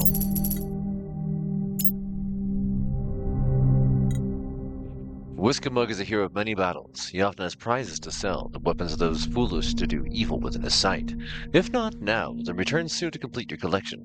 The prices are steep, for these components are collectibles. They were once owned by Whiskamug. Thank you.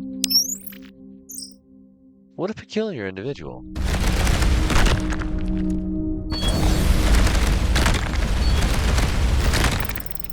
An old refinery converted to a trading. Oh, right.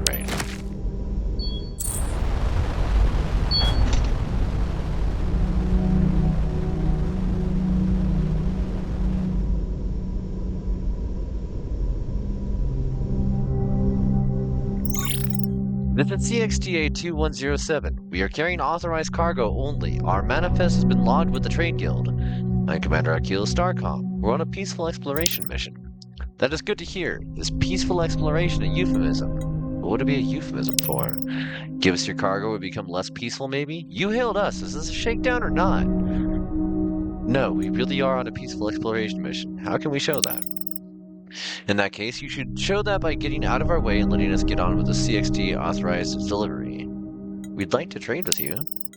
This is a trade guild setup. I told you, we're only carrying authorized cargo. Nothing off the books. Nothing to trade. Understood.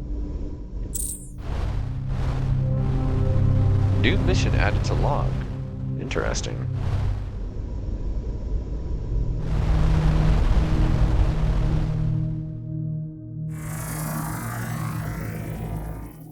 No anomalies detected.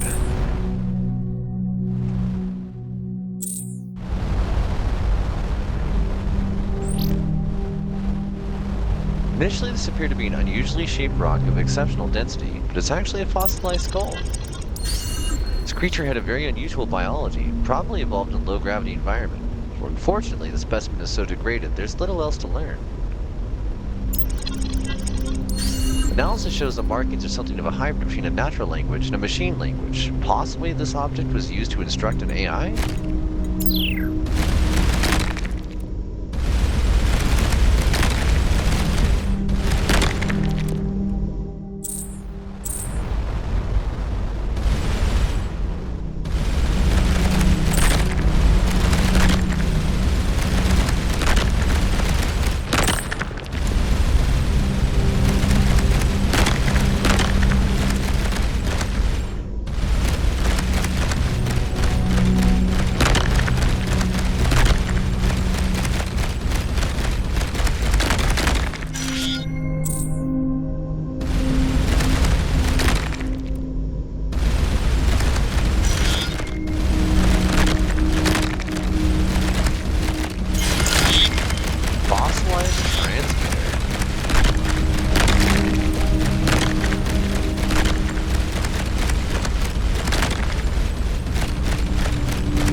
Enjoying being a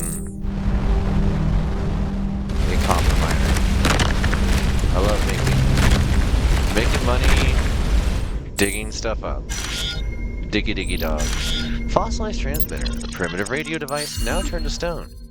This device was a short-range radio transmitter. It's strange that a metal object is partially ossified. That is really strange.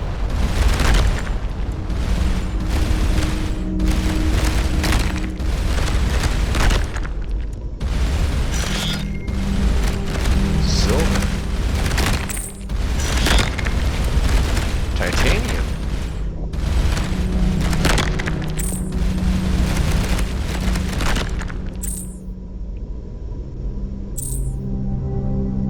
Alright. Let's wander out of this direction a little further.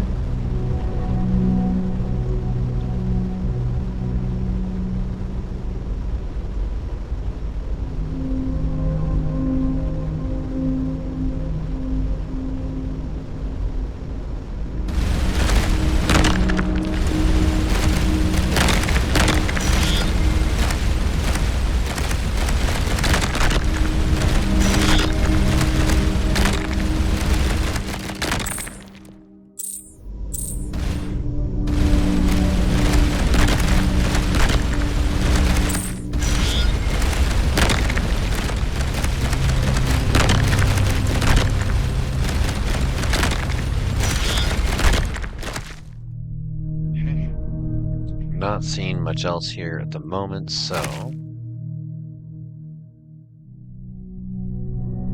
let's head back to Starcom.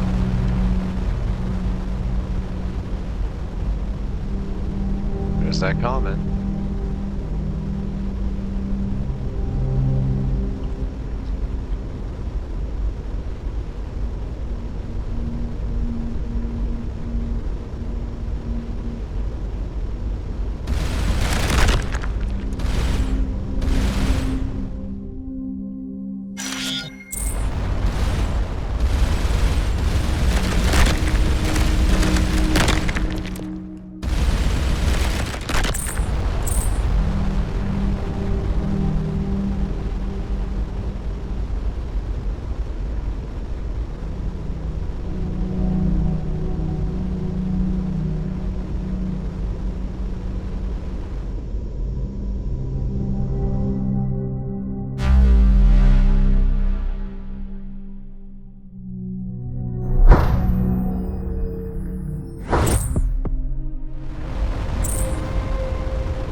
Hmm.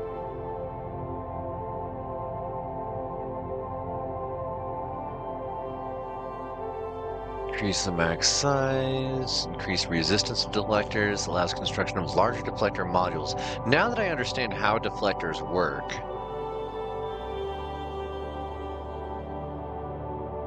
increase engines max thrust, more powerful engines with greater thrust per hex.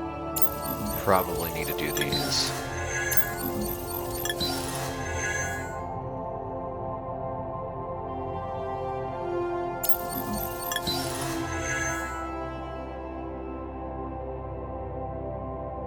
Increases speed, increases rate of turn, increases accuracy. Is accuracy in this case like the spread on the fire, or is it actually some form of tracking?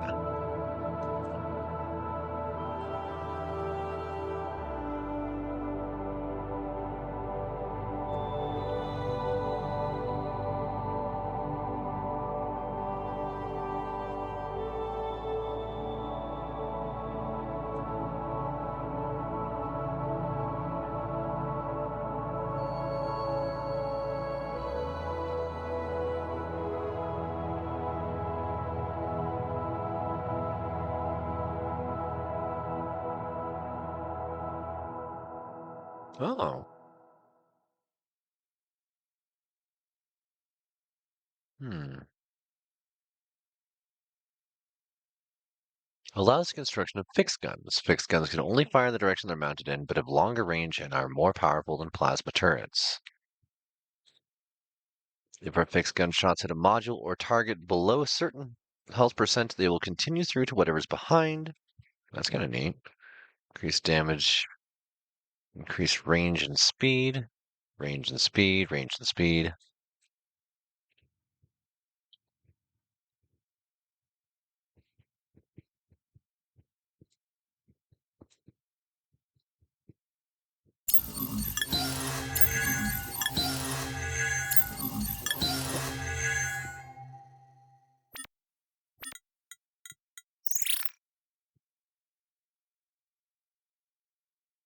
While I'm waiting for a solution to precipitate, I can provide one. How do our universal translators work? Surprisingly well. My lab assistant told me there was a funny answer to the question. I take her word on that. There is more of a xenoculture question this is more of a xenoculture question, which is not my area of expertise, but the general principle is that a neurolinguistic hermeneutic hermeneutic decoder remaps symbolic meaning from holistic context. Often it must make arbitrary reassignments, particularly with proper nouns. It deforms symbols to a cultural proxy with the goal of suggestiveness combined with uniqueness. Sandwich System seems to have a preference for Earth's mythology. You did nothing more urgent. We found a puzzle object inside a sealed pyramid. What do you make of it? The universe has enough mysteries to keep my interest. I don't have time for toys and curios. If it's really confounding you, give it to Milton. I recall he's entertained by that sort of thing. Milton! I found a puzzle object Dr. Ramos said you might be interested in. Did she? I suspect she meant it as a jab, but it's true. I'm quite fond of physical puzzles. Probably why I gravitated to ship design. I'll take a closer look at it in my spare time. I just read Dr. I just read Lieutenant Avery's mission report on the Raider factory. Excellent work. There's still an open question as to whether the appearance of these raiders was somehow caused by our presence or is coincidental to it. But the important thing is the threat is less pressing. Again, good work by you and your crew. Hi there, ZK. How you doing, hon?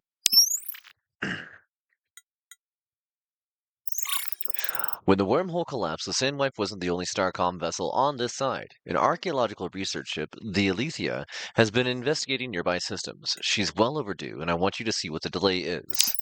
It's a bit of a trek, I'm afraid. You may want to optimize your ship for deep space speed. Lieutenant Milton may have some suggestions. Was there anything else? No, not at the moment. I assume you remember the basics of the Trillion drag metric. It's been a while, remind me. At post-relativistic speeds, the metric tends to bring ships out of warp. It's conceptually similar to friction in Newtonian systems, although the underlying physics is completely different. The effect is more pronounced near stars, planets, or other objects that create entropic distortions in the warp manifold. Consequently, our drives are more efficient in deep space, a phenomenon known as the void effect. We can boost this effect in void control surfaces, sometimes called wings due to their shape. Of course, having a good drive to mass ratio helps the most with speed. Having a very wide ship design increases void distortions, but this effect is fairly small. Okay, so wider, not... We want long. Good to know. Shipyard. We have some spare materials from the destruction of the previous ones. Also, I'm going to turn our music on here, even though it doesn't quite match the theme. I'm going to be building for a second, so let's see. Large wing.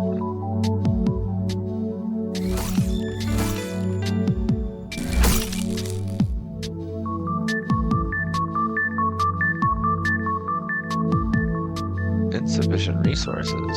Oh, titanium, I see. Titanium instead of aluminum.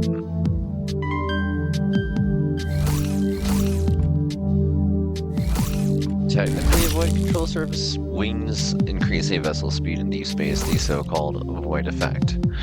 Dorsal stabilizer. I see. New ship. Needs titanium and etherine.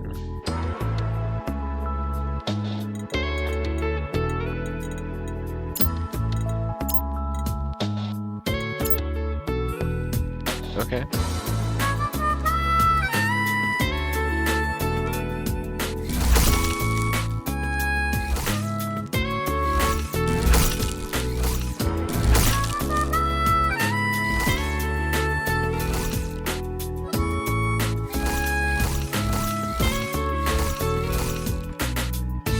Okay.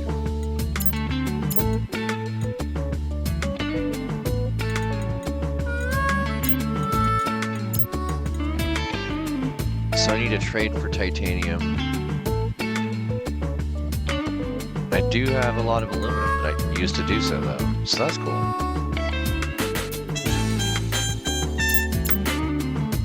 So we don't have the materials necessary to do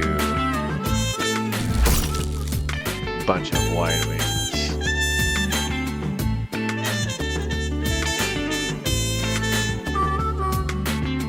So cannot rotate? Interesting.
So you can make constrained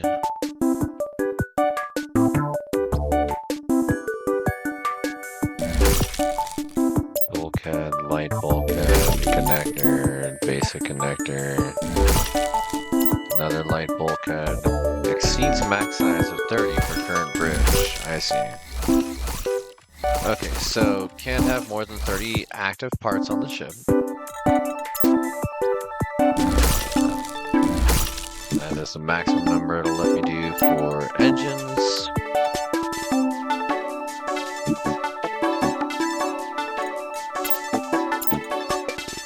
We got a survey lander and a scanner. We have 5 plasma batteries. We have 4 deflector, exceeds max size. I guess a 4 deflector is exactly what we want there. Alright. That's so funny.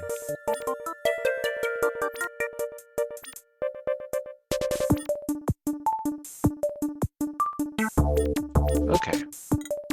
So we definitely need to get titanium going.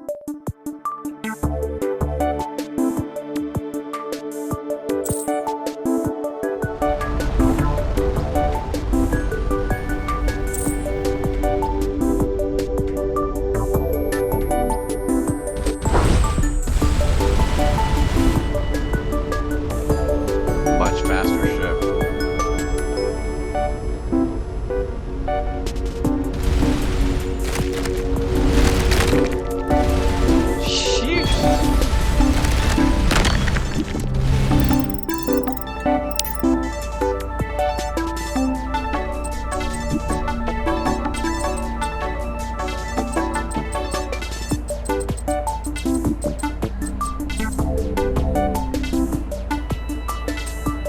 They have a decent amount. We just need to trade for it.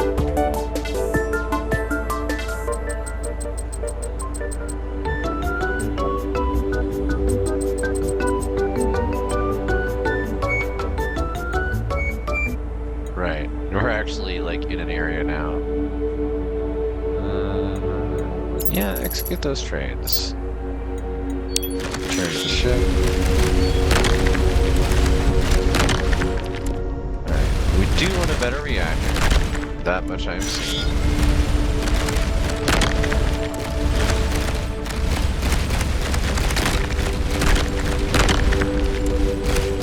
Wagging my tail and giving a hint. It's useful to look at the create new ship function. There you can unlock access to the cockpits of ships of other weight classes in the future. This will allow you to build a bigger and stronger ship. Thank you, Xboktamax. I appreciate the tip there. I noted that when I was in the shipyard, like the thing that I've been trying to get to is having the materials necessary to unlock that next hole. We already did the research for it. But we haven't had the amount of titanium necessary, so that's what we're doing the trades for now. That's also why we're digging through an asteroid field.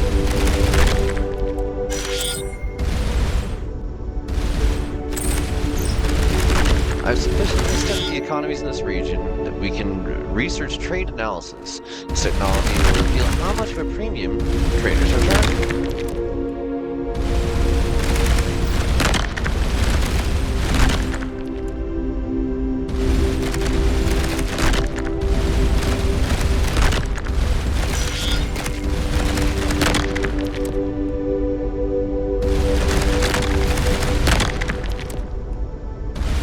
Controls, you can find a very useful button for automatic fire on nearby targets that are not friendly, such as asteroids.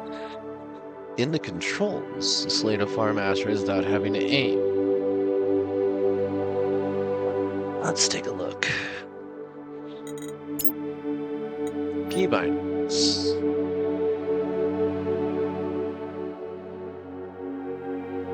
Cycle secondary back. Fire secondary, plasma auto fire. Auto fire plasma at enemies.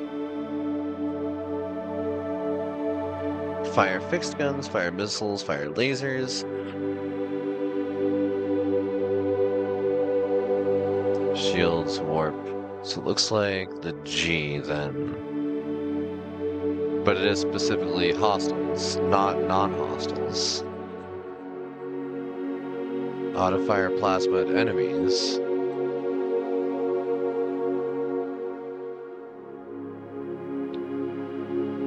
Okay, so it is specifically an enemy, so resume. Ah, you press and hold, okay. That's handy.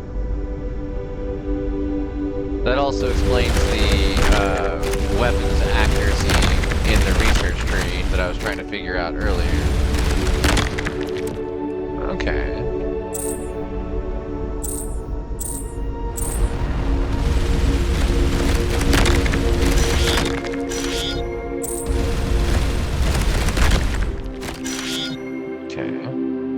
Ooh, we even got titanium. So let's wander back down this way. Thank you so much for the pointers. That's a really handy dog.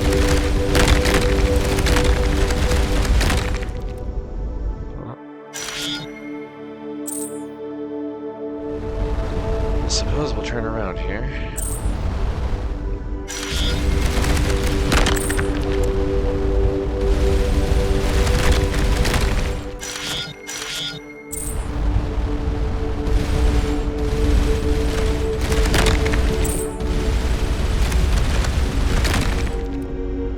Okay. So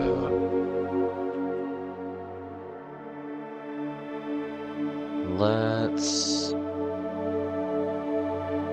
head back to Starcom for the moment. I think I have enough titanium now. It's not forbidden to reassign the button to if it's not convenient. All right.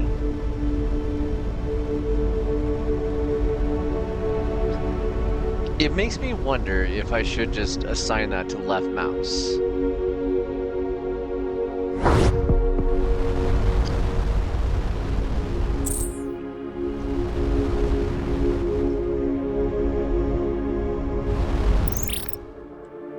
Greetings, we are the Gorir. We've made contact with the representatives of Seleno. Are you Commander Akil? We understand you're an explorer in space. We too are seekers of knowledge. We've been here much longer. We're happy to share our learnings and hope you'll share with us. We'll share what we can.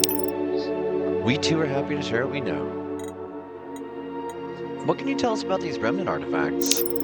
Wondrous things. All, of course, know the great gateways used by the Fallen Empire to maintain control, whose shibboleths are now jealously guarded. Mostly the Empire built them. It is true the Empire was capable of great things, but like these flingers that connect local systems, but we believe the gateways are much older. And we've heard of other artifacts, much larger, and with their own secrets. Giant devices of limitless power. Unbreakable, yet broken vessels. Worlds surrounding worlds, and more. If you find any such things, we'll hope you'll share with us. We encountered a fast-moving object with a long trail. Do you know what it was? The emissaries. Some regard them as an omen of good luck. There are other stories of travelers who followed them to their demise. Where those stories could come from is as mysterious as the emissaries themselves. Such is the nature of superstition.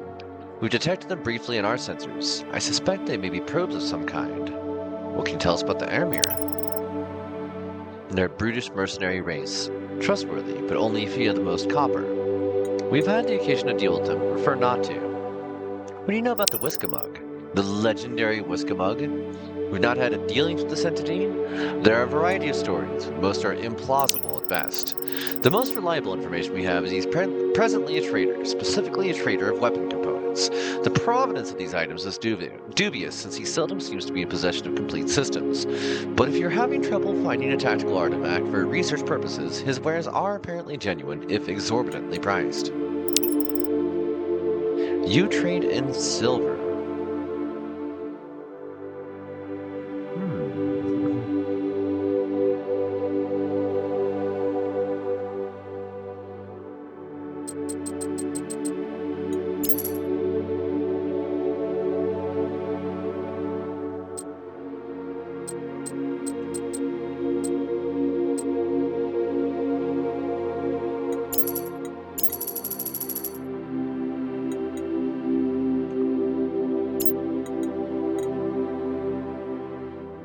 We're always happy to exchange more tangible wares with our friend, Commander Akil. Thank you.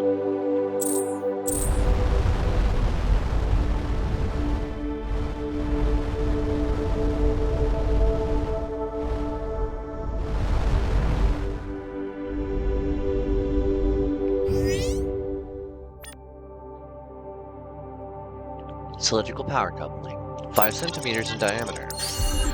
Designed to keep sudden energy surges from dangerously overloading bridge controls. Our systems obviously have a similar component, but it's some interesting new ideas in this one. Probably used to keep very low energy usage components powered for long periods of time. Likely used to isolate biologically hazardous organisms during transport. Okay.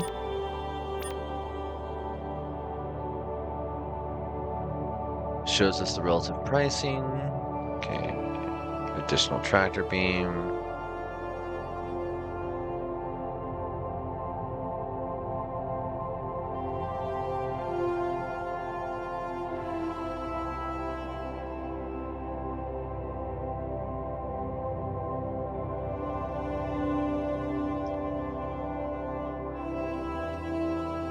Oof. That hurt.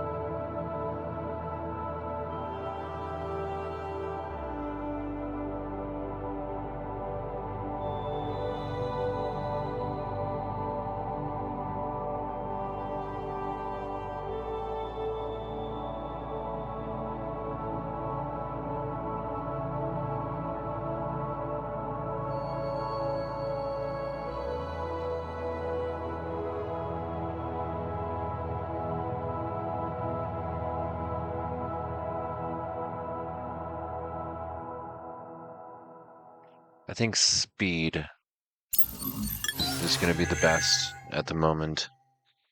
And then accuracy. Back to the shipyard. New ship.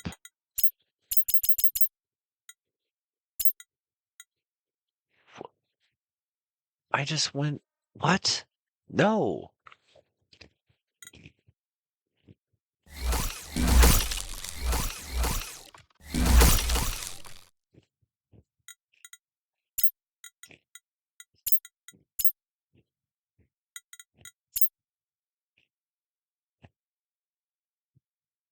Hmm.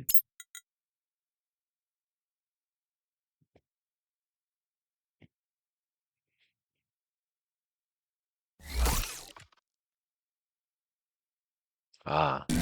Large wing is apparently very, very, very large. Well, shoot. Alright. What do I need?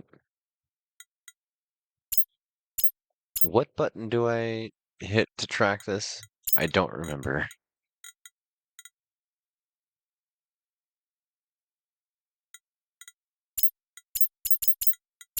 That doesn't even help. Okay. Well.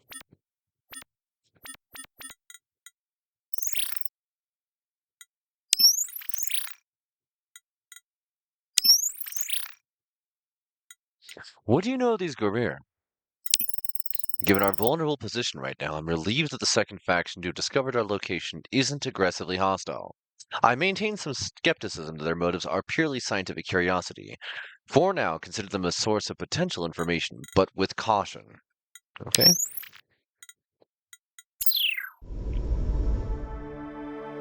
I don't like that the music pauses while we are between places.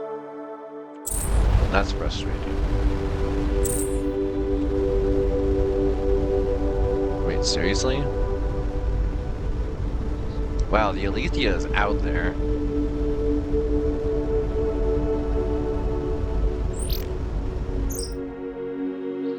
Previously unknown object closing.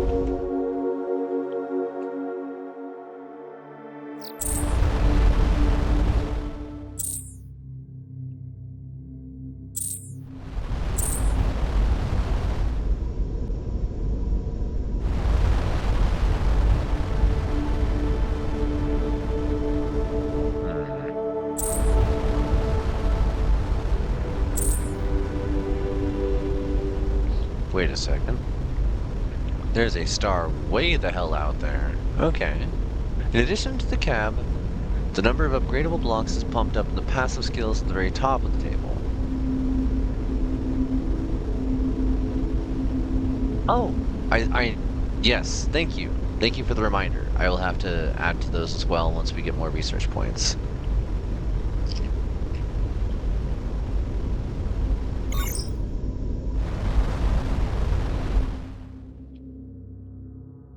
Maybe a rogue planet or a dark object? Well, now that you said that, I have to look.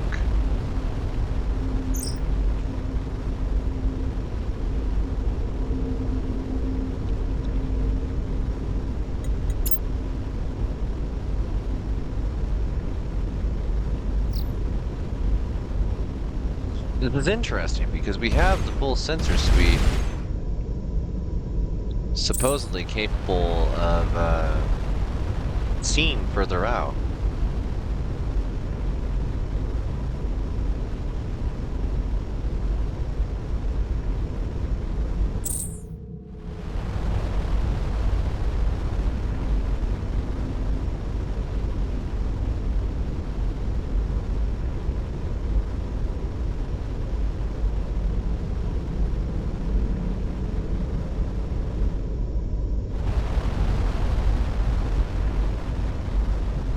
Wait a second.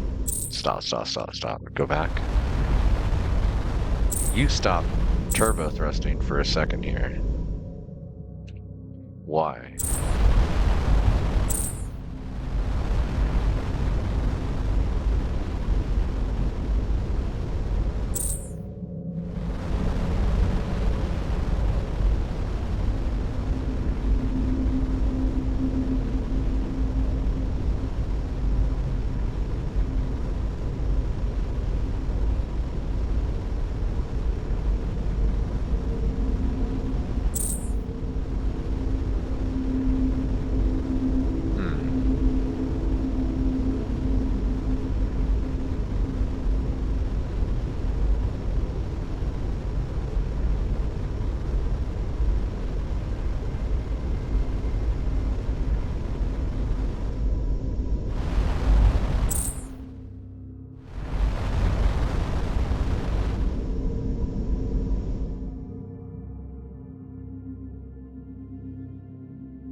And yes, I'm well aware, like, it's supposed to go to the Alethea, but the exploration aspect of this is what sold me on this game. The ability to just be like, I want to fly over there. Let's see what's over there. It's so pretty. A goofy little ship.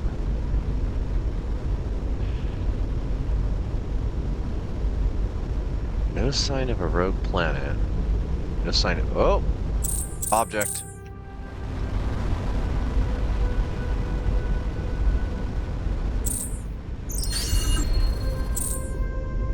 Not literally luminous either, but a large number of high-energy photons are appearing from a nearby dimensionless point. I'm curious why they lose their energy so quickly. The satellite was lost while on a routine mission. The cause of the incident is still under investigation. I do!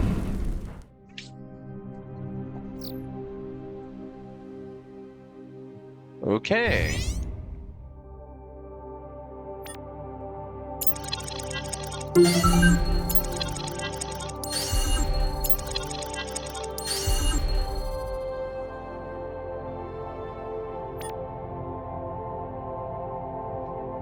Okay, so previously I ended up buying things that... the Bolt Accelerator, increasing speed would be good, but...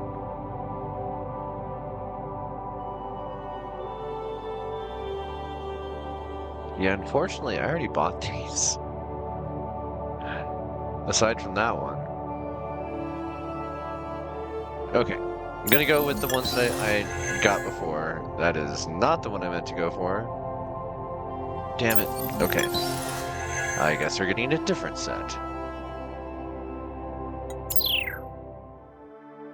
Alright. This time... We know that there's something here.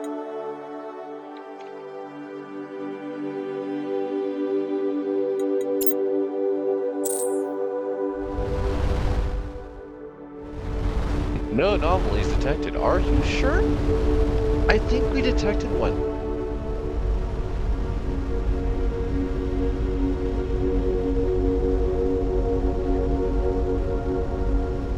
Oh, I still have that pizza to go. One sec.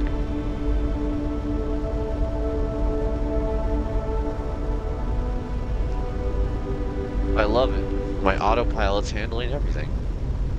I can just wander off and go grab pizza.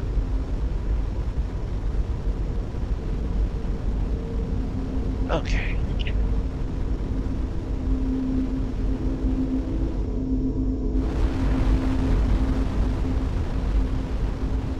So the sound, it randomly turns the thrusters on and off. Is it running out of energy? Why is it pulsing like that?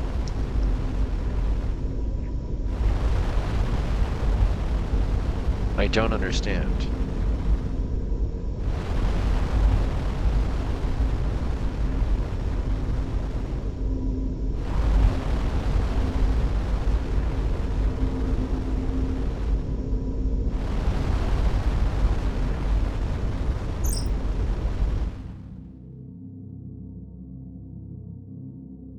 Derelict vessel detected ahead.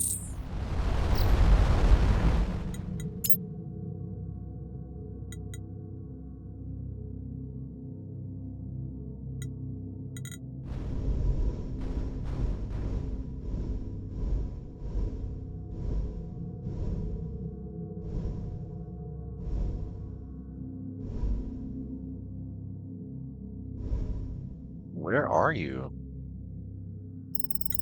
The ship is in poor condition, partially from the slow excision of entropy, mostly because it was in pretty bad shape to begin with. The captain's log is still intact. Hired by a group of academics fleeing the devout. Almost returned their money when I saw the ship they'd bought.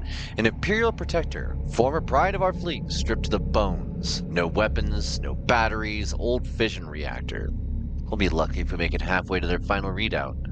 Our chances would be better if they tell me exactly where it was, but I need the copper, some distance between B and Prefect Zill. Subsequent entries detailed the ship's decay. Analysis shows the Ermir have a blood-rich, like hemocyanin-like compound. I wonder if that's why they use copper as a currency. The desiccated corpse is a lone Ermir sitting in the captain's chair. The bluish dust around the captain's chair is probably its dried blood. Uranium and copper. Investigation complete. Continue.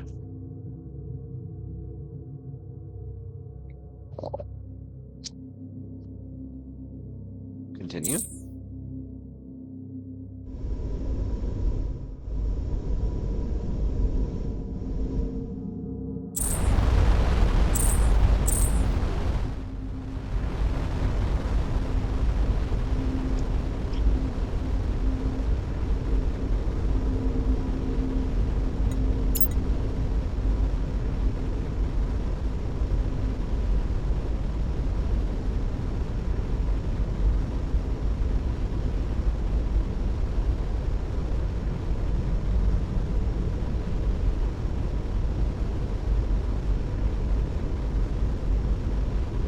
Whatever it was that I ran across, it was not where we're headed to.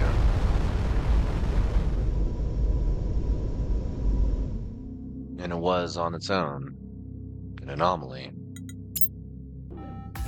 Ollie! Sandwife. Sandwife. Thank you! Thank you for the sun! Appreciate it. How you been, hun? We are playing a new space exploration game that Little Clutch showed me, and I'm super excited about it because it is basically the opportunity to go flying around space, delete, scanning planets and finding various anomalies and working for Starcom, totally not Starfleet. It's Starfleet Command. They're just called Starcom. Instead of dilithium crystals, we have diberyllium crystals.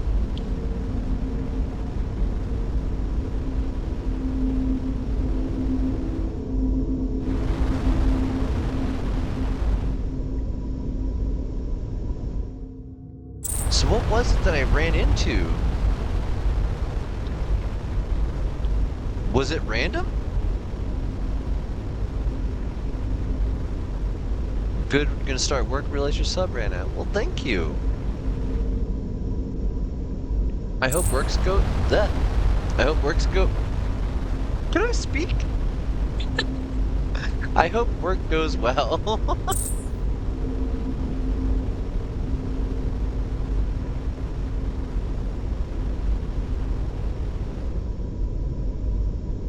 We were flying out here earlier and ran across something that messed with our sensors. And then when we landed, when we flew near to it, we got blown up. And not even sure what it was that caused it. Lots to fix. What you working on today?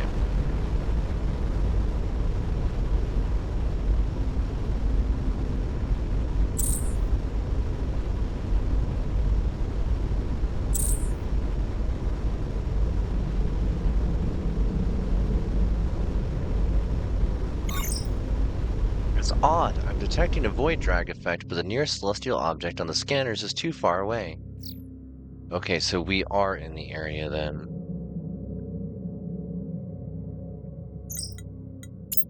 As we explore this region, it may be useful to make log entries. Yep. Oops. Continue.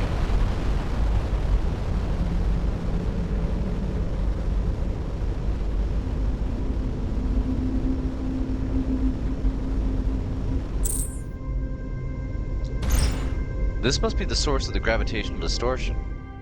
Scanners show it's hundreds of times denser than solid neutronium.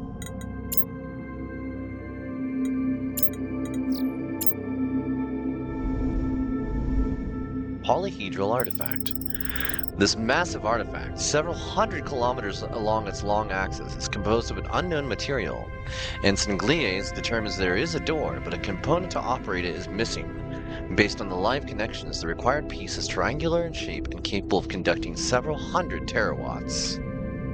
Interesting. So I wonder if it requires docking with a specific thing. Some brace repairs in an acoustic and a few electric guitars need sorting out. That's so cool. I love getting to see, like, instrument repair. Oh, shoot.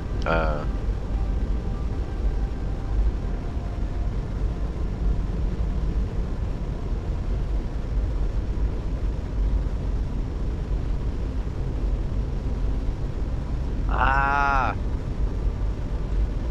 Okay, save and close. Delete.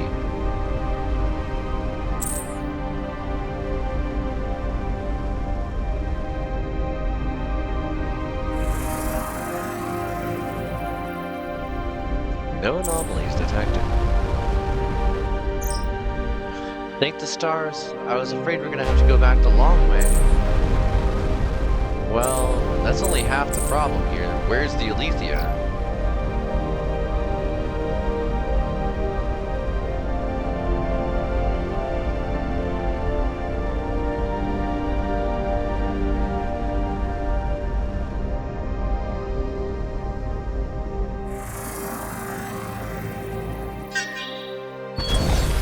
Sending survey team. This is an old impact crater, and St. Perks notes that the lack of erosion forces belies its true age. These jag upstarts will take hundreds of millennia to wear down. At the center of the crater is a recent excavation site. This familiar layout suggests a Starcom survey team excavated whatever was here. Okay. Standard issue survey.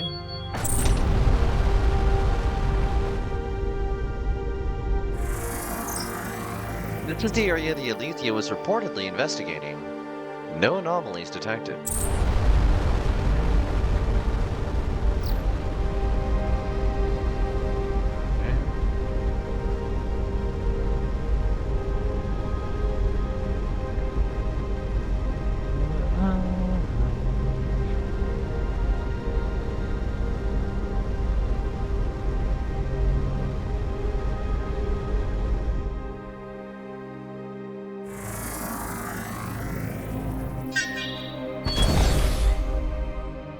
Deploying survey team.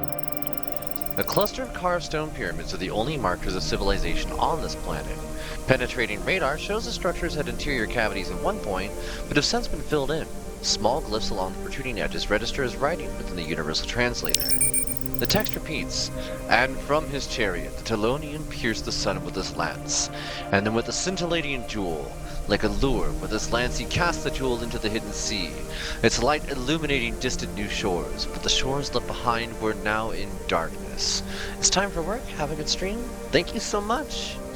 Much the same. Have a good day at work, man. Instant trite xenocultural insight.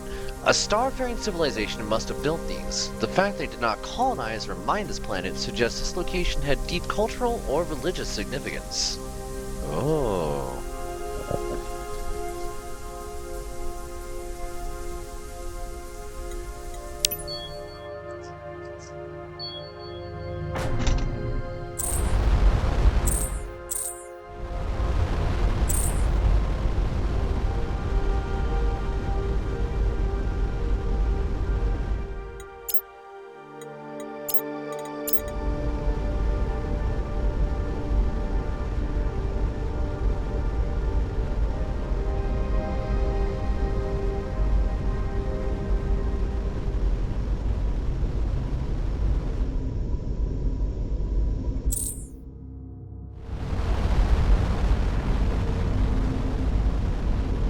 No sign of the Alethea so far.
Alethea! We found her! How many parts is she? No way, she's actually still flying. Captain Nilsson, commander of the Alethea. It's good to see another Starcom vessel. While investigating the anomaly, we were confronted by a group of vessels identifying themselves as of the Devout. I'm not sure what we said wrong, but they started firing on us. They caught us by surprise and our reactor took heavy damage. Do you need an escort back? Good of you to offer, but unless we encountered large numbers, we should be alright. I didn't expect an attack, which is my own fault. We'll be ready next time. Tell the Alethea's commander about the wormhole gateways. Sarama was right. This is good news. This will shorten our travel time quite a bit. Thanks for the information. Do you find anything during your interrupted survey? As a matter of fact, we did. When we were attacked, we had just finished investigating a reliquary in a meteor crater. Some interesting scrolls and a strange object. We haven't been able to analyze it due to the damage. We'll transfer it to your ship, the intricate triangles. Thank you!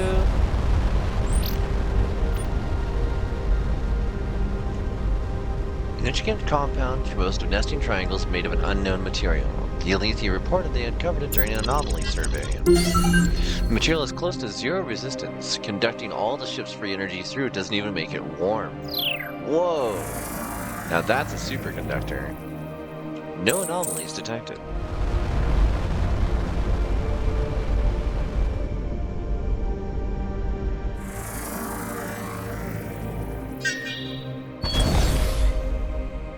Anomaly detected.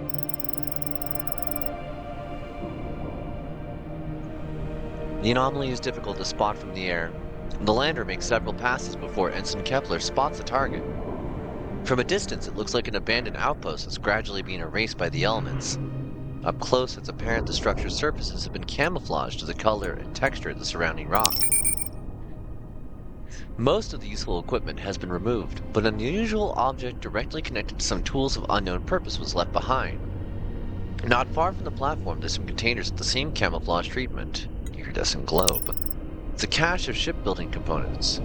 Probably whoever left this base didn't have time or space for them. Nice. Just out of curiosity. You never know.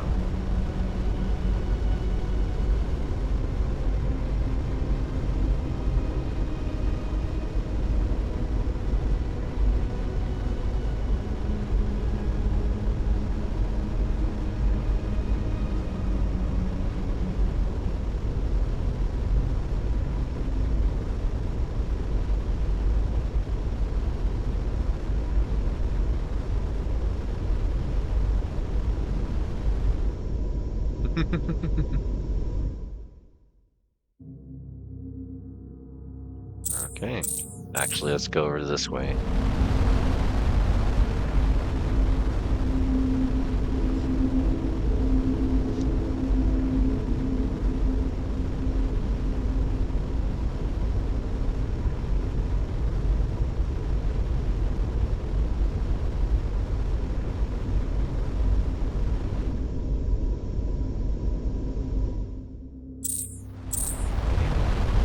Take a closer look at the star itself. I doubt we're gonna find anything out here, but it is. Oh, whoa, hey. Would you look at that? Derelict vessel detected. The derelict is in remarkably good condition, particularly since neutrino decay readings on the reactor show it's been dead in space for decades, if not longer. Radiation. It's the Marie Curie Celeste. What? Radiation levels are quite elevated, but still safe enough for a short investigation. Sorry, it was funnier in my head. There's no sign of crew or passengers, and the ship's logs are blank. The cargo hold has a number of containers of materials, including some radioactive, but they're all still intact and do not explain the elevated radiation: titanium, uranium, tearlite, and xenium.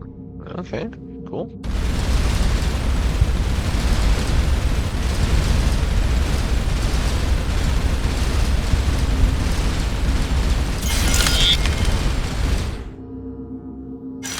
So I can get more materials by scrapping. I see.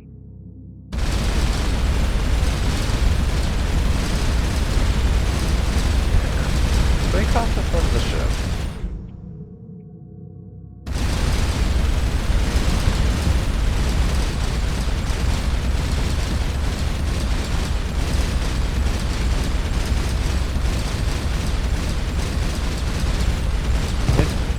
Oh, okay. Well, that works. So that tells me I should go back to the other reactor as well, the other ship that we found, and break it apart too.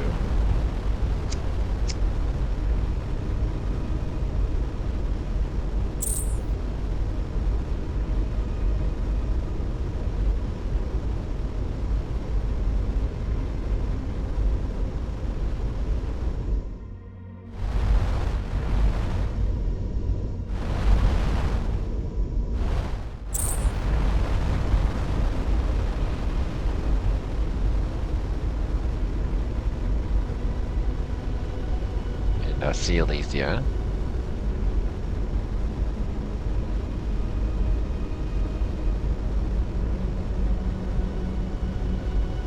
I mean, they said that they didn't need an escort, but we are cruising.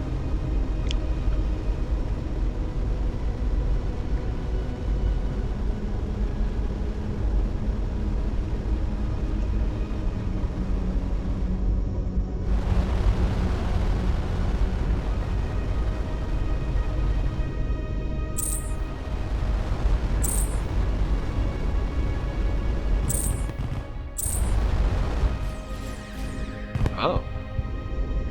Well. ship components, you say? Don't mind if I do.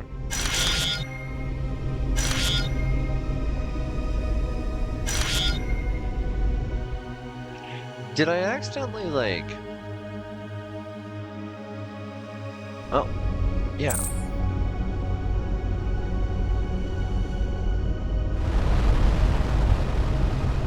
God, they're so fast.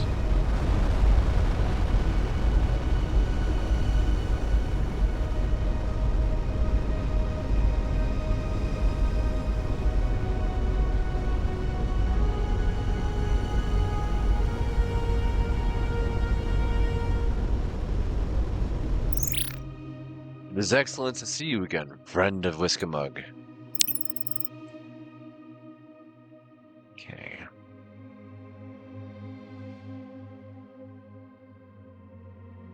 We need one more of this.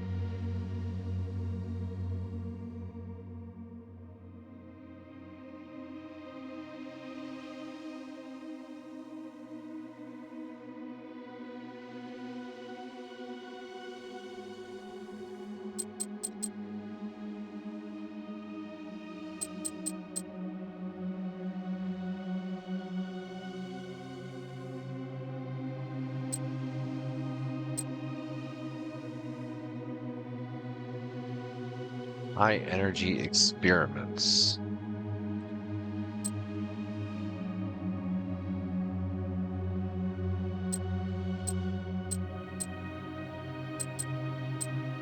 Okay. That gets the last of what we needed for that.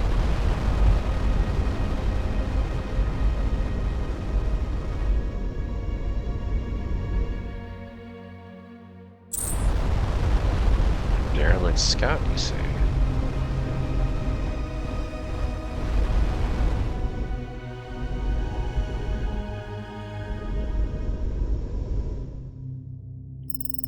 This wreck is fairly recent. It looks like it experienced explosive decompression during combat.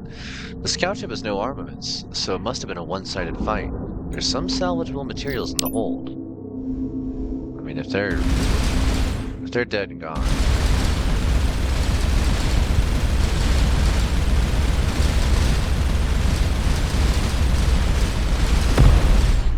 Okay. Alright, what did I end up doing to the user interface? Ship management, cycle secondary, turbo thrust, HUD, H.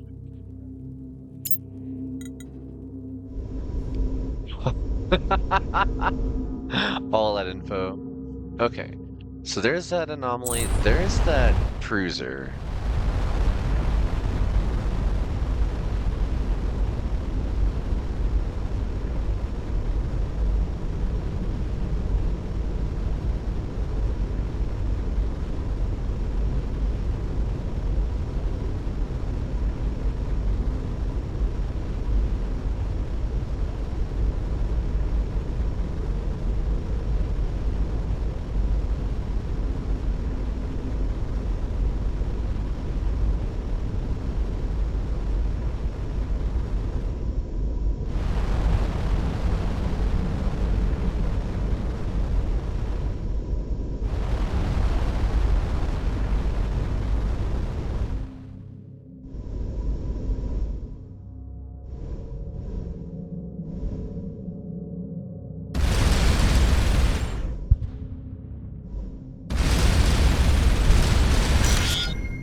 One etherine.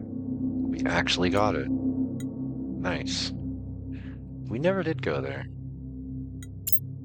Let's go there. It's the same distance.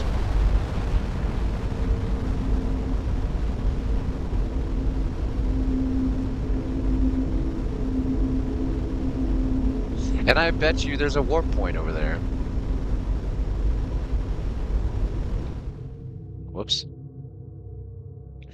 I keep forgetting in this game that, whoops. God, the controls. That WASD is a movement system in this. which is fine, but Cosmeteer trained me that Control S is the quick save function.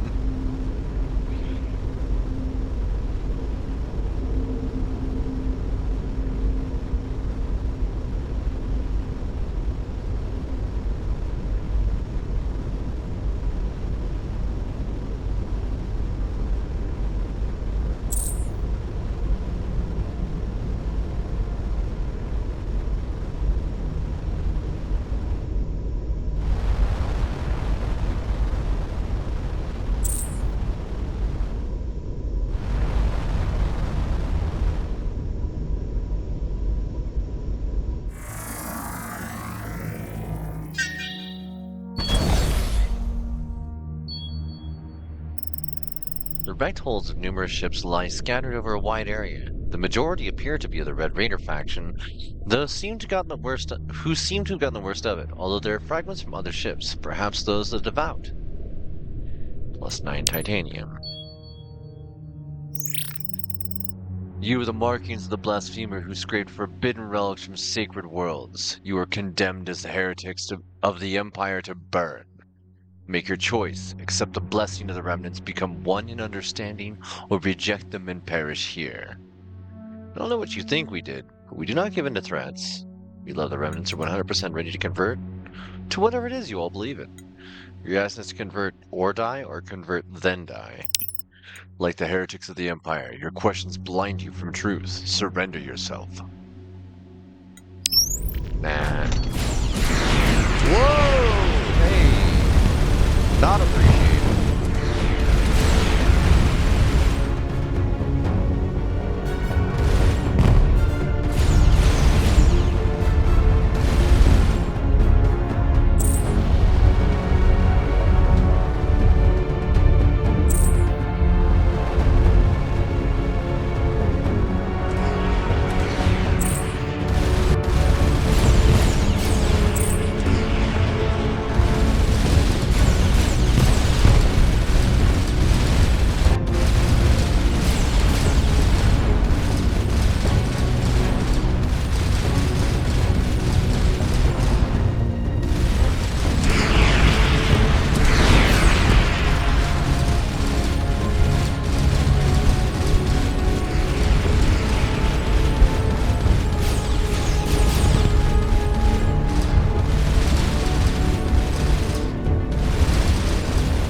Hostile vessel detected. Thank you. Oh, autopilot real time. Okay. Analyze artifact. Long-term gravitational field analysis of a massive octahedral object reveals subtle differences in this region's void effect. Apparently, the Devout have been monitoring it for quite a while. Part of an autonomous fast-and-light missile. This object has the ability to change the color properties of certain hardened materials.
markings on the devout ships are similar to those on the ship that destroyed Maya Station. They seem to be orders of magnitude weaker in terms of combat strengths.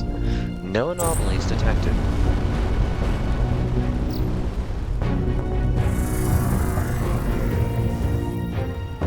No anomalies detected.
Love it.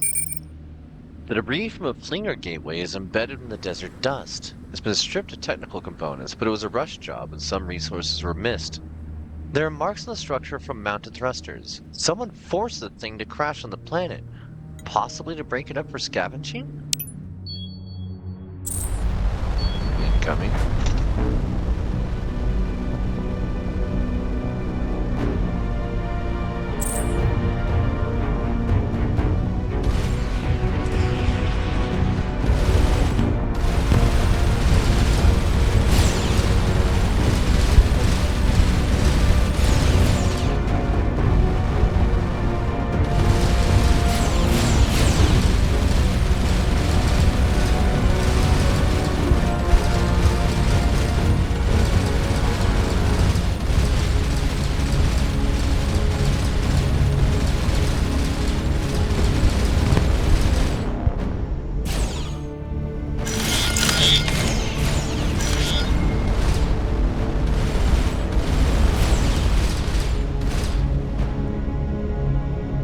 Another flinger.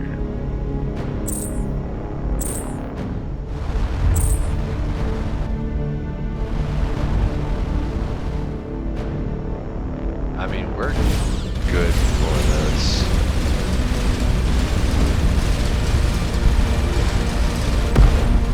Yeah. Our system can handle this now. That's wild. I did not think this ship would be combat ready anytime soon, but we're starting to learn how to fight them now. Hello.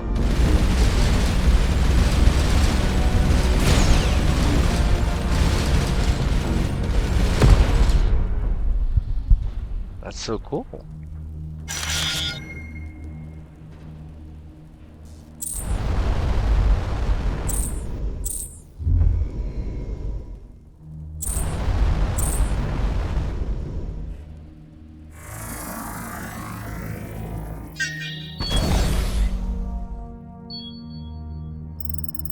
The anomaly turns out to be a disappointingly small chunk of aluminum, barely enough to register with the scanners.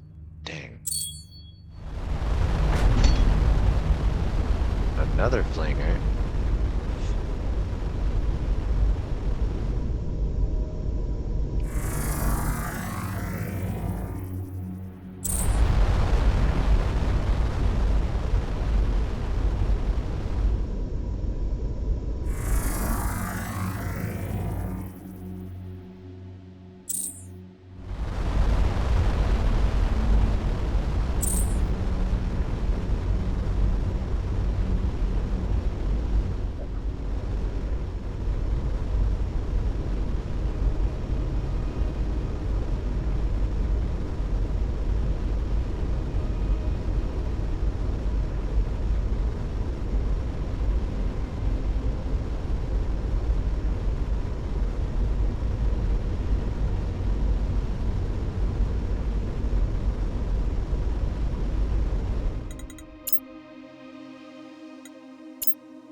is so nice being able to auto aim.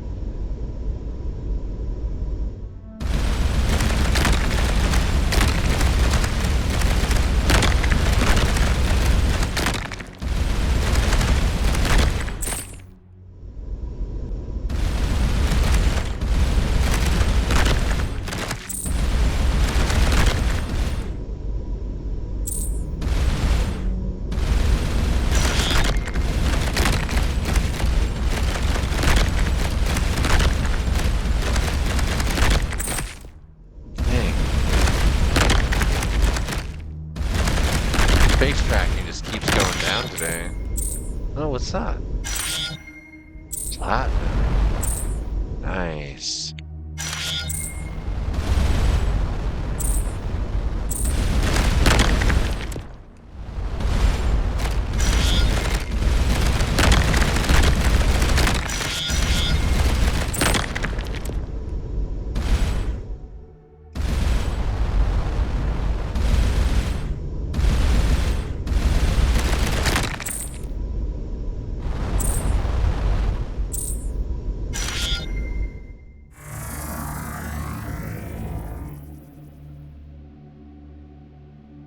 Interesting. I don't want to jump into that flinger because I think it'll just take me down there again. Devout Pilgrim Databank. The archive attempts to extract the location of a redacted artifact from a group of Arcadian pilgrims. They're only able to piece together a confused reference to the beating heart of a dead star. Wait.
Survey. It's debris from another flinger. These two flingers form a series. Perhaps whoever smashed them wanted to discourage movement from one direction? Titanium and platinum. Yeah, I'm getting the feeling. We're gonna fly a little bit up here. Also, our crew have leveled up enough to make it to the next experience level.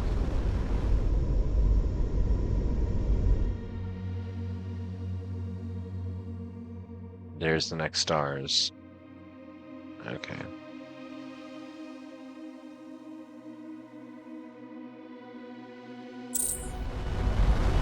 Yeah, get to work. Who knows what we'll find? I'm assuming the Arcadians, since it just mentioned another faction.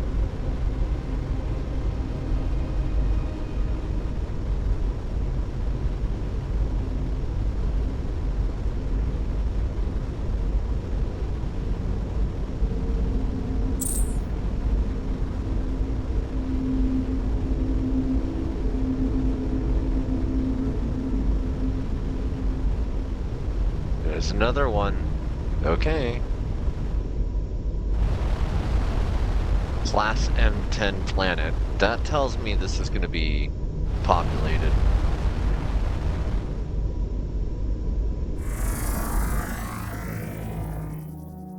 No anomalies detected.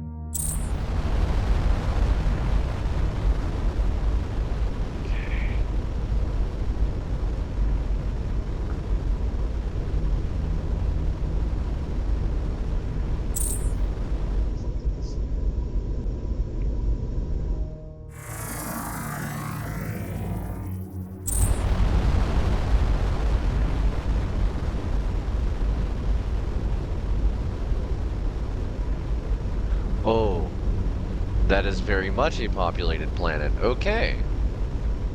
As is this moon.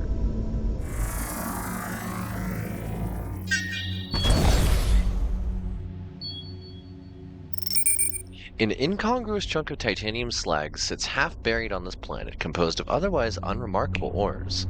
I've seen similar chunks in post-combat debris fields when a hole is ablated by a high-energy weapon, possibly the result of a battle in orbit?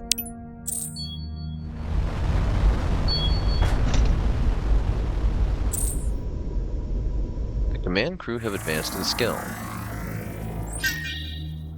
I forgot I can do that here.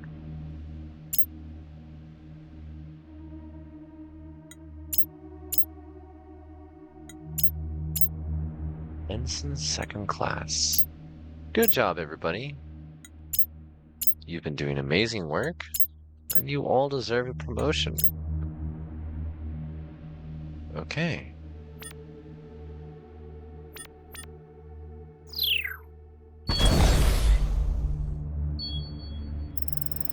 This planet's development is a direction that points to outside intervention. I wouldn't be surprised if some external power is discouraging this planet from talking to strangers. This planet is roughly on par with where Starcom space was perhaps just a century ago. Judging from area scans of architecture and environment, an entire planet fell into a deep decay several centuries ago, sort of a modernized Dark Ages. It has since rebounded and is now rapidly industrializing. Normally, this sort of world is eager for extraplanetary exchange, but the team's overtures are rebuffed.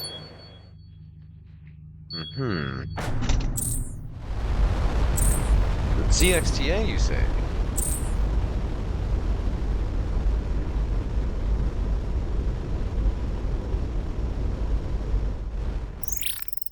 Commander Akil, we have heard that the Sandwife explores many sectors, even off the main routes. I have a replacement delivery for a carrier that has gone missing, and the destination is off our route. Is your lance unhired? Ooh. How much would you pay us? 50% over commission. 10 units of gold. Have Ensign Triton attempt to negotiate a better percentage. Plus 30, minus 25% difficulty, plus 5% modifier. Alright, we'll do it. Very good. Transferring cargo to your hold now and transmitting delivery coordinates. Find any CXTA agent after delivery for payment. Alright. Well, we can scan. This planet is periodically swept with sandstorms where individual particles break the sound barrier, creating an audible crackle. By audible, I mean producing vibrations we can detect from space via refraction. Whoa. Okay, we have a delivery going. 6K pilot has given us the colony's coordinates at there. Okay. We are carrying authorized cargo only. Our manifest has been logged with the Trade Guild. What is CXTA?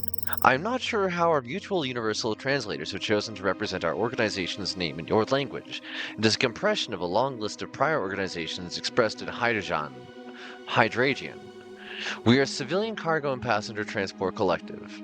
CXTA. We transport pre-arranged goods and services between worlds. We cannot enter into ad hoc transactions. Such would violate our agreement with the Guild. Your ship seems slow for transports. Astute of you to notice, many of our clients are suspicious of ships with military or espionage capabilities. Rather than deal with the delays of frequent inspections, we choose a strategy of conspicuous weakness. The increased margins more than compensate for ransom payments and plunder. That's interesting.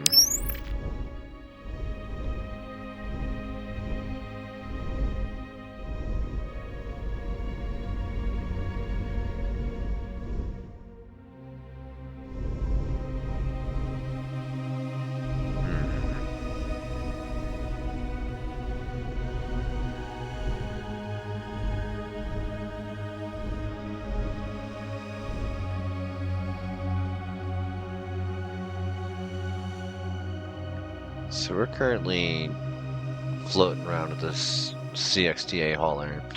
I'm wondering, because no anomalies detected there either.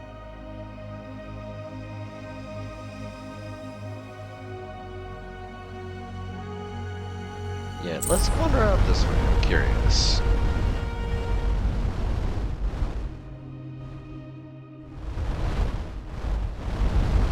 Excuse us.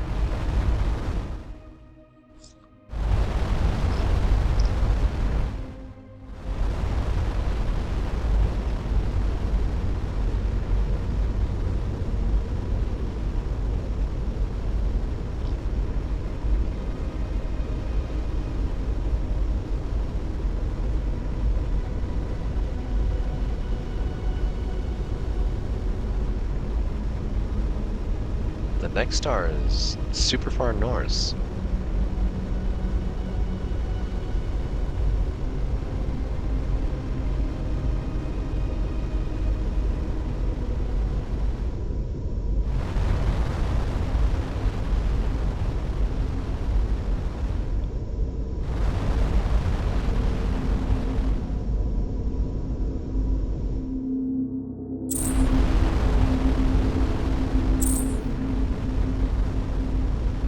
Quite a distance. Who knows what we'll find along the way? Oh, we're in dark space again.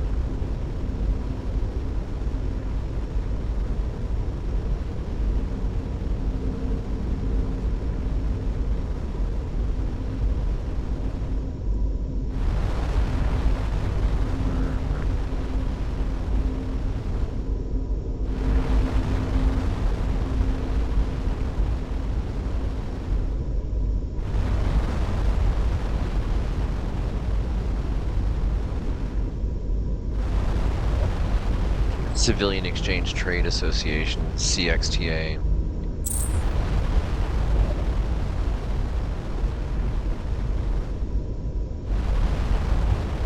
Hostile is located.